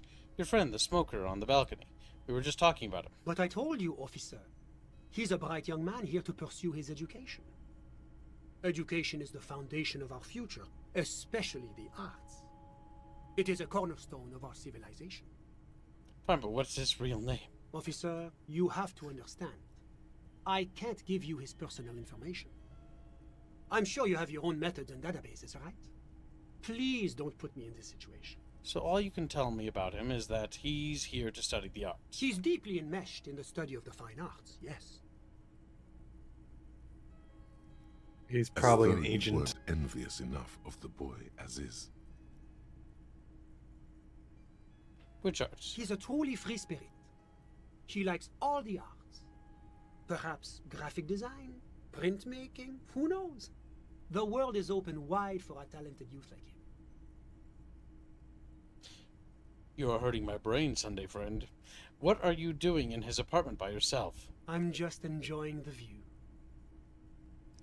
The man smiled, nodding to the window. Enjoying the view? There's a dead body hanging in the tree. A dead body we still need to get down, by the way. I know. Listen. He says, raising his hand. What? I'm not hearing anything? The Insulindian Bay. What about it? This place used to be a luxury accommodation before the revolution. Apartments, of course, were much bigger then. A few walls have been added here and there, leaving some of the tenants without a private bathroom or a kitchen. But the million real view stays. You can't take that away. I was asking about your friend. My friend comes and goes. I'm sure you'll see him around. He's a busy bee. A busy bee? What an odd choice of words. I had something else in mind. I'm all ears, officer. You actually witnessed the lynching?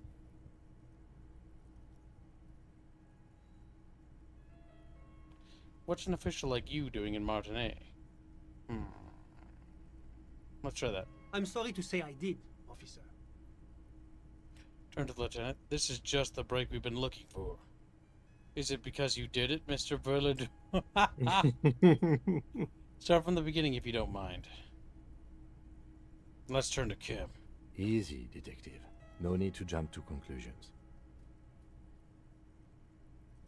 Start from the beginning, if you don't mind. Officer, You were it's tempted. very difficult to I describe was. what I saw that I had to do a It check. was so surreal to me, like in a play. He holds out his hands and blossoms his fingers, like a drama teacher setting the scene. What do you mean, like in a play? It was just so strange. I could barely comprehend what was happening. I was on the balcony when it happened, getting some fresh air. I remember that first they came in, carrying what looked like a body. And then I saw all the surrounding windows go dead, one by one. That's when I understood I should not be seeing this. Okay, so everybody turned off their windows and lights because they knew. Probably because they made them do it. Sounds like the victim was unconscious, or at least incapacitated. Interesting. So I'm learning a little bit more here. Who were they? Can you describe them? I couldn't see their faces well, and there were quite a few of them. But they were very loud and very Martinez. Let's just say that the laboring classes can get rather expressive with their profanities. How many of them were there? I couldn't tell you exactly. Less than 10. Maybe 8? The lieutenant sends you a sharp look at the mention of that number. 8. Were any of them huge, like 200 kilograms huge? That's a giant you're describing. No, they were all quite human, as far as I could tell. Did any of them look like drummers? Drummers? Why, no. But then, I don't know what a drummer is supposed to look like. I think we can drop the drummer angle. Night, Was my bad. Yanos. Hey, little Yano. Yeah, what happened next? I went back inside. Were you able to see anything from inside? Officer, the yard was pitch black. There was nothing to see, but I could still hear their voices. They were threatening to kill that poor man. Were they men, women? Were they Quicos, Kips, those funny squinting men? Oh my god. Were they men, women? All men, I presume. But again, I couldn't see very clearly. Okay, so the 8th might still be our girl. But we are fairly certain the lady driver was present. Are you sure at least one of them wasn't a woman? It's possible, officer, but I cannot say with certainty. It was very dark, you must remember. What happened next? Well, that's the strangest part, officer. Nothing happened. It was oddly quiet for a public lynching. What do you mean nothing happened? They lynched a guy. Eventually, their shouts died down, and that was all. There were no gunshots, no celebratory shouts, no anything. He might have already been dead, Chatfish. Why didn't you call the RCM? You're right, of course. That is what one is supposed to do in such circumstances. I was simply in shock. I'm afraid I don't have anything else to add. About what time was all this happening, approximately? All I can say is that it was late. You didn't check your watch? My watch? Yes, now I remember. It was 30 minutes past midnight, give or take. So let me get this straight. You didn't actually witness the hanging itself, did you? No, I didn't see the corpse until the following day. It seems this wasn't the break you were hoping for. I think we have everything we need. Thank you for talking to us, Mr. Villedroit. Of course, anything I can do to assist the RCM. What's an official like you doing in Martinet?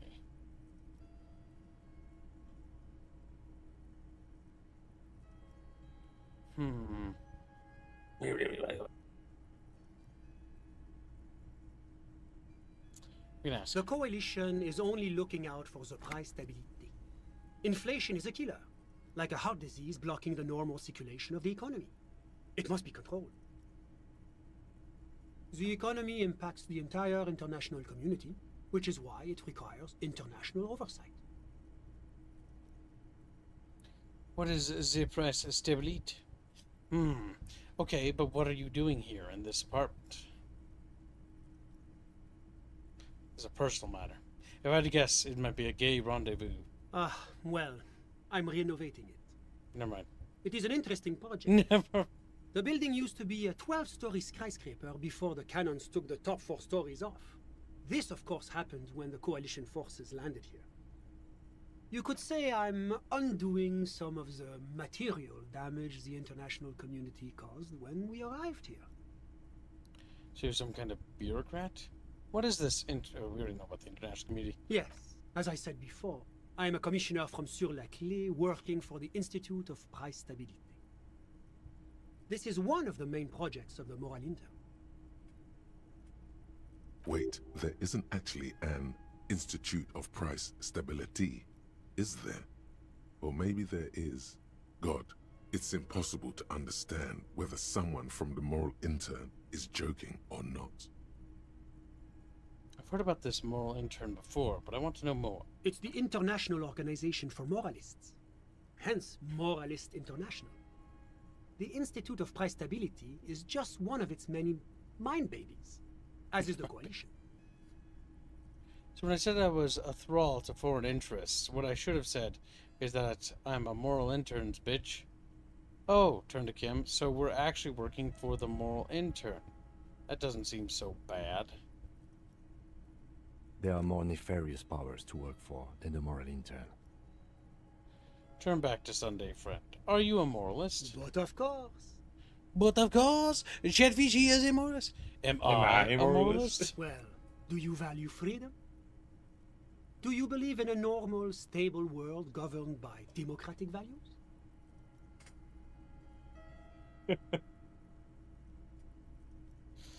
Turn to Kim. Are you a moralist? But what is this normal, stable world? Martinet doesn't seem very normal or stable to me.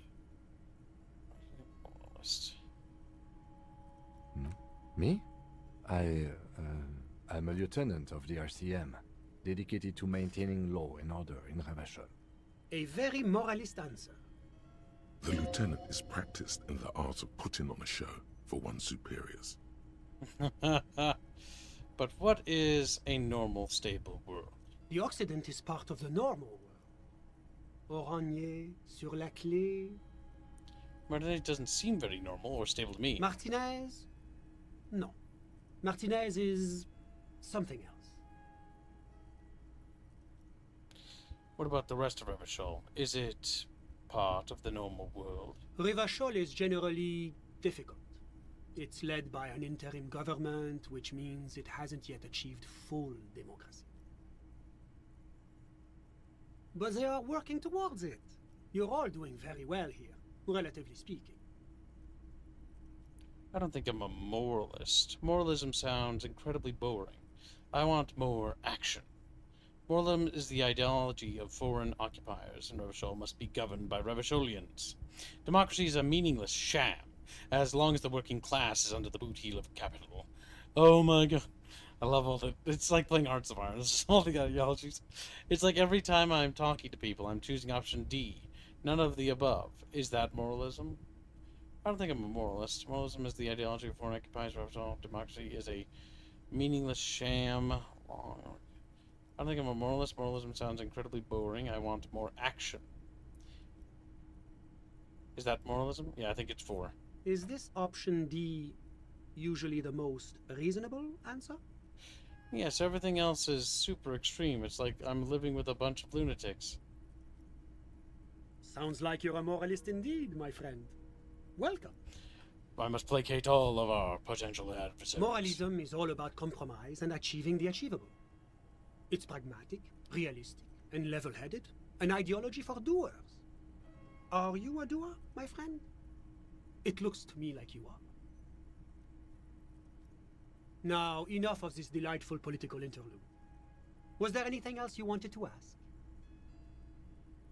What is this international community?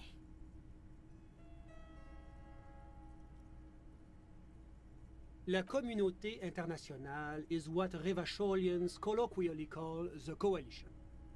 In other words, the nations that stopped the disaster of the revolution. And what do I call the coalition? Your employer, technically speaking. The governing authority of Revachol. The RCM is but one part of this provisional administration. What is the price stability? It is the most important thing. That doesn't tell me anything. It's the central goal of any sound monetary policy. Maintaining the price stability is essential to maintaining high levels of economic activity, which is essential for maintaining high levels of employment, which is essential for maintaining the social stability. Basically, it makes sure the price of bread doesn't change. Précisément. Too much inflation, bread becomes too expensive. Too much deflation, it becomes too cheap for bakers to produce. That's why the Institute of Price Stability works to keep inflation just below 2%. Below 2% of what? But not too far below, no. Too below is also bad. Below, but close to 2%. You're not answering my questions at all. The coalition believes in He has the autism. importance of informing the public about the benefits of the price stability. Transparency is one of our principles. We're talking about Would you Stone like any Age. information We're on not fence sitting. I'm manipulating. He's like, manipulating? You obviously know that I want to restore the great Revacholian people, Chatfish. But when He's being a woman. we have been confronted by our potential adversary. You're an officer. You are not supposed to take sides. That's true. But the law. No, I'm good. A sound monetary policy is essential for addressing uncertainty. Stability is the raison d'être of the moral intern. It's the reason why I identify as a moralist. But oh, I don't have my leaflets on me today. That's too bad. You can always call our information line. Making information available is part of the moral intern's commitment to transparency. Tell me about Sur La Clef. What's there to say? Sur-la-Clé is a modern, urbanized country that measures very high on the Human Development and Freedom Index. Mostly, though, it's known as the executive heart of EPIS. Moreover, it is a great sponsor of less emerged countries. Revachol is only one of its many darlings whose progress it supports and cherishes. Darling? That can't be an official designation. What makes Revachol Sur La Clef's darling? Because a great percentage of Revachol's culture hails from Sur-la-Clé. Its language, its people, its cuisine even. Or at least in the downtown La Delta area. Tell me about the Oriangé. Oranje is an exemplary nation who, as a core member of EPIS, contributes 28% of our annual budget. Next to Sur-la-Clé, Oranje is probably the most prominent member of the international community. Which one of them is more EPIS? As founding members, they are both very EPIS.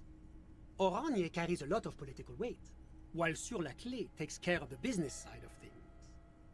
Sur-la-Clé hosts the headquarters of the major EPIS institutions. Are you pro-orange or pro-apple chatfishes? Chatfishes are for tickling. The eep. Dang. Okay, but outside of EPIS, what is Oriangé? Oranje's economy is one of the most advanced in the world. It has successfully transitioned from heavy industry to advanced services and generally acts as an engine for sustainable change in the international community.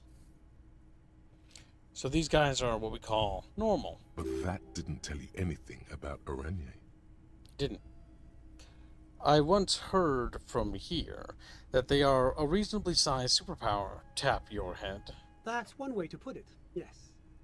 They certainly have the power to exert influence over others, but they only do it in the name of regional stability.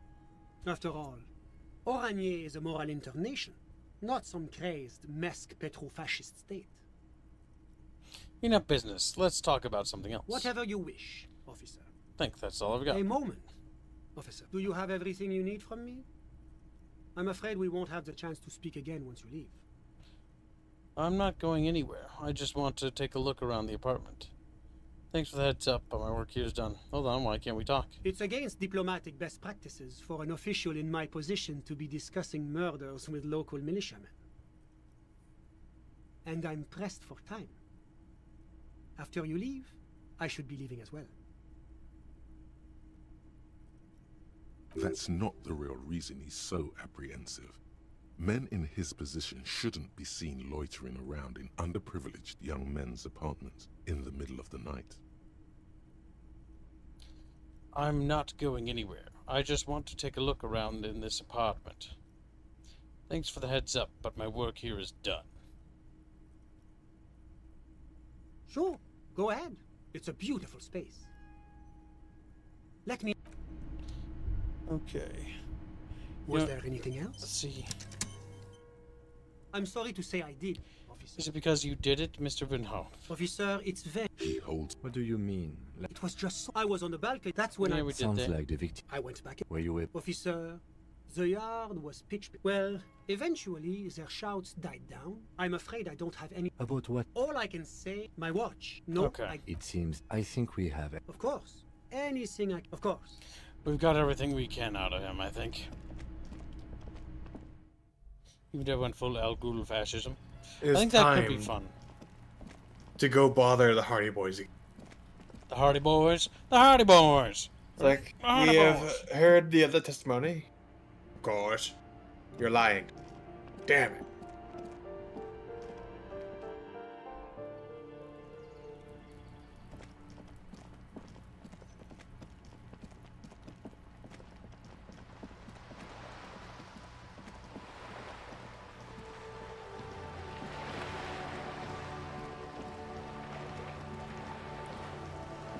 Still haven't met the lady driver yet.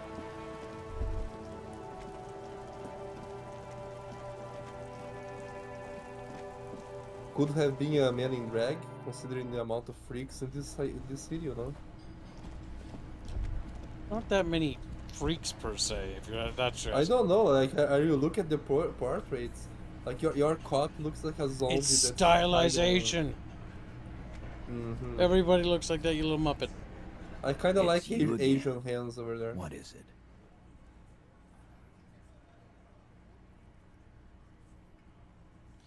I found someone who saw the hanging, a witness.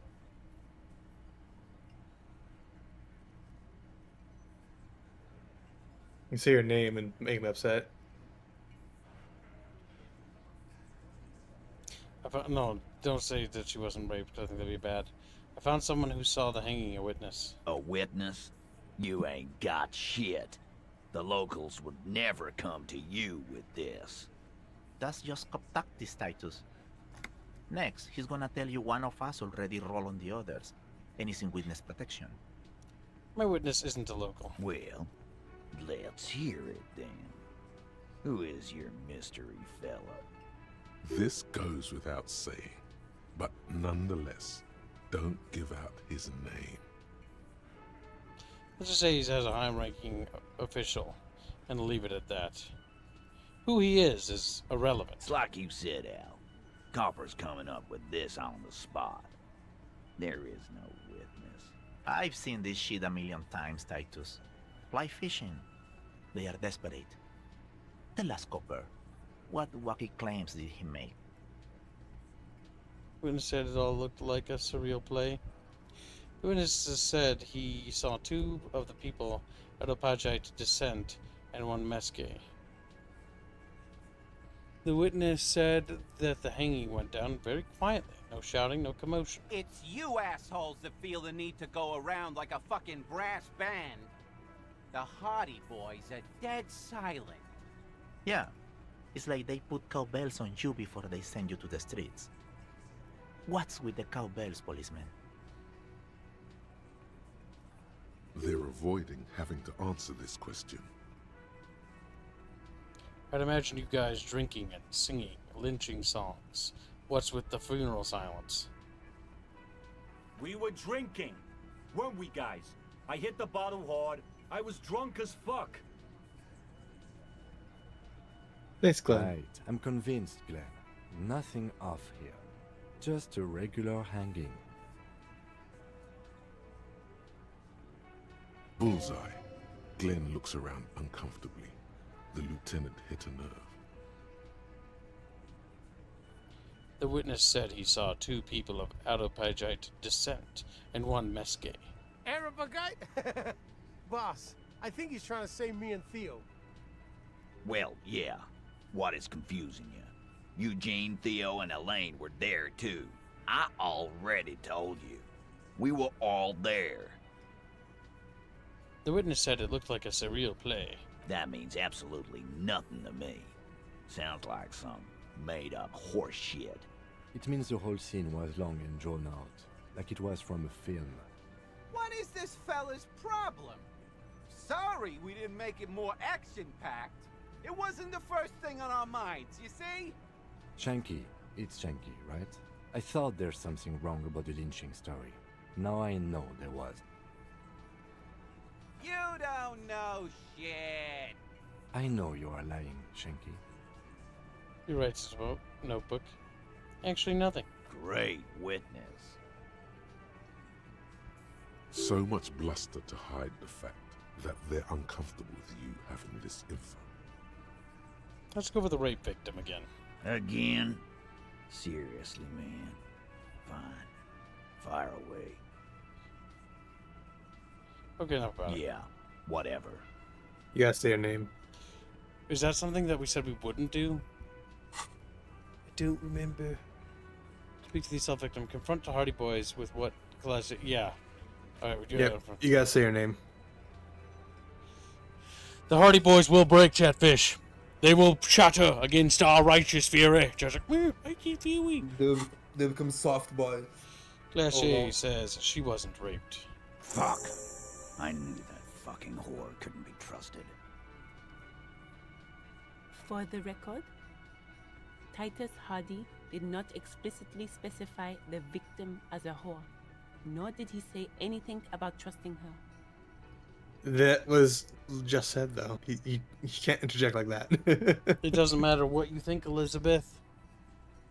Oh, shut up and stay out of this, Liz. He raped her. He was out of his fucking mind.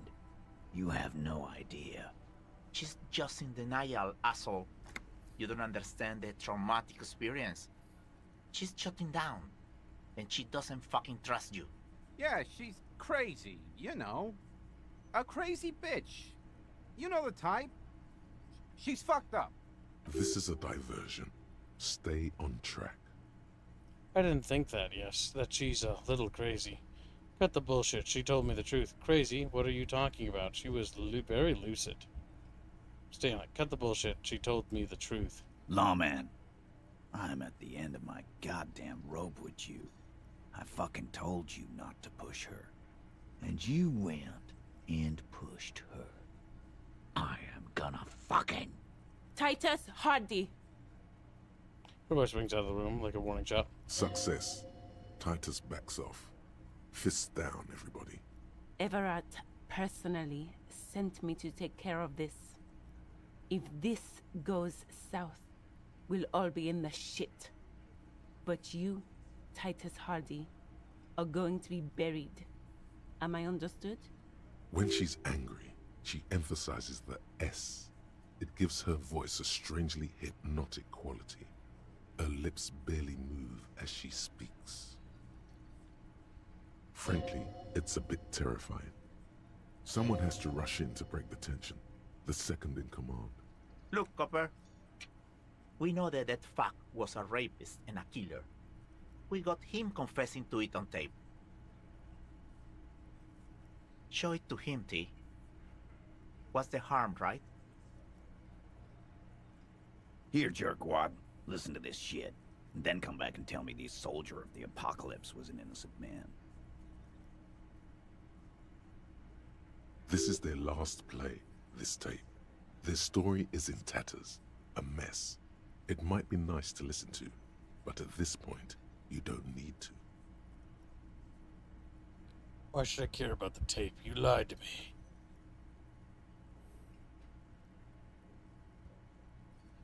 Your joke already slams onto your tape on the tape. Listen to this. I'm just rereading because I'm thinking about it. Thinking back and tell me the soldier of the apocalypse was an innocent man. So he threatened him, probably. So what's on this tape? Where did you get this tape? Where can I listen to this? Where did you get this tape? You think we go into this shit deaf and dumb? You RCM aren't the only ones who know how to bug people. There's no university degree for that. Actually, there are a few. Crypto analyst, radio officer. Actually, there are numerous degrees, so you can get in signal intelligence. Yeah, like you have one. Smart ass. Bear. So,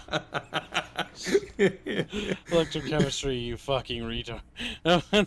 So you bug them, how? We have machines. We're in logistics. How do you think a harbor works? It's advanced stuff. Understood. You guys are idiots, though. You've listened in on their communications. How long?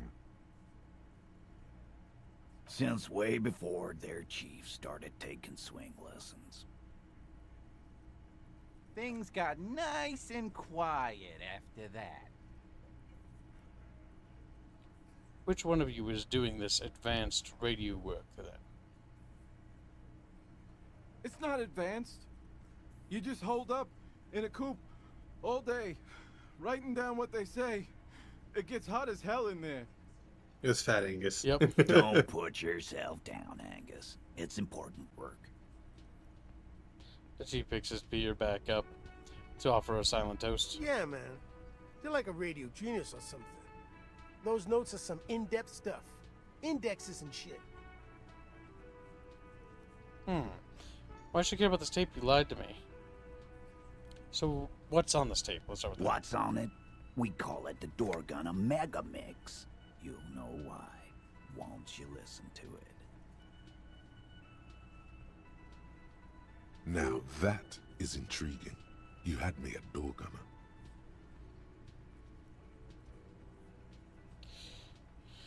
Why should I care about the tape? You lied to me. Where can I listen to this? Why should I care about the tape? You lied to me. Let's try it. You don't care about evidence. The fuck are you a cop for, then? Pixty, they don't care about getting the truth. They care about getting convictions. They are fucking keeping a score on their bulletin boards. Paranoia. I won't be on your bulletin board. If you don't listen to the tape, we got nothing to talk about. There's a lot of questions. If you ask them now, they'll just keep bringing up the tape. Listen to it, and they'll have nothing to hide behind. Where can I listen to this? I'm sure we can find a tape player. Where can I listen to this? Why don't you try shoving it up your ass, genius? Yeah, play it with your ass, cocksucker. Oh wow, repeating I'm simply. sure we can find a tape player. It's not a problem. That's enough for now. I'll be back to the investigation. Don't forget your tape, lawman. Compliments of Titus Hardy. Take the tape.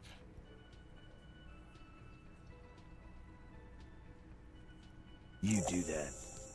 Oh, and keep it. Maybe you'll need a reminder of human ugliness someday. Okay. We've got our tape, Chatfish.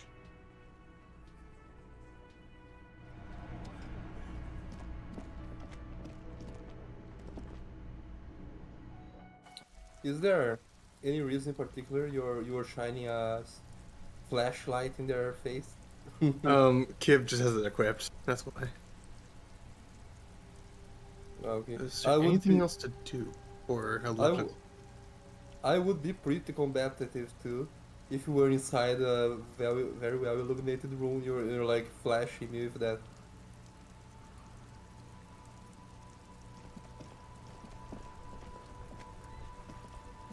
Well, let's see.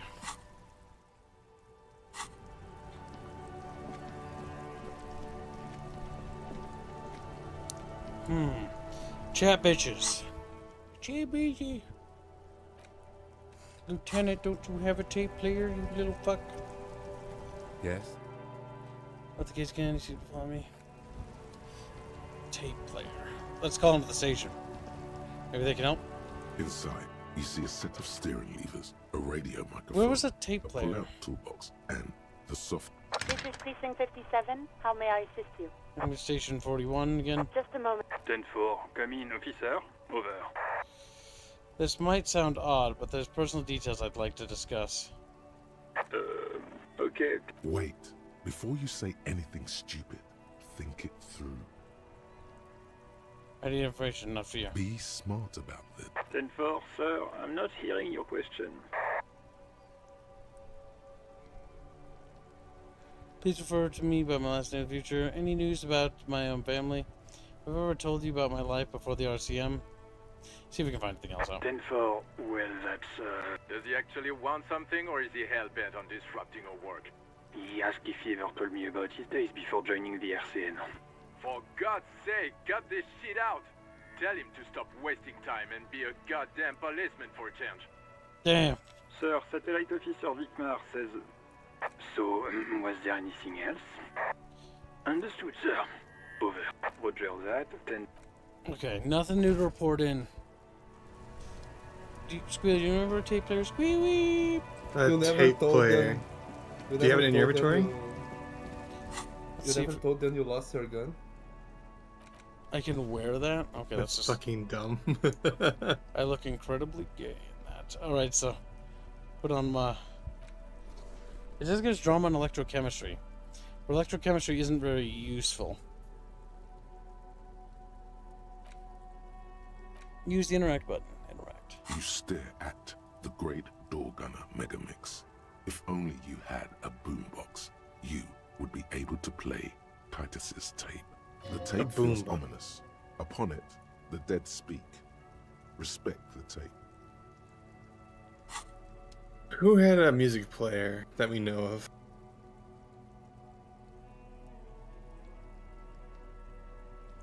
Interact. A crinkled chewing gum wrapper. The worn label reads, you feel compelled to point. You carefully fold. No, not that. You take the legal documents out of the envelope. A 12 to 40 month construction period, that's gonna be useful. And the zoning plan in the addendum.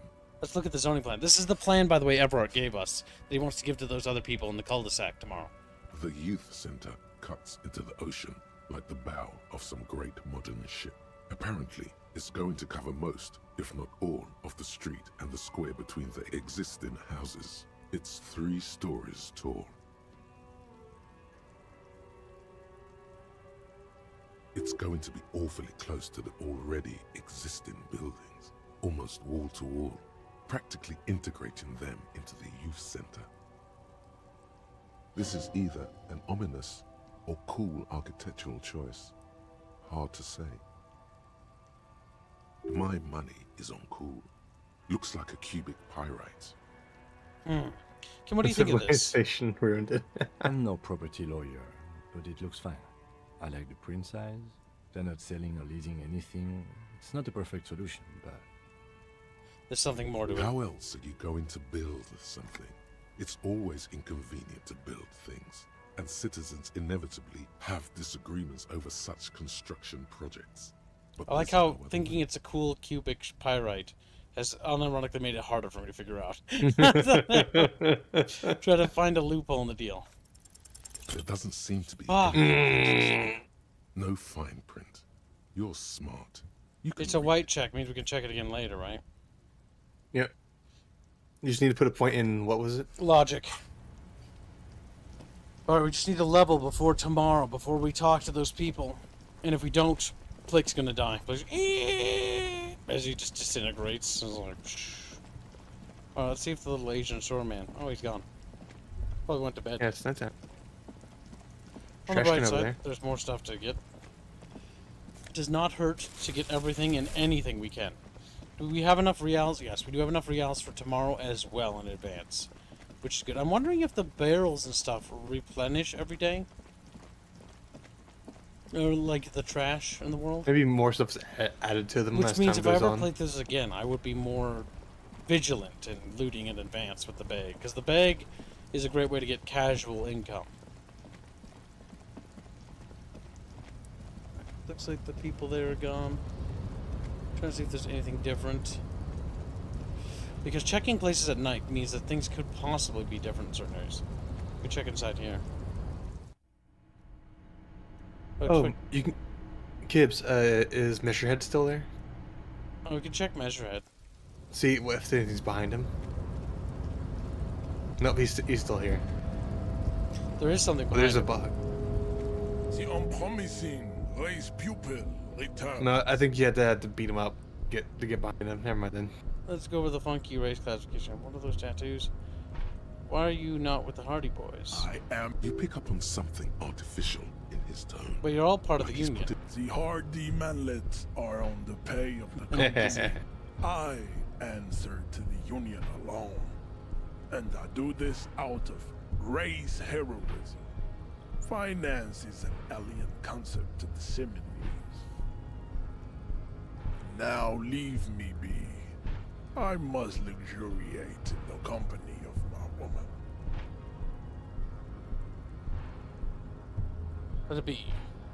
Yes, it was probably nothing.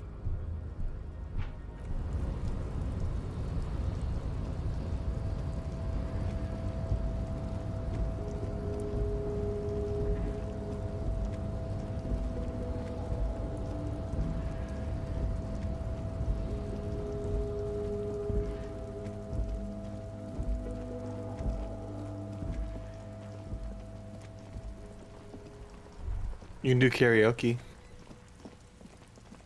We gotta find the right song. We can try the body again, maybe. There he still is. Nope. Looking right. God damn. That body's gotta give at some point. Is there anything else we can talk to Kuno about? Fuck does Kuno care? Yeah, like a fuck. You're lucky you didn't die there. Wish Kuno could. That Kuno doesn't. Nothing. Okay, let's check our little book again. Chatfishy. Listen to the door gunner mix, mega mix. Where would that be? Where would? Who has a music? Let's try that vendor by the entryway, or the bridge. I'm trying to think of like a thing that plays music.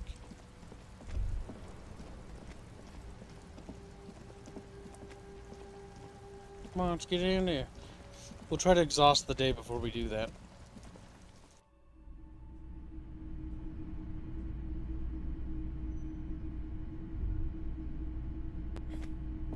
Oh, the boomboxes on the shelf look well loved and well traveled. There you Chipped, go. dented, they stare at you with the unblinking eyes of their tape reels. Stand on the tip of your toes to see more. One especially catches your eye. Deep gold and amber plastic with a big old handle on top. A classic boombox that says Stereo 8 approved. This is you. Golden orange. A sunset suite. Just make sure it works before you buy it. The Stereo 8 approved machine here. Is the Harman Welsh W2. Made in Vespa. Designed Equipped to play in tapes. Seoul. Wait and see if it Plays works. all reel-to-reel formats. 2mm, 8mm, 12mm. It's even got a little radio in there. It'll set you back 12 real. Why are you sure all this is in working order? Absolutely. I've tested each one myself with recordings of speech. Found sounds and music from a variety of genres. Even though I don't really like music. He grimaces. That's odd. Why doesn't he like music? Don't like music? What do you like then? The stuff I record myself. Silverware shaking in drawers as motor cars race by. Nocturnal animals climbing on the roof. Airship rotors. That kind of thing. Maybe you should ditch music as well. Get into these more experimental sounds he's describing. I want to buy that boombox. Can I get a discount on this boombox? A police discount? Worth trying. A discount? I do have to keep the lights on, man. It's 12 real. Remember, he doesn't like music. He likes sounds. The Door Gunner Megamix is his type of tape. Certainly, he'd give you a discount if he knew you'd play something so experimental. I'm not just doing any police work. I've got the Door Gunner Megamix here. An era-defining work. Let's do 4 real. 4 real is offensively low, but just this once. For the music, concrete, cop. Thanks for the discount, man. Here's the money for the boombox. And here you are. Quality sound reproduction on the go. It'll play anything, wherever. Turn any tape into a conversation of sounds and shapes.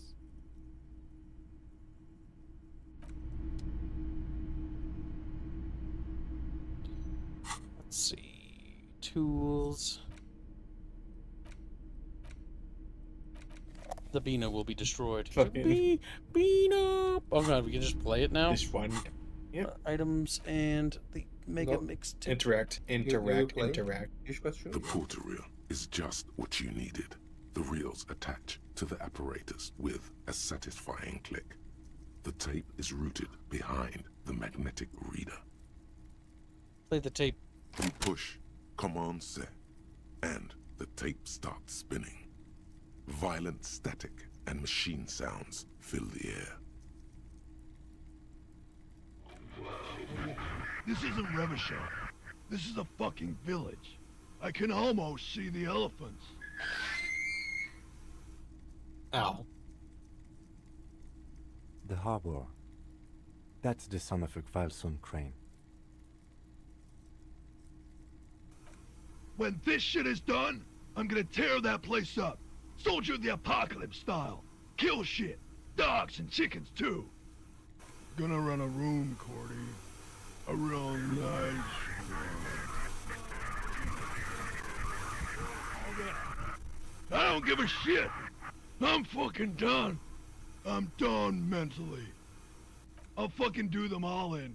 Rape that disco cunt on the counter. You know, the dance a whore upstairs. Do it Kohoi style.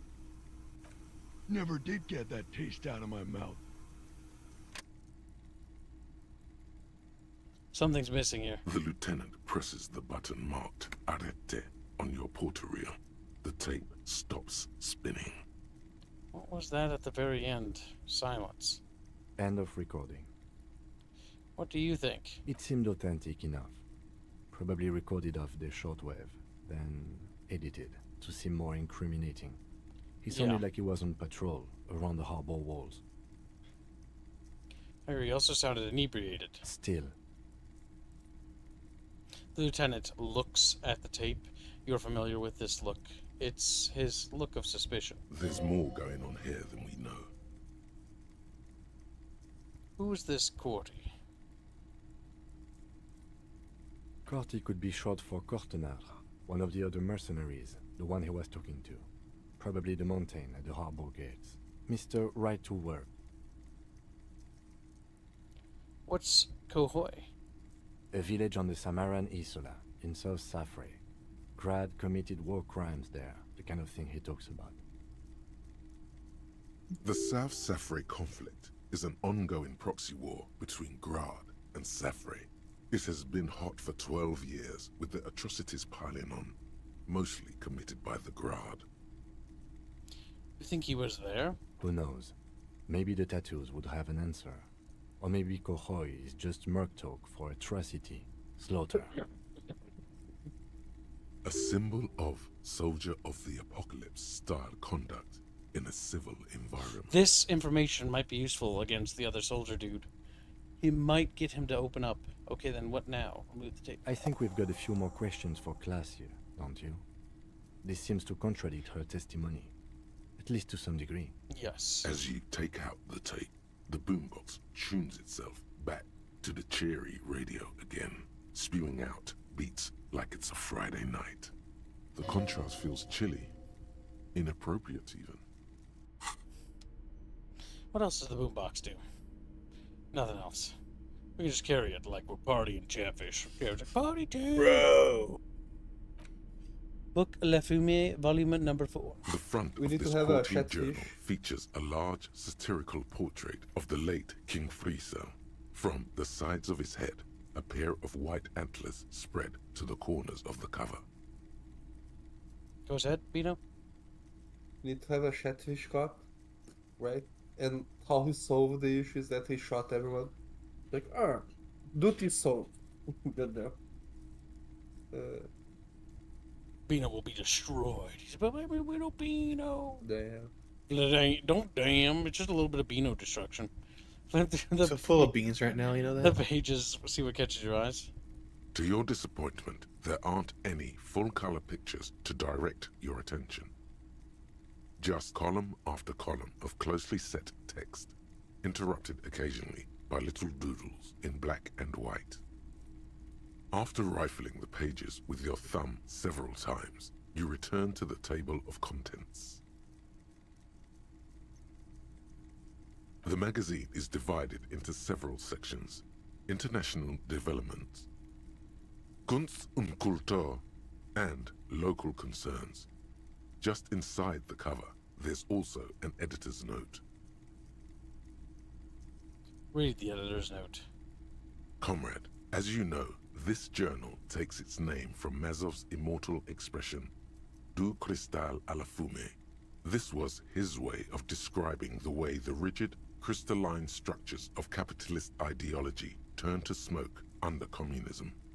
But, like the structures of capitalist ideology, we too are at risk of going à la fumée. Unlike many publications which are content to spoon-feed their readers reassuring drivel, La Fumée is committed to telling the radical truth, even when that truth may drive away potential subscribers.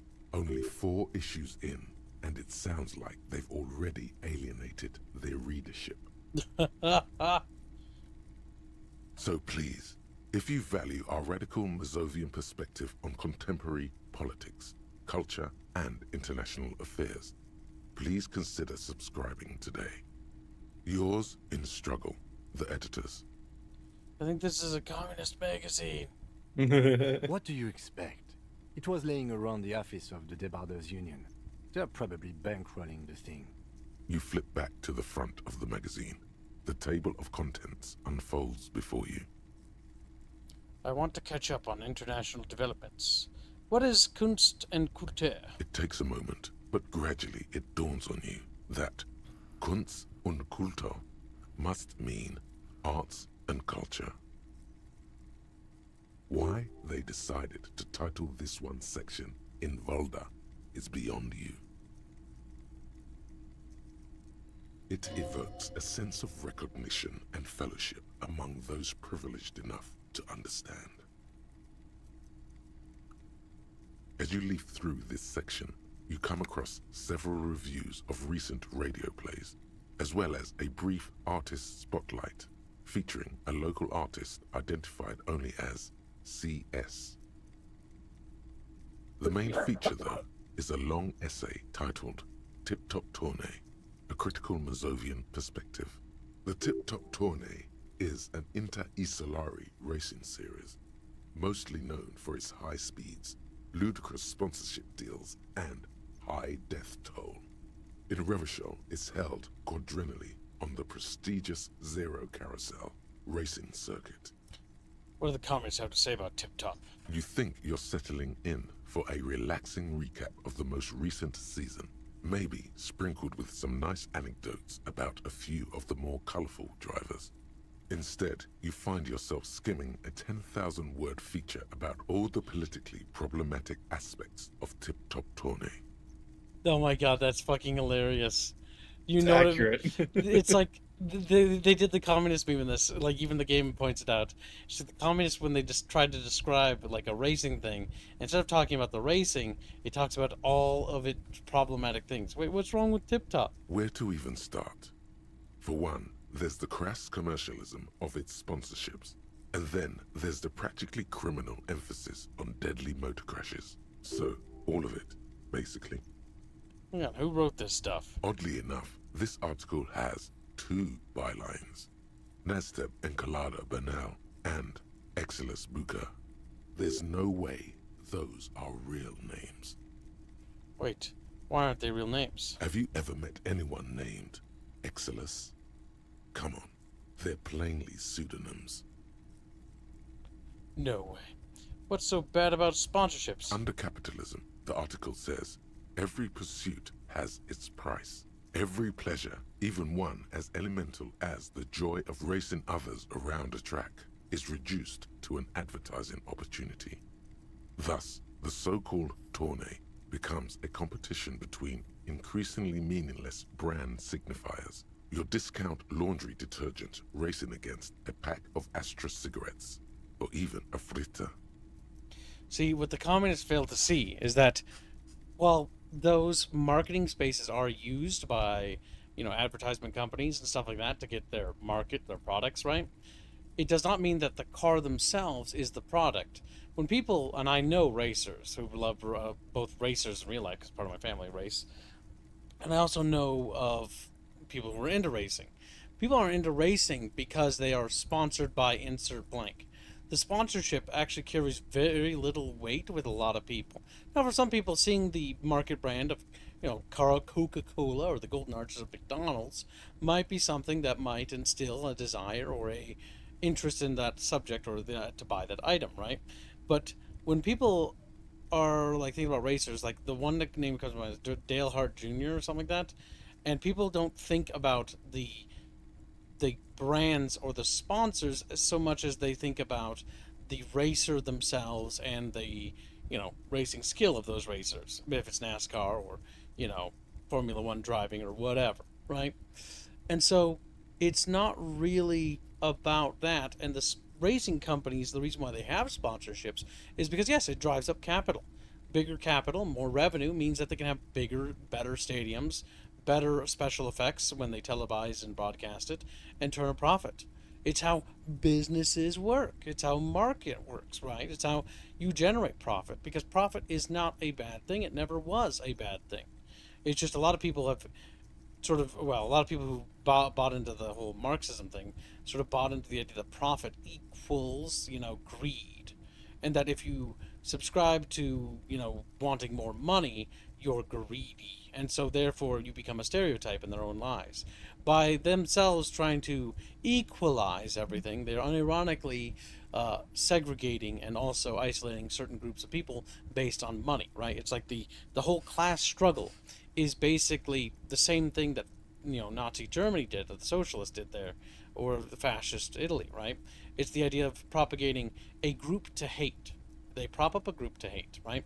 The Nazis propped up Jewish people and other races, right? Because it became a struggle about race. And that was the great unifier, the race struggle.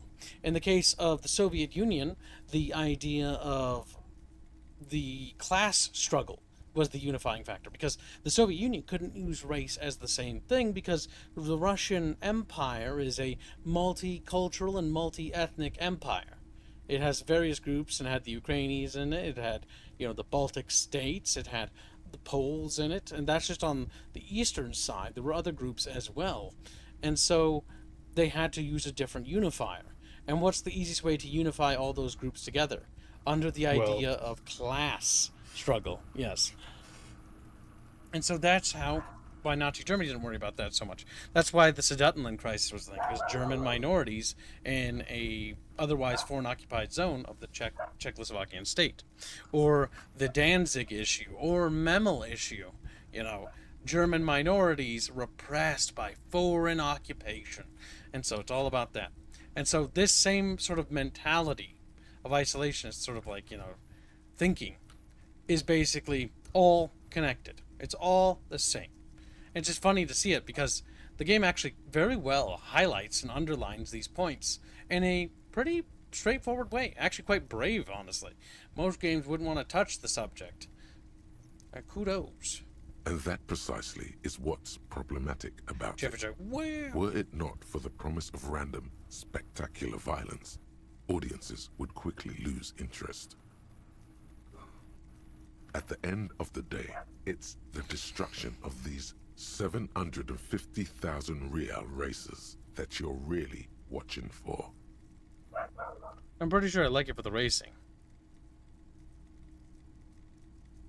Sure, you think that, but subconsciously, it's The book is visions fighting of me. brand The names book being is engulfed in fighting flames that you crave.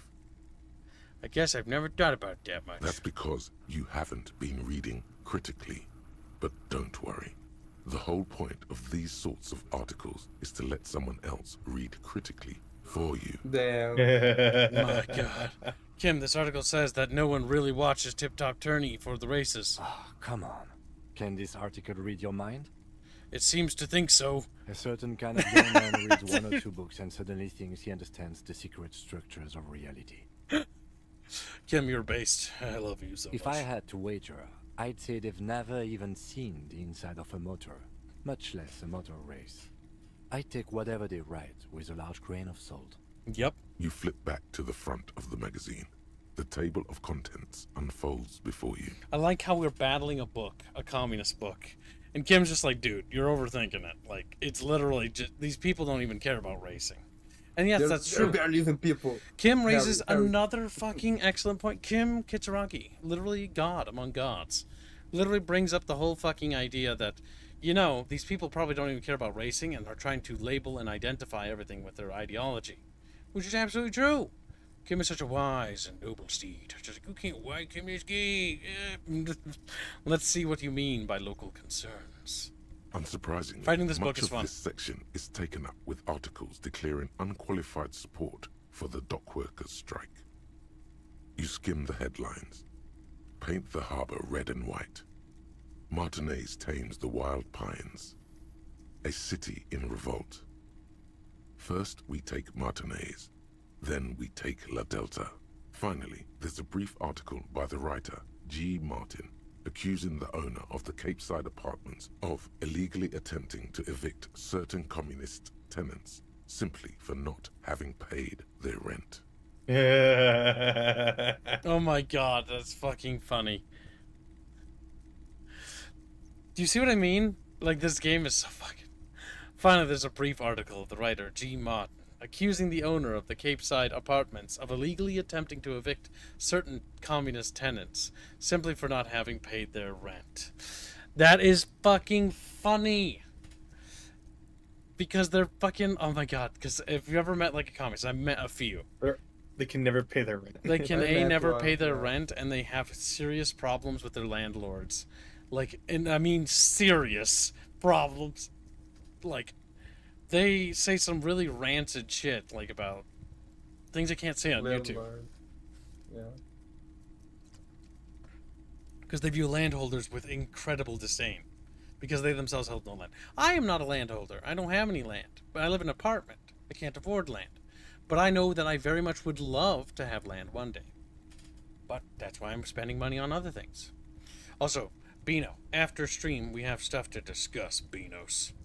Oh my God, what happened? Gotta hand over your bean Nothing. stockpile. It's just about how many beans I'm going to take from you. It's like, my bean collection. Damn. Damn, communists should have killed a lot of them when they had the chance. Based. One of the editorials proclaims that the more I think the spirit of communism becomes. Oh, you fucking mongos. You talked over all of that. All right.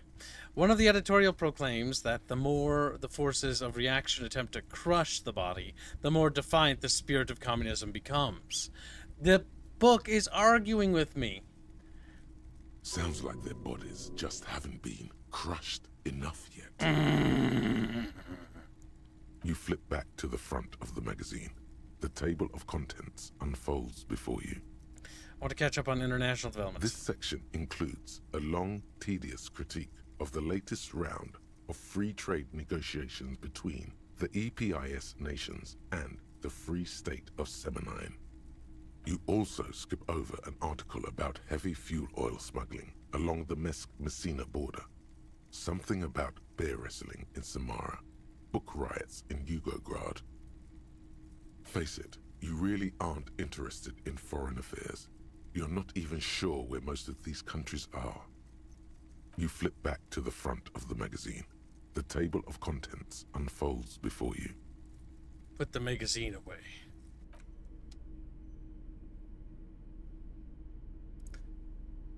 Oh my god. It clips to my hat. Eep. Now, Bino, make sure you're getting plenty of drink and food in your tummy, wummy. Yeah, I am. I'm medicated now. I spent most of the day waiting to see the doctor. Bino, you're not allowed to see doctors and get health. He's like, what you said you...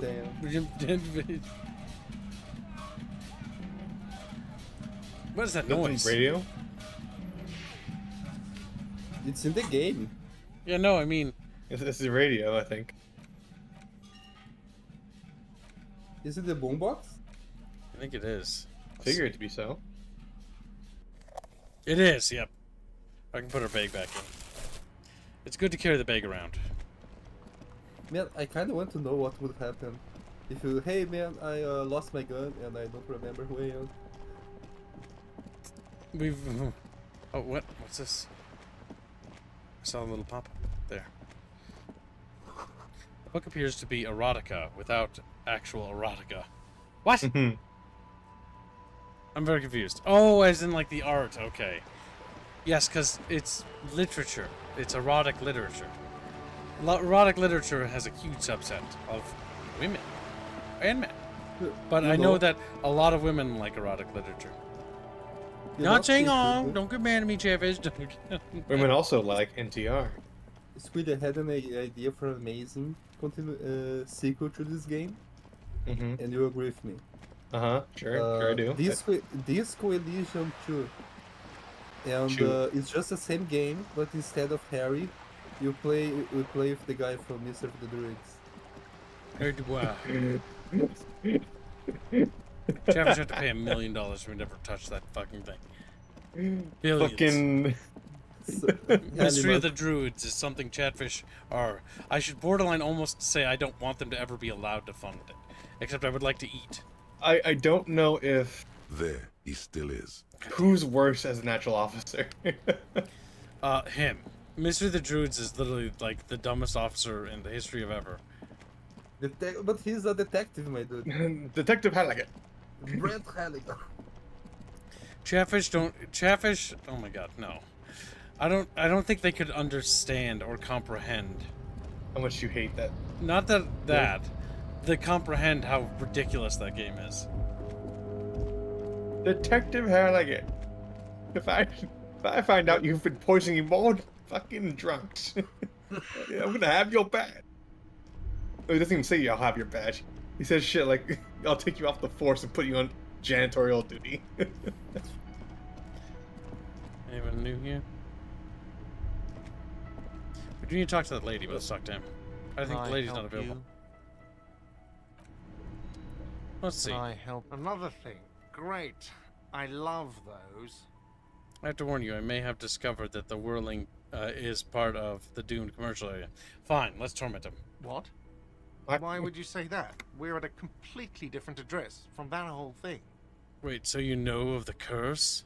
Everyone knows of it.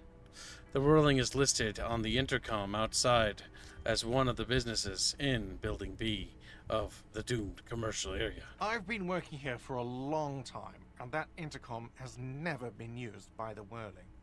Hold on, well, once? Isn't that already a sign of decline? It's a sign of the whirling in rags not being part of the doomed commercial area. If anything, we're revitalizing this neighborhood. Relax, Mr. Gart. I'm sure there is no doom. He simply wants to share his discoveries with you.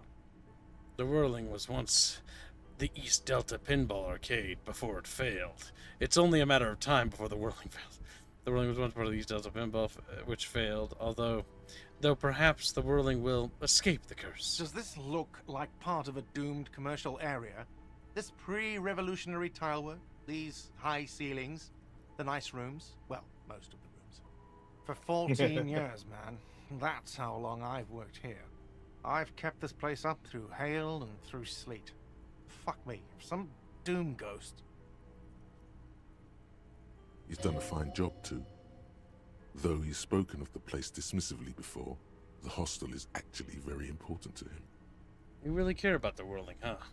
Yeah, it's slowly growing on me again. It's beautiful Attaboy, in its own Gart. way, especially for this neighborhood. I've been trying to keep it that way. Even if it is part of the damn doomed commercial area. Ah, so you finally admit it. You shouldn't be so worried about that label, you know? I don't place much stock in the curse and so on, but the label frightens the clientele. Who wants to stay at a doomed hostel? Everything's doomed enough without that. Well, good luck with you, place. Well, too bad it's all doomed. What about the other cafeterias you manage? And who named it the Whirling and Rags? Well, it sure as hell wasn't the real estate company. It was you? You look surprised. What? It's a great name, I know. Cafeteria managers come up with great names too. It's from a song. Hail, Holy Queen, by the Ateniers. Hail, Holy Queen of the Sea. You're whirling in rags, you're vast and you're sad. Good pick. What about those other cafeterias you manage? What about them? One is a basement dive frequented by chain-smoking communists. I Yeah. can't tell you how sick I am of Kraz Mazov and Ignis Nielsen and all those old ghosts. This game just keeps getting more based. You're guessing there aren't that many others. Who owns this place? Some real estate management company. They never come around here, just collect money from afar. Honestly, I think some money laundering might be involved. Well, good luck to you with this place, then. Luck has got nothing to do with it. I need to think about where I'm going to place those pinballs. I have a feeling they're going to help. It's the dude, it's implied. So, if you didn't have anything else to tell me about my establishment, can we, wrap it up? And we trust Gart. Yes. Chatfish. This is the biggest Chatfish poll since the last biggest Chatfish poll. Trust Gart. No, wait, sorry. I gotta make this better.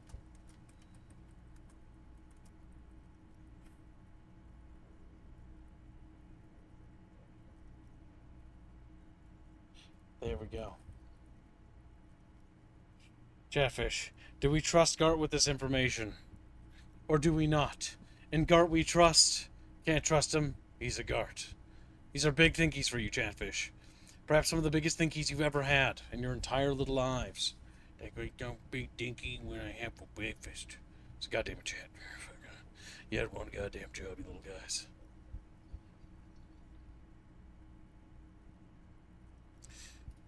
Welcome to Little Press. He didn't kill the homeless Earthman. He just poisoned him with like semi-lethal dose of alcohol, you know? It's different technically. Bino, I know we've had our differences. You being a Bino and me being better than you. Damn. Damn, Bino. You said it so fast and so quickly. Bino, sad. Bino gonna cry now. Bino. Oh, on the good news is that like now that when I cough, sometimes stuff comes out, so I think that's good. Or you're clearing your throat. Hopefully. Chat, too trusting. English, do you trust? Chatfish, you have 60 seconds to contest. But it appears that Chatfish are thinking that we trust in Gart. That we believe his soft, deviant cheeks. He does look quite like that, doesn't he? It's just kind of uncanny, honestly. The resemblance is... He looks like the skinny one. Yeah. Damn, you're Just so like- mean. We forcing Kibbs to watch more MLP tonight? Hashtag kill tally. Hashtag sock fund. Thank you for your generous donation. Can you put a gate on that, Kibbs? How far we have to get through the weekly goal before we watch more MLP? They'll just fund more MLP episodes if we do that. And will we really win? No, I think the best way to unlock watch-alongs is to make the daily goal. That is a small and reasonable order, Squealy. Also, remember fishes. Never be greedy. Take what we We need. are going to be playing Fish Quest 2 soon. I'm here to not allow these traitors to escape. So let's see, Chatfishies. You have decided. In Gart we trust. Oh wait, no, I gotta do the normal thing because otherwise Chatfish get mad. Alright, chat, you have 60 seconds to contest. As it stands now, in Gart we trust is at 67%. And 33% of Chatfish don't trust Gart. And I really don't know why, because Gartnet's, well, besides being annoyed with us, which honestly, for reasons that I actually kind of am empathetic towards, considering our character's history. Well, you said that he looks like a skinny Canadian, so like, I wouldn't trust a A fat skinny Canadian. communist Canadian. Get Yeah, right. I wouldn't. No, that's pleonasm. Like, comic Canadian. Like, what's the difference? You know, like, I wouldn't trust a fat Canadian. I wouldn't trust a skinny one, because the skinny one is probably hangry. You know. At least the fat one Kuno's is, logic is always fun, you know. It's like a skinny Canadian is always hungry. It's hangry. It's different. He's angry and hungry.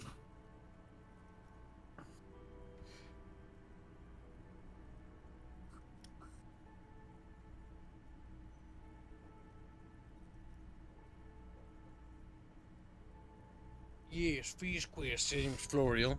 Contest is Sturmrat. Let me look in. Oh, Sturmrat's gonna contest. He All just right. $8. Don't trust him. Tally lives. Represso fit. Thank you for your generous donation. Well, it appears that Chatfishies are contesting. This is unfortunate for those who want to trust in Gart. Look at this guy. Kibs. Look at this guy. He's got a big red nose. He's a big Chatfish. I want you to understand that. Tickle him. Like that. Squilla just looks at me and is like, what the fuck? Kill tally S. Well, he's SF MLP says Artemis fell for $16. Thank you for the donation. I guess we'll be doing some watch along stuff tomorrow. Tonight. Tonight. I meant to say tonight. Keep trying to weasel out of watch alongs. Well, I've got some stuff to take care You're of. a weasel, Kibbs. I got some stuff that I need to take care of. Weasley boy. Before or after stream. Little weasel boy. Alright, Class A and room number 3. Alright, well, currently it's slated that we don't trust him. You have 60 seconds, I was gonna say that you probably get some experience out of it if you do trust him. Yeah, I think that's what it probably is, but it's a Chatfish decision because it actually plays more of a narrative role with our character besides just XP. It's whether or not we told them.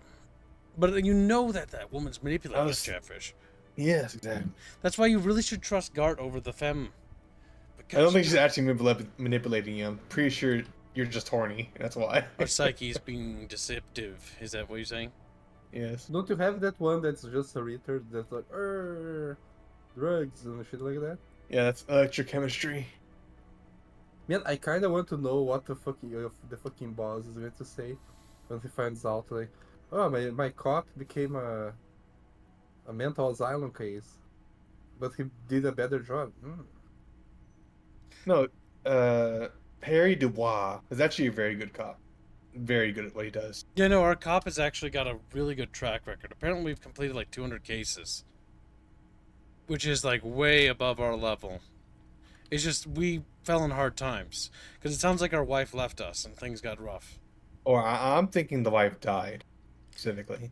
Either she died or she left us, one of the two. Either way, well, death is very different. The kind of regret we have is that we're coping with a loss that's like a whole, right? So maybe, but I don't think so. I have a feeling it's a bit more tragic than that. We just couldn't handle the loss. He came back from like his 200 case solved, and he found his wife in bed with a communist. And like, oh my god, couldn't at least be the funny racist man? Then he had to shoot them.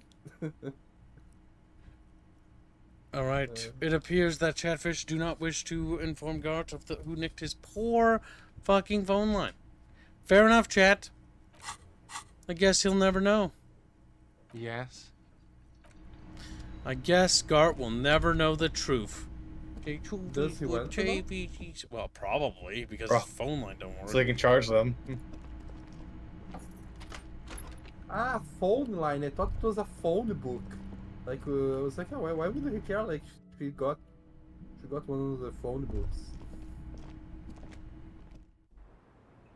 Oh, she's not here anymore. She's gonna be out there at 11 o'clock, Kip. Okay. Actually, she went. You missed her by a bit. Yep. I was like, maybe we'll find her still. Or I probably want to review the day with Kimster. Unless there's anything else we can see on our journal that we can cram in.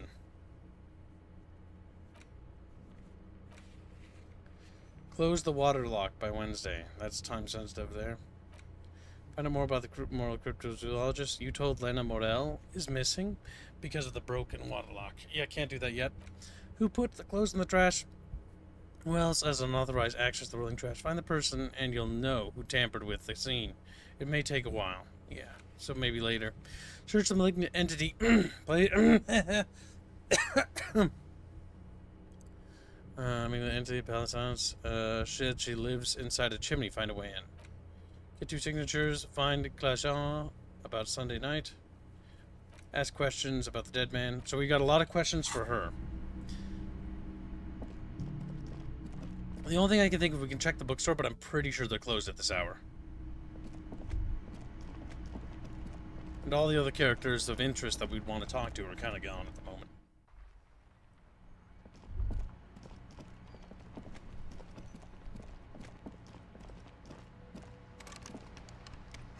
Yep. Not open. Volition is disappoint. Now Kib, compromise, just like the other one. Stir her, don't make me destroy you. He's like, stir up.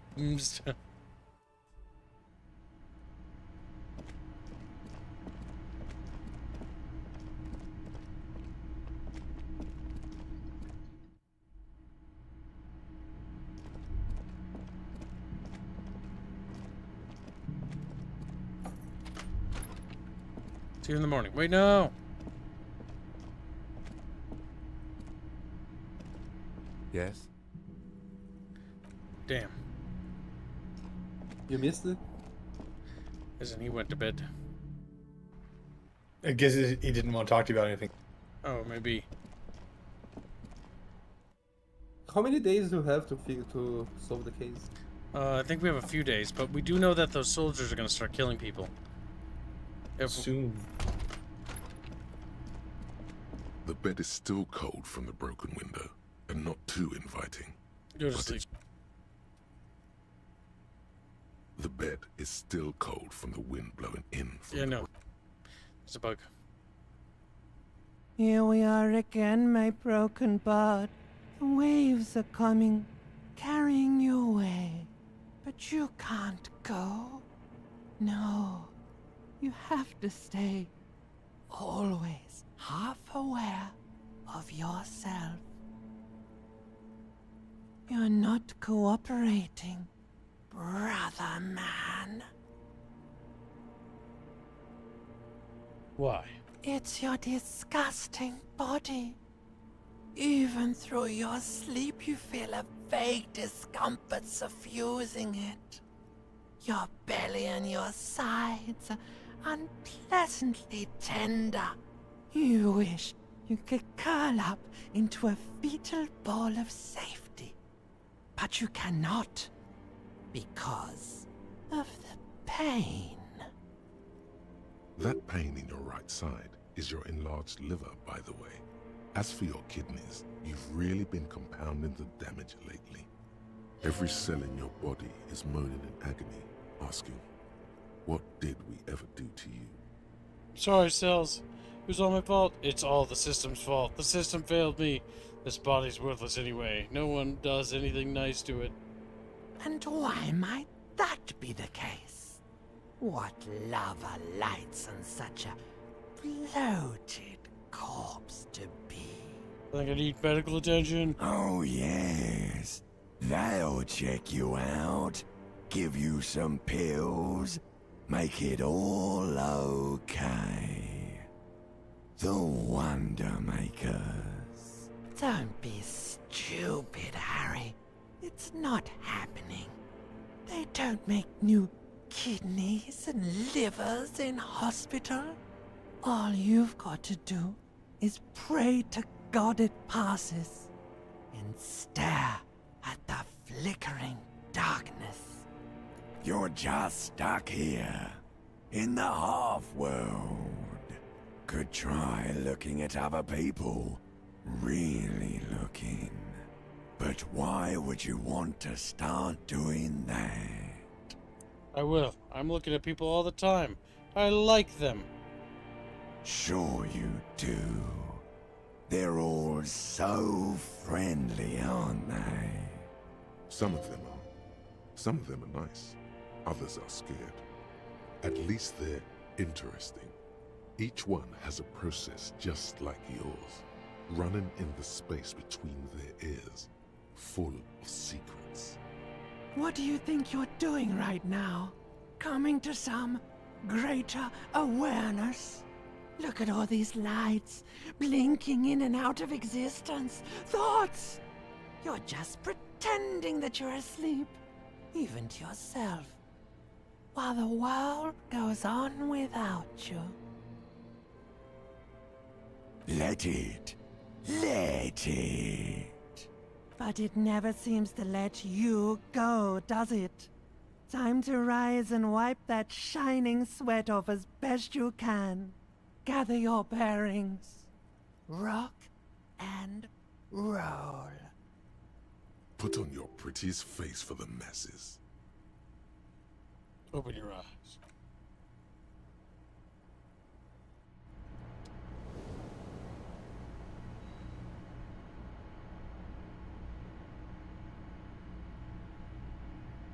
What about Chatfish? Well, you know, why is this thing going? Is this where it's like inside Chips's head? Yes. But every emotion is just A mirror hangs on the bathroom wall.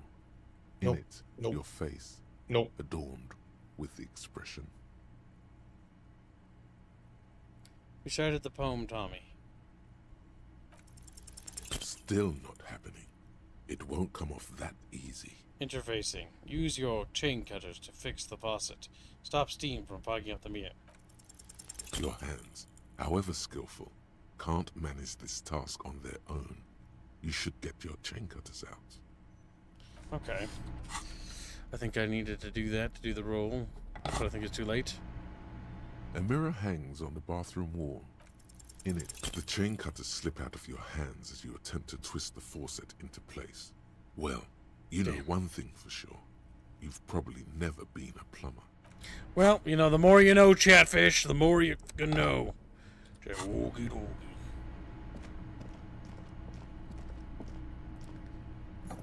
Now remember, Chatfish, I know you're chubby and cute.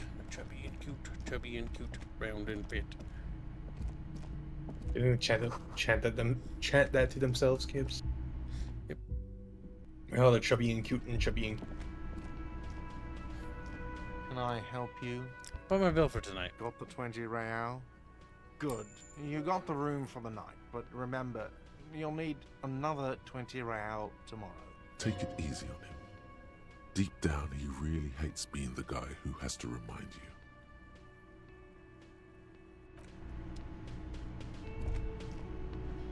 Oh, hello, dear. You're not gonna have anything for me today. Remember, kids, the waterlock today. Hi, gendarme. Oh, hey. The rendezvous. This guy. Hello. Adjust your tie. Hi. Hi. So what brings you here? What is it about the way he carries himself? That's not gonna work. What are you doing here? Admiring the atmosphere. What about you, officer? I live here. My room is right upstairs. Convenient. But what are you doing here? Talking to me? I met your Sunday friend. You did? And how did you like him? You're right. He was a magically bureaucratic. I didn't like him as much as I like you. He's a government official. I don't trust him. You're right. He's magically magical. Let's just be nice. I told you. He's been giving us helpful stuff. I guess that's the charm I of bumped powerful my people. ouchie's elbow. Yeah. Why was he staying at your place in the middle of the night? He has keys. And he likes the view. To the sea, I mean. Who is he? A visitor from the first world. He's not like you and me, gendarme. He can always return. To his opportunities in Occident, sur la clé.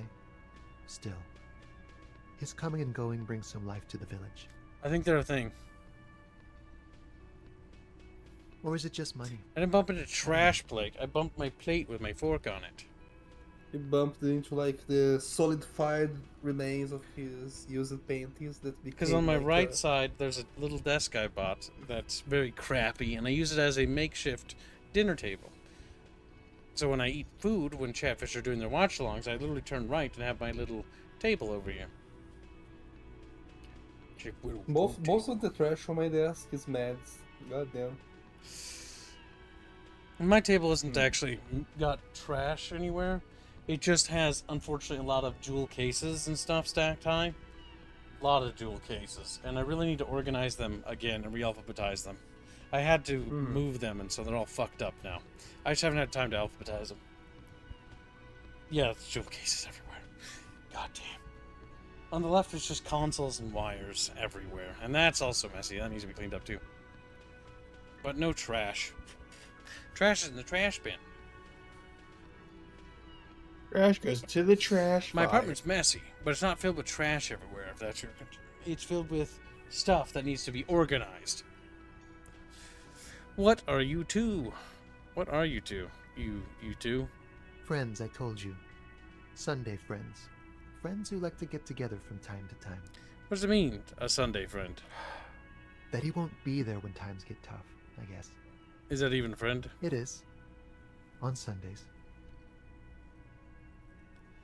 They're a thing. There's something going on here. I don't think that's a thing, kid. What do you mean? Pretty sure like they're breaking together. Maybe. I don't know. You're assuming he's gay, and I don't know if he is. I don't want to talk about He's effeminate at least. I want to talk about you. Hmm? What about me, gendarme? Damn it. It's the sports. He's a sports guy. All about that physical prowess and athletic skill. Nope. Bye-bye, gendarme. Alright. Who are these people? You look like shit. Man with sunglasses. These are RCM, aren't they? And I don't mean that as a metaphor. Looks don't matter. It's what's on the inside that does. Yeah, I know. That's what I'm going by here. Oh, come on, Jean. It looks like it's been a rough It's week. Jean. He's in fucking incognito, I think. It's not just this way. He's wearing a wig. What you want? It's the guy from Precinct 41. He's got the same face, he's just wearing a wig. There's something about this guy that matches with a face in your head. A similar but different face. He might be wearing a disguise. Esprit de corps. Challenging 12. There's something strange about this fig guy. It's the cop guy. I know it. You know what it is. It's like the two of you know each other. Just ask him. Tell me the truth. Do you know me from somewhere? Oh, I definitely know you from somewhere. Another life. From where? From another life? Yes, from another life. A different life. Maybe the life of a police officer belonging to the ranks of the... He pauses. To what station do you think you would belong in this alternate and totally fictional reality? The 41st. Okay. That's plausible. That's entirely plausible. Now we're really getting somewhere. He gives you a long, meaningful look and adds. Somewhere good. Let's talk more about the hypothetical Station 41 you mentioned. Okay. Yeah. Oh, it's not voice acted. Oh, he didn't say Oh, it. the hypothetical 41? Yeah, let's fantasize about that. He blinks aggressively. I'm not busy. You're not busy. Let's just play around. Do you have a crime to solve? Who else is in our imaginary police station? So, what would our relationship be in this alternate universe? Let's be crazy. Let's say you and I are partners. How's that for a thought experiment? Like partners in crime, or... You seem like a cool guy. I'd love to have you as my partner. Would you now, or would I be cramping your style? Never mind. Partner. He's bad. Okay, actually, you probably wouldn't cramp my style. No, you wouldn't cramp my style at all. You fit right in, actually. Actually, I shouldn't have called you. My partner Kim's my partner. He's going to know. He's going to know. No, you wouldn't scrap my style at all. Wait, Okay. which one chat? How about you stop wasting my time and get on with whatever you were doing then? Do you have a crime to solve? Oh no. You see, I enjoy watching other better cops solve crimes. And let me tell you, it's been quite a privilege seeing you work. This isn't helping. She's shaking her head and looking at the man with sunglasses disapprovingly. Who else is in our imaginary police station? You're not going to believe this, but police officers. Yes, sir. Solving crimes, locking up bad guys, and get this, and not getting that drink on at 2 o'clock. Just some regular boring motherfuckers in suits and uniforms. Nothing spectacularly extravagant like you, the far-out son of Lang. Who is the far-out son of Lung? Oh, it's you, you eccentric genius. I mean, with your unorthodox approach to police work, it has to be you. Want to tell me more about him or her? Not even a little bit. It's an urban myth about an officer who is so far undercover he can't remember who he is. As I said, just an urban myth. You are not the son of Lang. He's trying to protect you from further rough handling, dished out by this sunglassed man. Okay, yes, you get the joke. Leave it at that. I can't imagine it anymore. Neither can I, partner. Neither can I. It's a mere second, but it feels like you saw something. A gram of compassion in that sadness. Cool shades, are you wearing a disguise? Yes, it's a hobby of mine. As if waiting for some kind of reaction or response. Something to click. It's not happening though. Who is this guy? Kim, who is this guy? I'm not getting involved in this. It's not my style, he thinks, glancing at the man in sunglasses and the woman beside him. Oh boy, they're mad at him. No wonder. He just doesn't recognize them. Got some questions for you. I'm a cop. About what? You don't look like a cop. You know what you look like. Like a sack of shit. I don't know, you tell me. I don't know. A sad stack of shit next to someone far more proficient. He didn't answer your question. No, you answer some questions for me? No. Why not? 'Cause it's not my job. Why don't you go and fucking do yours and solve this damn hanging? If you don't want to answer questions, maybe you want to hear me say things. Actually, I don't want to hear you say things. Come on, Jean. Okay, say things. I want to hear you say things. Hear that? He wants you to say things. Say one. Okay, I'm doing this investigation. A man is hanged. Well, no problem. The person who was hanged is still hanging there. I still haven't taken him down. You're not shitting me, Millen. I can smell it all the way here. The whole town stinks. We're getting to it. There have been complications. Wait, can you maybe help? I would love to, but I'm busy fucking off and not cramping your style. And that might cramp it, you see? Helping you. Hey, why am I even telling you these things? I don't know. Why are you? You don't look. It's like you felt it would be intellectually stimulating and would lead somewhere. A custom even? Strange. Who knows why we do the things we do? God damn. Somehow, bouncing those ideas off the man with sunglasses felt calming. Like you've done it before. Oh my god, there's more. You want something more? What is it? Let's talk about the hanged man again. Okay, why not? Let's do the old thing over again. We're not wasting time. There is no time. Okay, I'm doing this investigation. A man is hanged. So, do you know who hanged him? Not yet. Yeah, I can see that. Hey, why am I even telling you this? I don't know. Oh my god, there's more. You want something more? But you do know who. I know.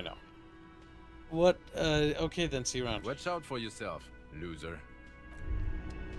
Okay. Touch the me man at with all. the sunglasses. That's and the first guy I would be shooting. hypothetical Station 41. Weird, got my... right? He's also a cop, you know. I know, super weird. There's something missing here. Something you can't put our finger on.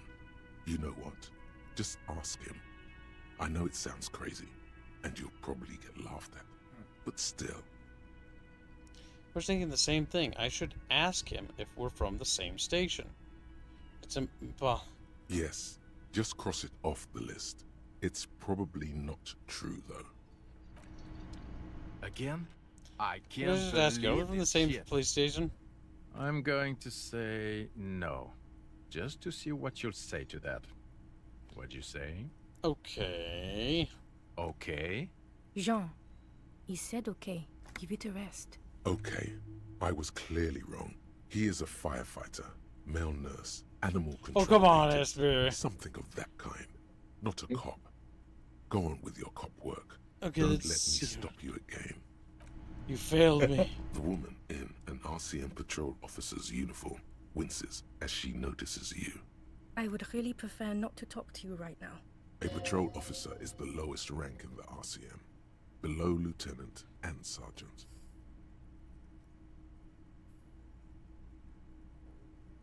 Okay. We won't torment them. They're on our side.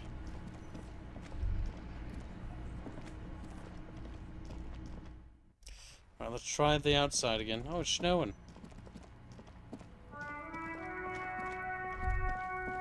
Where's the little boy? Kuno's like Kuno's dad. Kuno doesn't give a fuck about anything.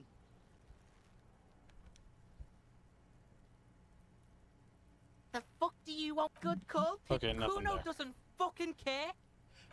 Kuno's not ready to chat with Kip yet. There he still is, looking. Okay, can't move that body yet. We need something to really help us out there. On the bright side, what time do we have to check the gate? Don't remember. Go ask him. And there's so many things I had to fucking print. I had to scroll through it. 7:15 Wednesday morning. Oh, we missed that by a margin. Or maybe not. I'll still do it.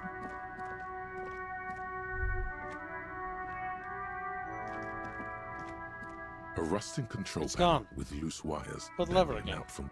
You grab the handle and pull the lever. The water lock starts moving. Yay, Chatfishies! You've unlocked a portion of the map.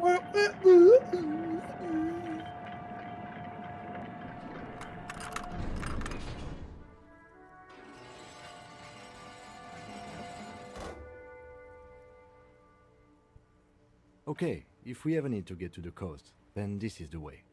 But please, contain your wanderlust for now. I don't want us to get sidetracked, not with everything that's going on. Focus on one thing. Achieve it, then the next, he thinks. That's the task chain.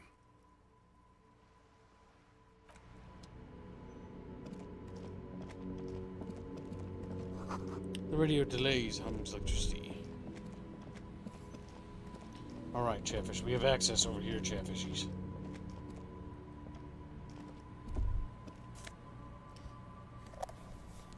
Good. Glasses, empathy, +1. But minus the logic. The sign says no entry scribbled on it.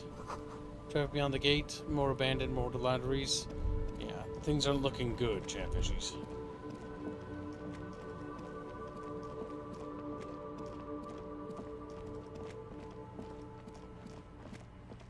Oh, hey. Oh, fuel, perhaps.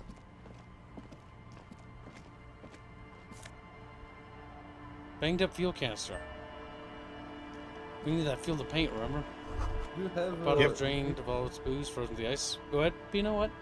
Do you have infinite inventory slots? Yeah, we do. This is it. The Alright. scene I think of so. the party. The fire pit. Cigarettes and empty bottles all evidence it. Hold up, don't you mean the scene of the crime? Not as such. I'm talking about what came after the party scene. Yeah, I should just look at that for party gear. Oh, all the guys gathered around here with their boots and smoked after the Looks murder. like they were here a while. Judging from all the bottles, the sunken motor carriage provided them a focal point, like a goose ice sculpture or a chocolate fountain. Hey Kim, looks like we've had a couple of partygoers here. Looks like it. Looks like they had a great time laughing. This was some kind of theater to them, circus production by a great clown. Was this party against the law? No. Hey, let's keep moving, detective. Somehow, he doesn't want to dwell on it. Money. Check the car. A banged-up motor carriage lies half submerged in the icy water, slowly sinking into the Insulindian Ocean. Only the cabin top, rear wheels, and the engine remain visible. It must be cold and lonely down there, in the icy water. A carriage in the sea? Where did this come from? My guess is it started its journey from the plaza, where it backed through the fence. Let's investigate, Kim. I agree. We should definitely investigate. You get a sudden, sinking feeling. Stomach acid comes up as you look at the motor carriage in the deep, dark, cold water. Why the doom and gloom? It's just a sunken motor carriage. Some motor carriages are bound to end up in the sea. Put your hand over the cold metal. The motor carriage is properly stuck in the ice. Getting it out would require a team of specialists. What is the make of this MC? Can I see the logo? The logo is too deep in the murky water. You can't make it out, but you do see a monkfish float by. A chatfish cousin. How long has it been here? The ice hasn't closed around the vehicle yet. My guess is it's been here since last Saturday or Sunday. The estimate is correct. The incident probably occurred on Sunday evening. What should we do? Let's wait for the low tide and see what's inside. Great idea. Then we can get the things inside. The joyrider must have left something good inside. Guns, papers, maybe a cool jacket. A joyrider jacket. A joyrider jacket. You feel a strange connection to this joyrider. Maybe he's from some kind of joyriders district and likes blue and white racing livery, like a cop would. I don't know. An hour or two, tops? Sit in the swing and wait for the tide to recede.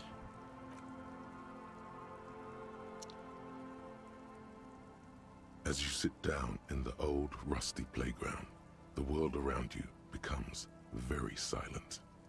Nothing but the sound of seagulls high above in the sky, echoing like distant love. The tune on your lips forms a strange, yet undeniably beautiful contrast with the surrounding bleakness.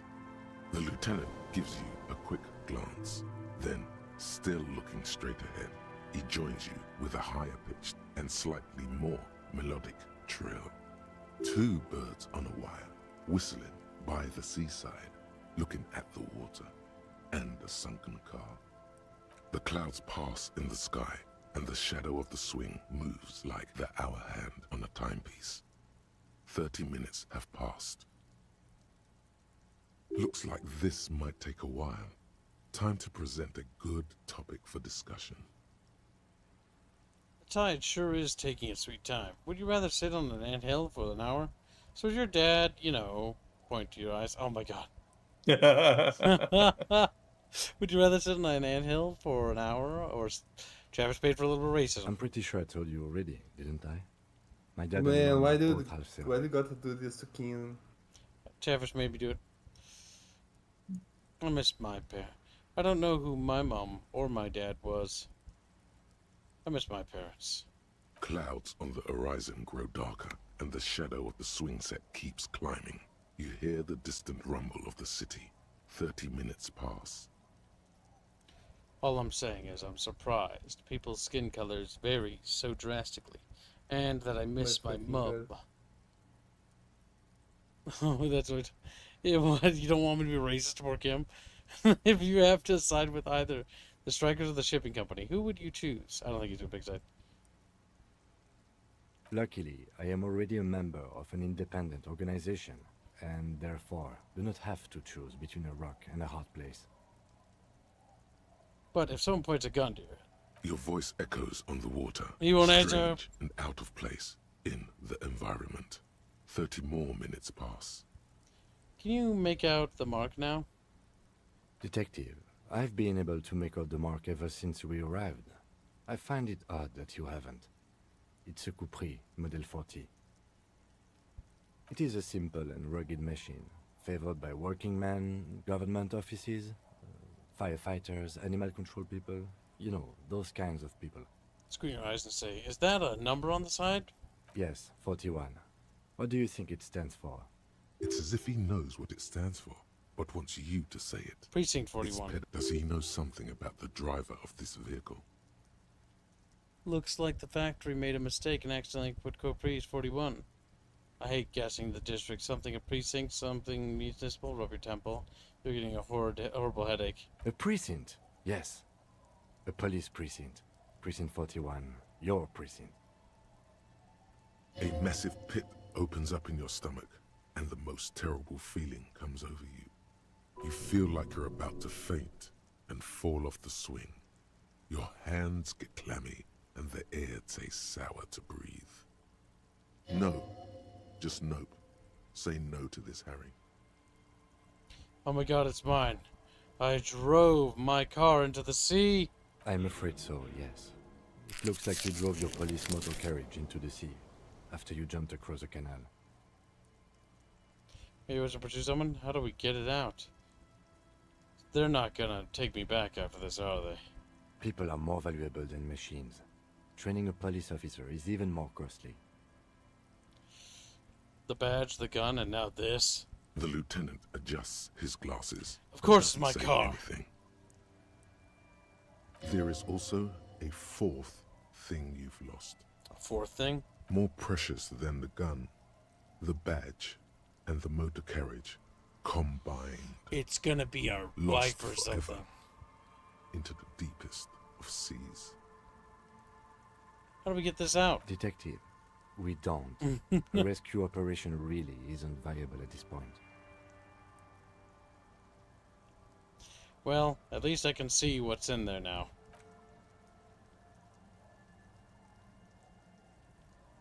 Yes. Let's go take a look. I wonder who's the idiot that. Oh, I was the idiot all along. Yeah. It was a badge and your coat. Visuals and decor and calculus. Okay, so that wasn't your coat then.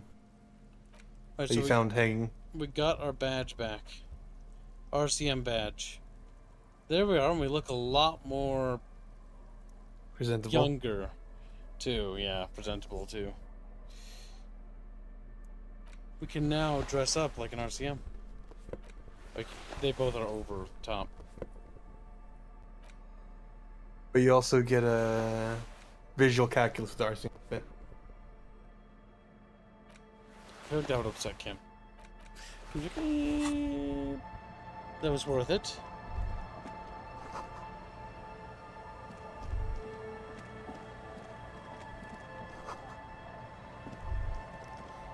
Check the coast, cause time. Oh. Before we go up there, actually, now is actually a pretty good spot to wrap up because we got to the other side of the river. What I'm gonna do is pop a save, like this. And fish quest. Sure. Yes, we will do that in the next stream. We promise to be there. We'll start it with that. Beans. That's a beans, deal, beans, being beans. All right. Here's okie dokie. Alright, Chatfish, we'll start the next stream with Hey Fish Quest 2. I gotta take care of some things real quick, so the stream might be a few extra minutes. But either way, thank you again for watching, and thank you for reaching the daily goal, Chatfish. Awesome job. This has been pretty fun so far, and I look forward to actually getting further into the story. Thanks, fishes. It's weird because I'm getting more invested as time goes on. Yeah, the game's honestly pretty good. Like, it started off pretty solid, and it's actually been able to hold that solid beat, like, better And, like, the world is getting more expanded, the characters are getting better. It started off strong, and it's still going strong. So far, the game is really just holding together pretty well. Now, not sure when we reach the last third part. This is the part where I always see games fall apart. It's the last third of a game. Now, I don't know how long we have to that point, and nobody needs to spoil that for me, but I'm curious to see if it holds that beat and tempo all the way to the end. Because that's going to be the interesting thing to see. So far, what I've seen from it, I liked it, and I didn't expect to like this game. Because I fell for the propaganda that was just comic game. Well, it's people thought it was comic game because of the section of the developers. Yep, because those two guys that basically founded it, but also got fired by the same company. So it's like, okay, well, they're not clearly communist. And the one thing I will say is communists don't really know how to portray other perspectives other than their own. Almost because painfully so. It's almost always a what's it called? It's straw like, man. It's a straw man, and it's hyper like that. And the one thing this game doesn't do is it doesn't portray any one side as rather right, rather merely just presents them as they are, and just lets the player decide on what you want to do. And that is incredibly mature for a game. I love how the guy that's racist, he just, like, his voice actor sounds like he's trying not to laugh, because like the fucking lines are so goddamn funny now. No, definitely. All in all, I think this game's pretty solid. It's probably one of my favorite RPGs of all time, is what it's sliding up to. So long as it holds strong, I think it will be. Once again, it's really well written. And yeah, there's no combat interaction, but the story is honestly why you play it. I see why it's got the visual novel tag. And there is enough mechanics in the choices that it actually becomes a game, rather than unlike most visual novels. Mm-hmm.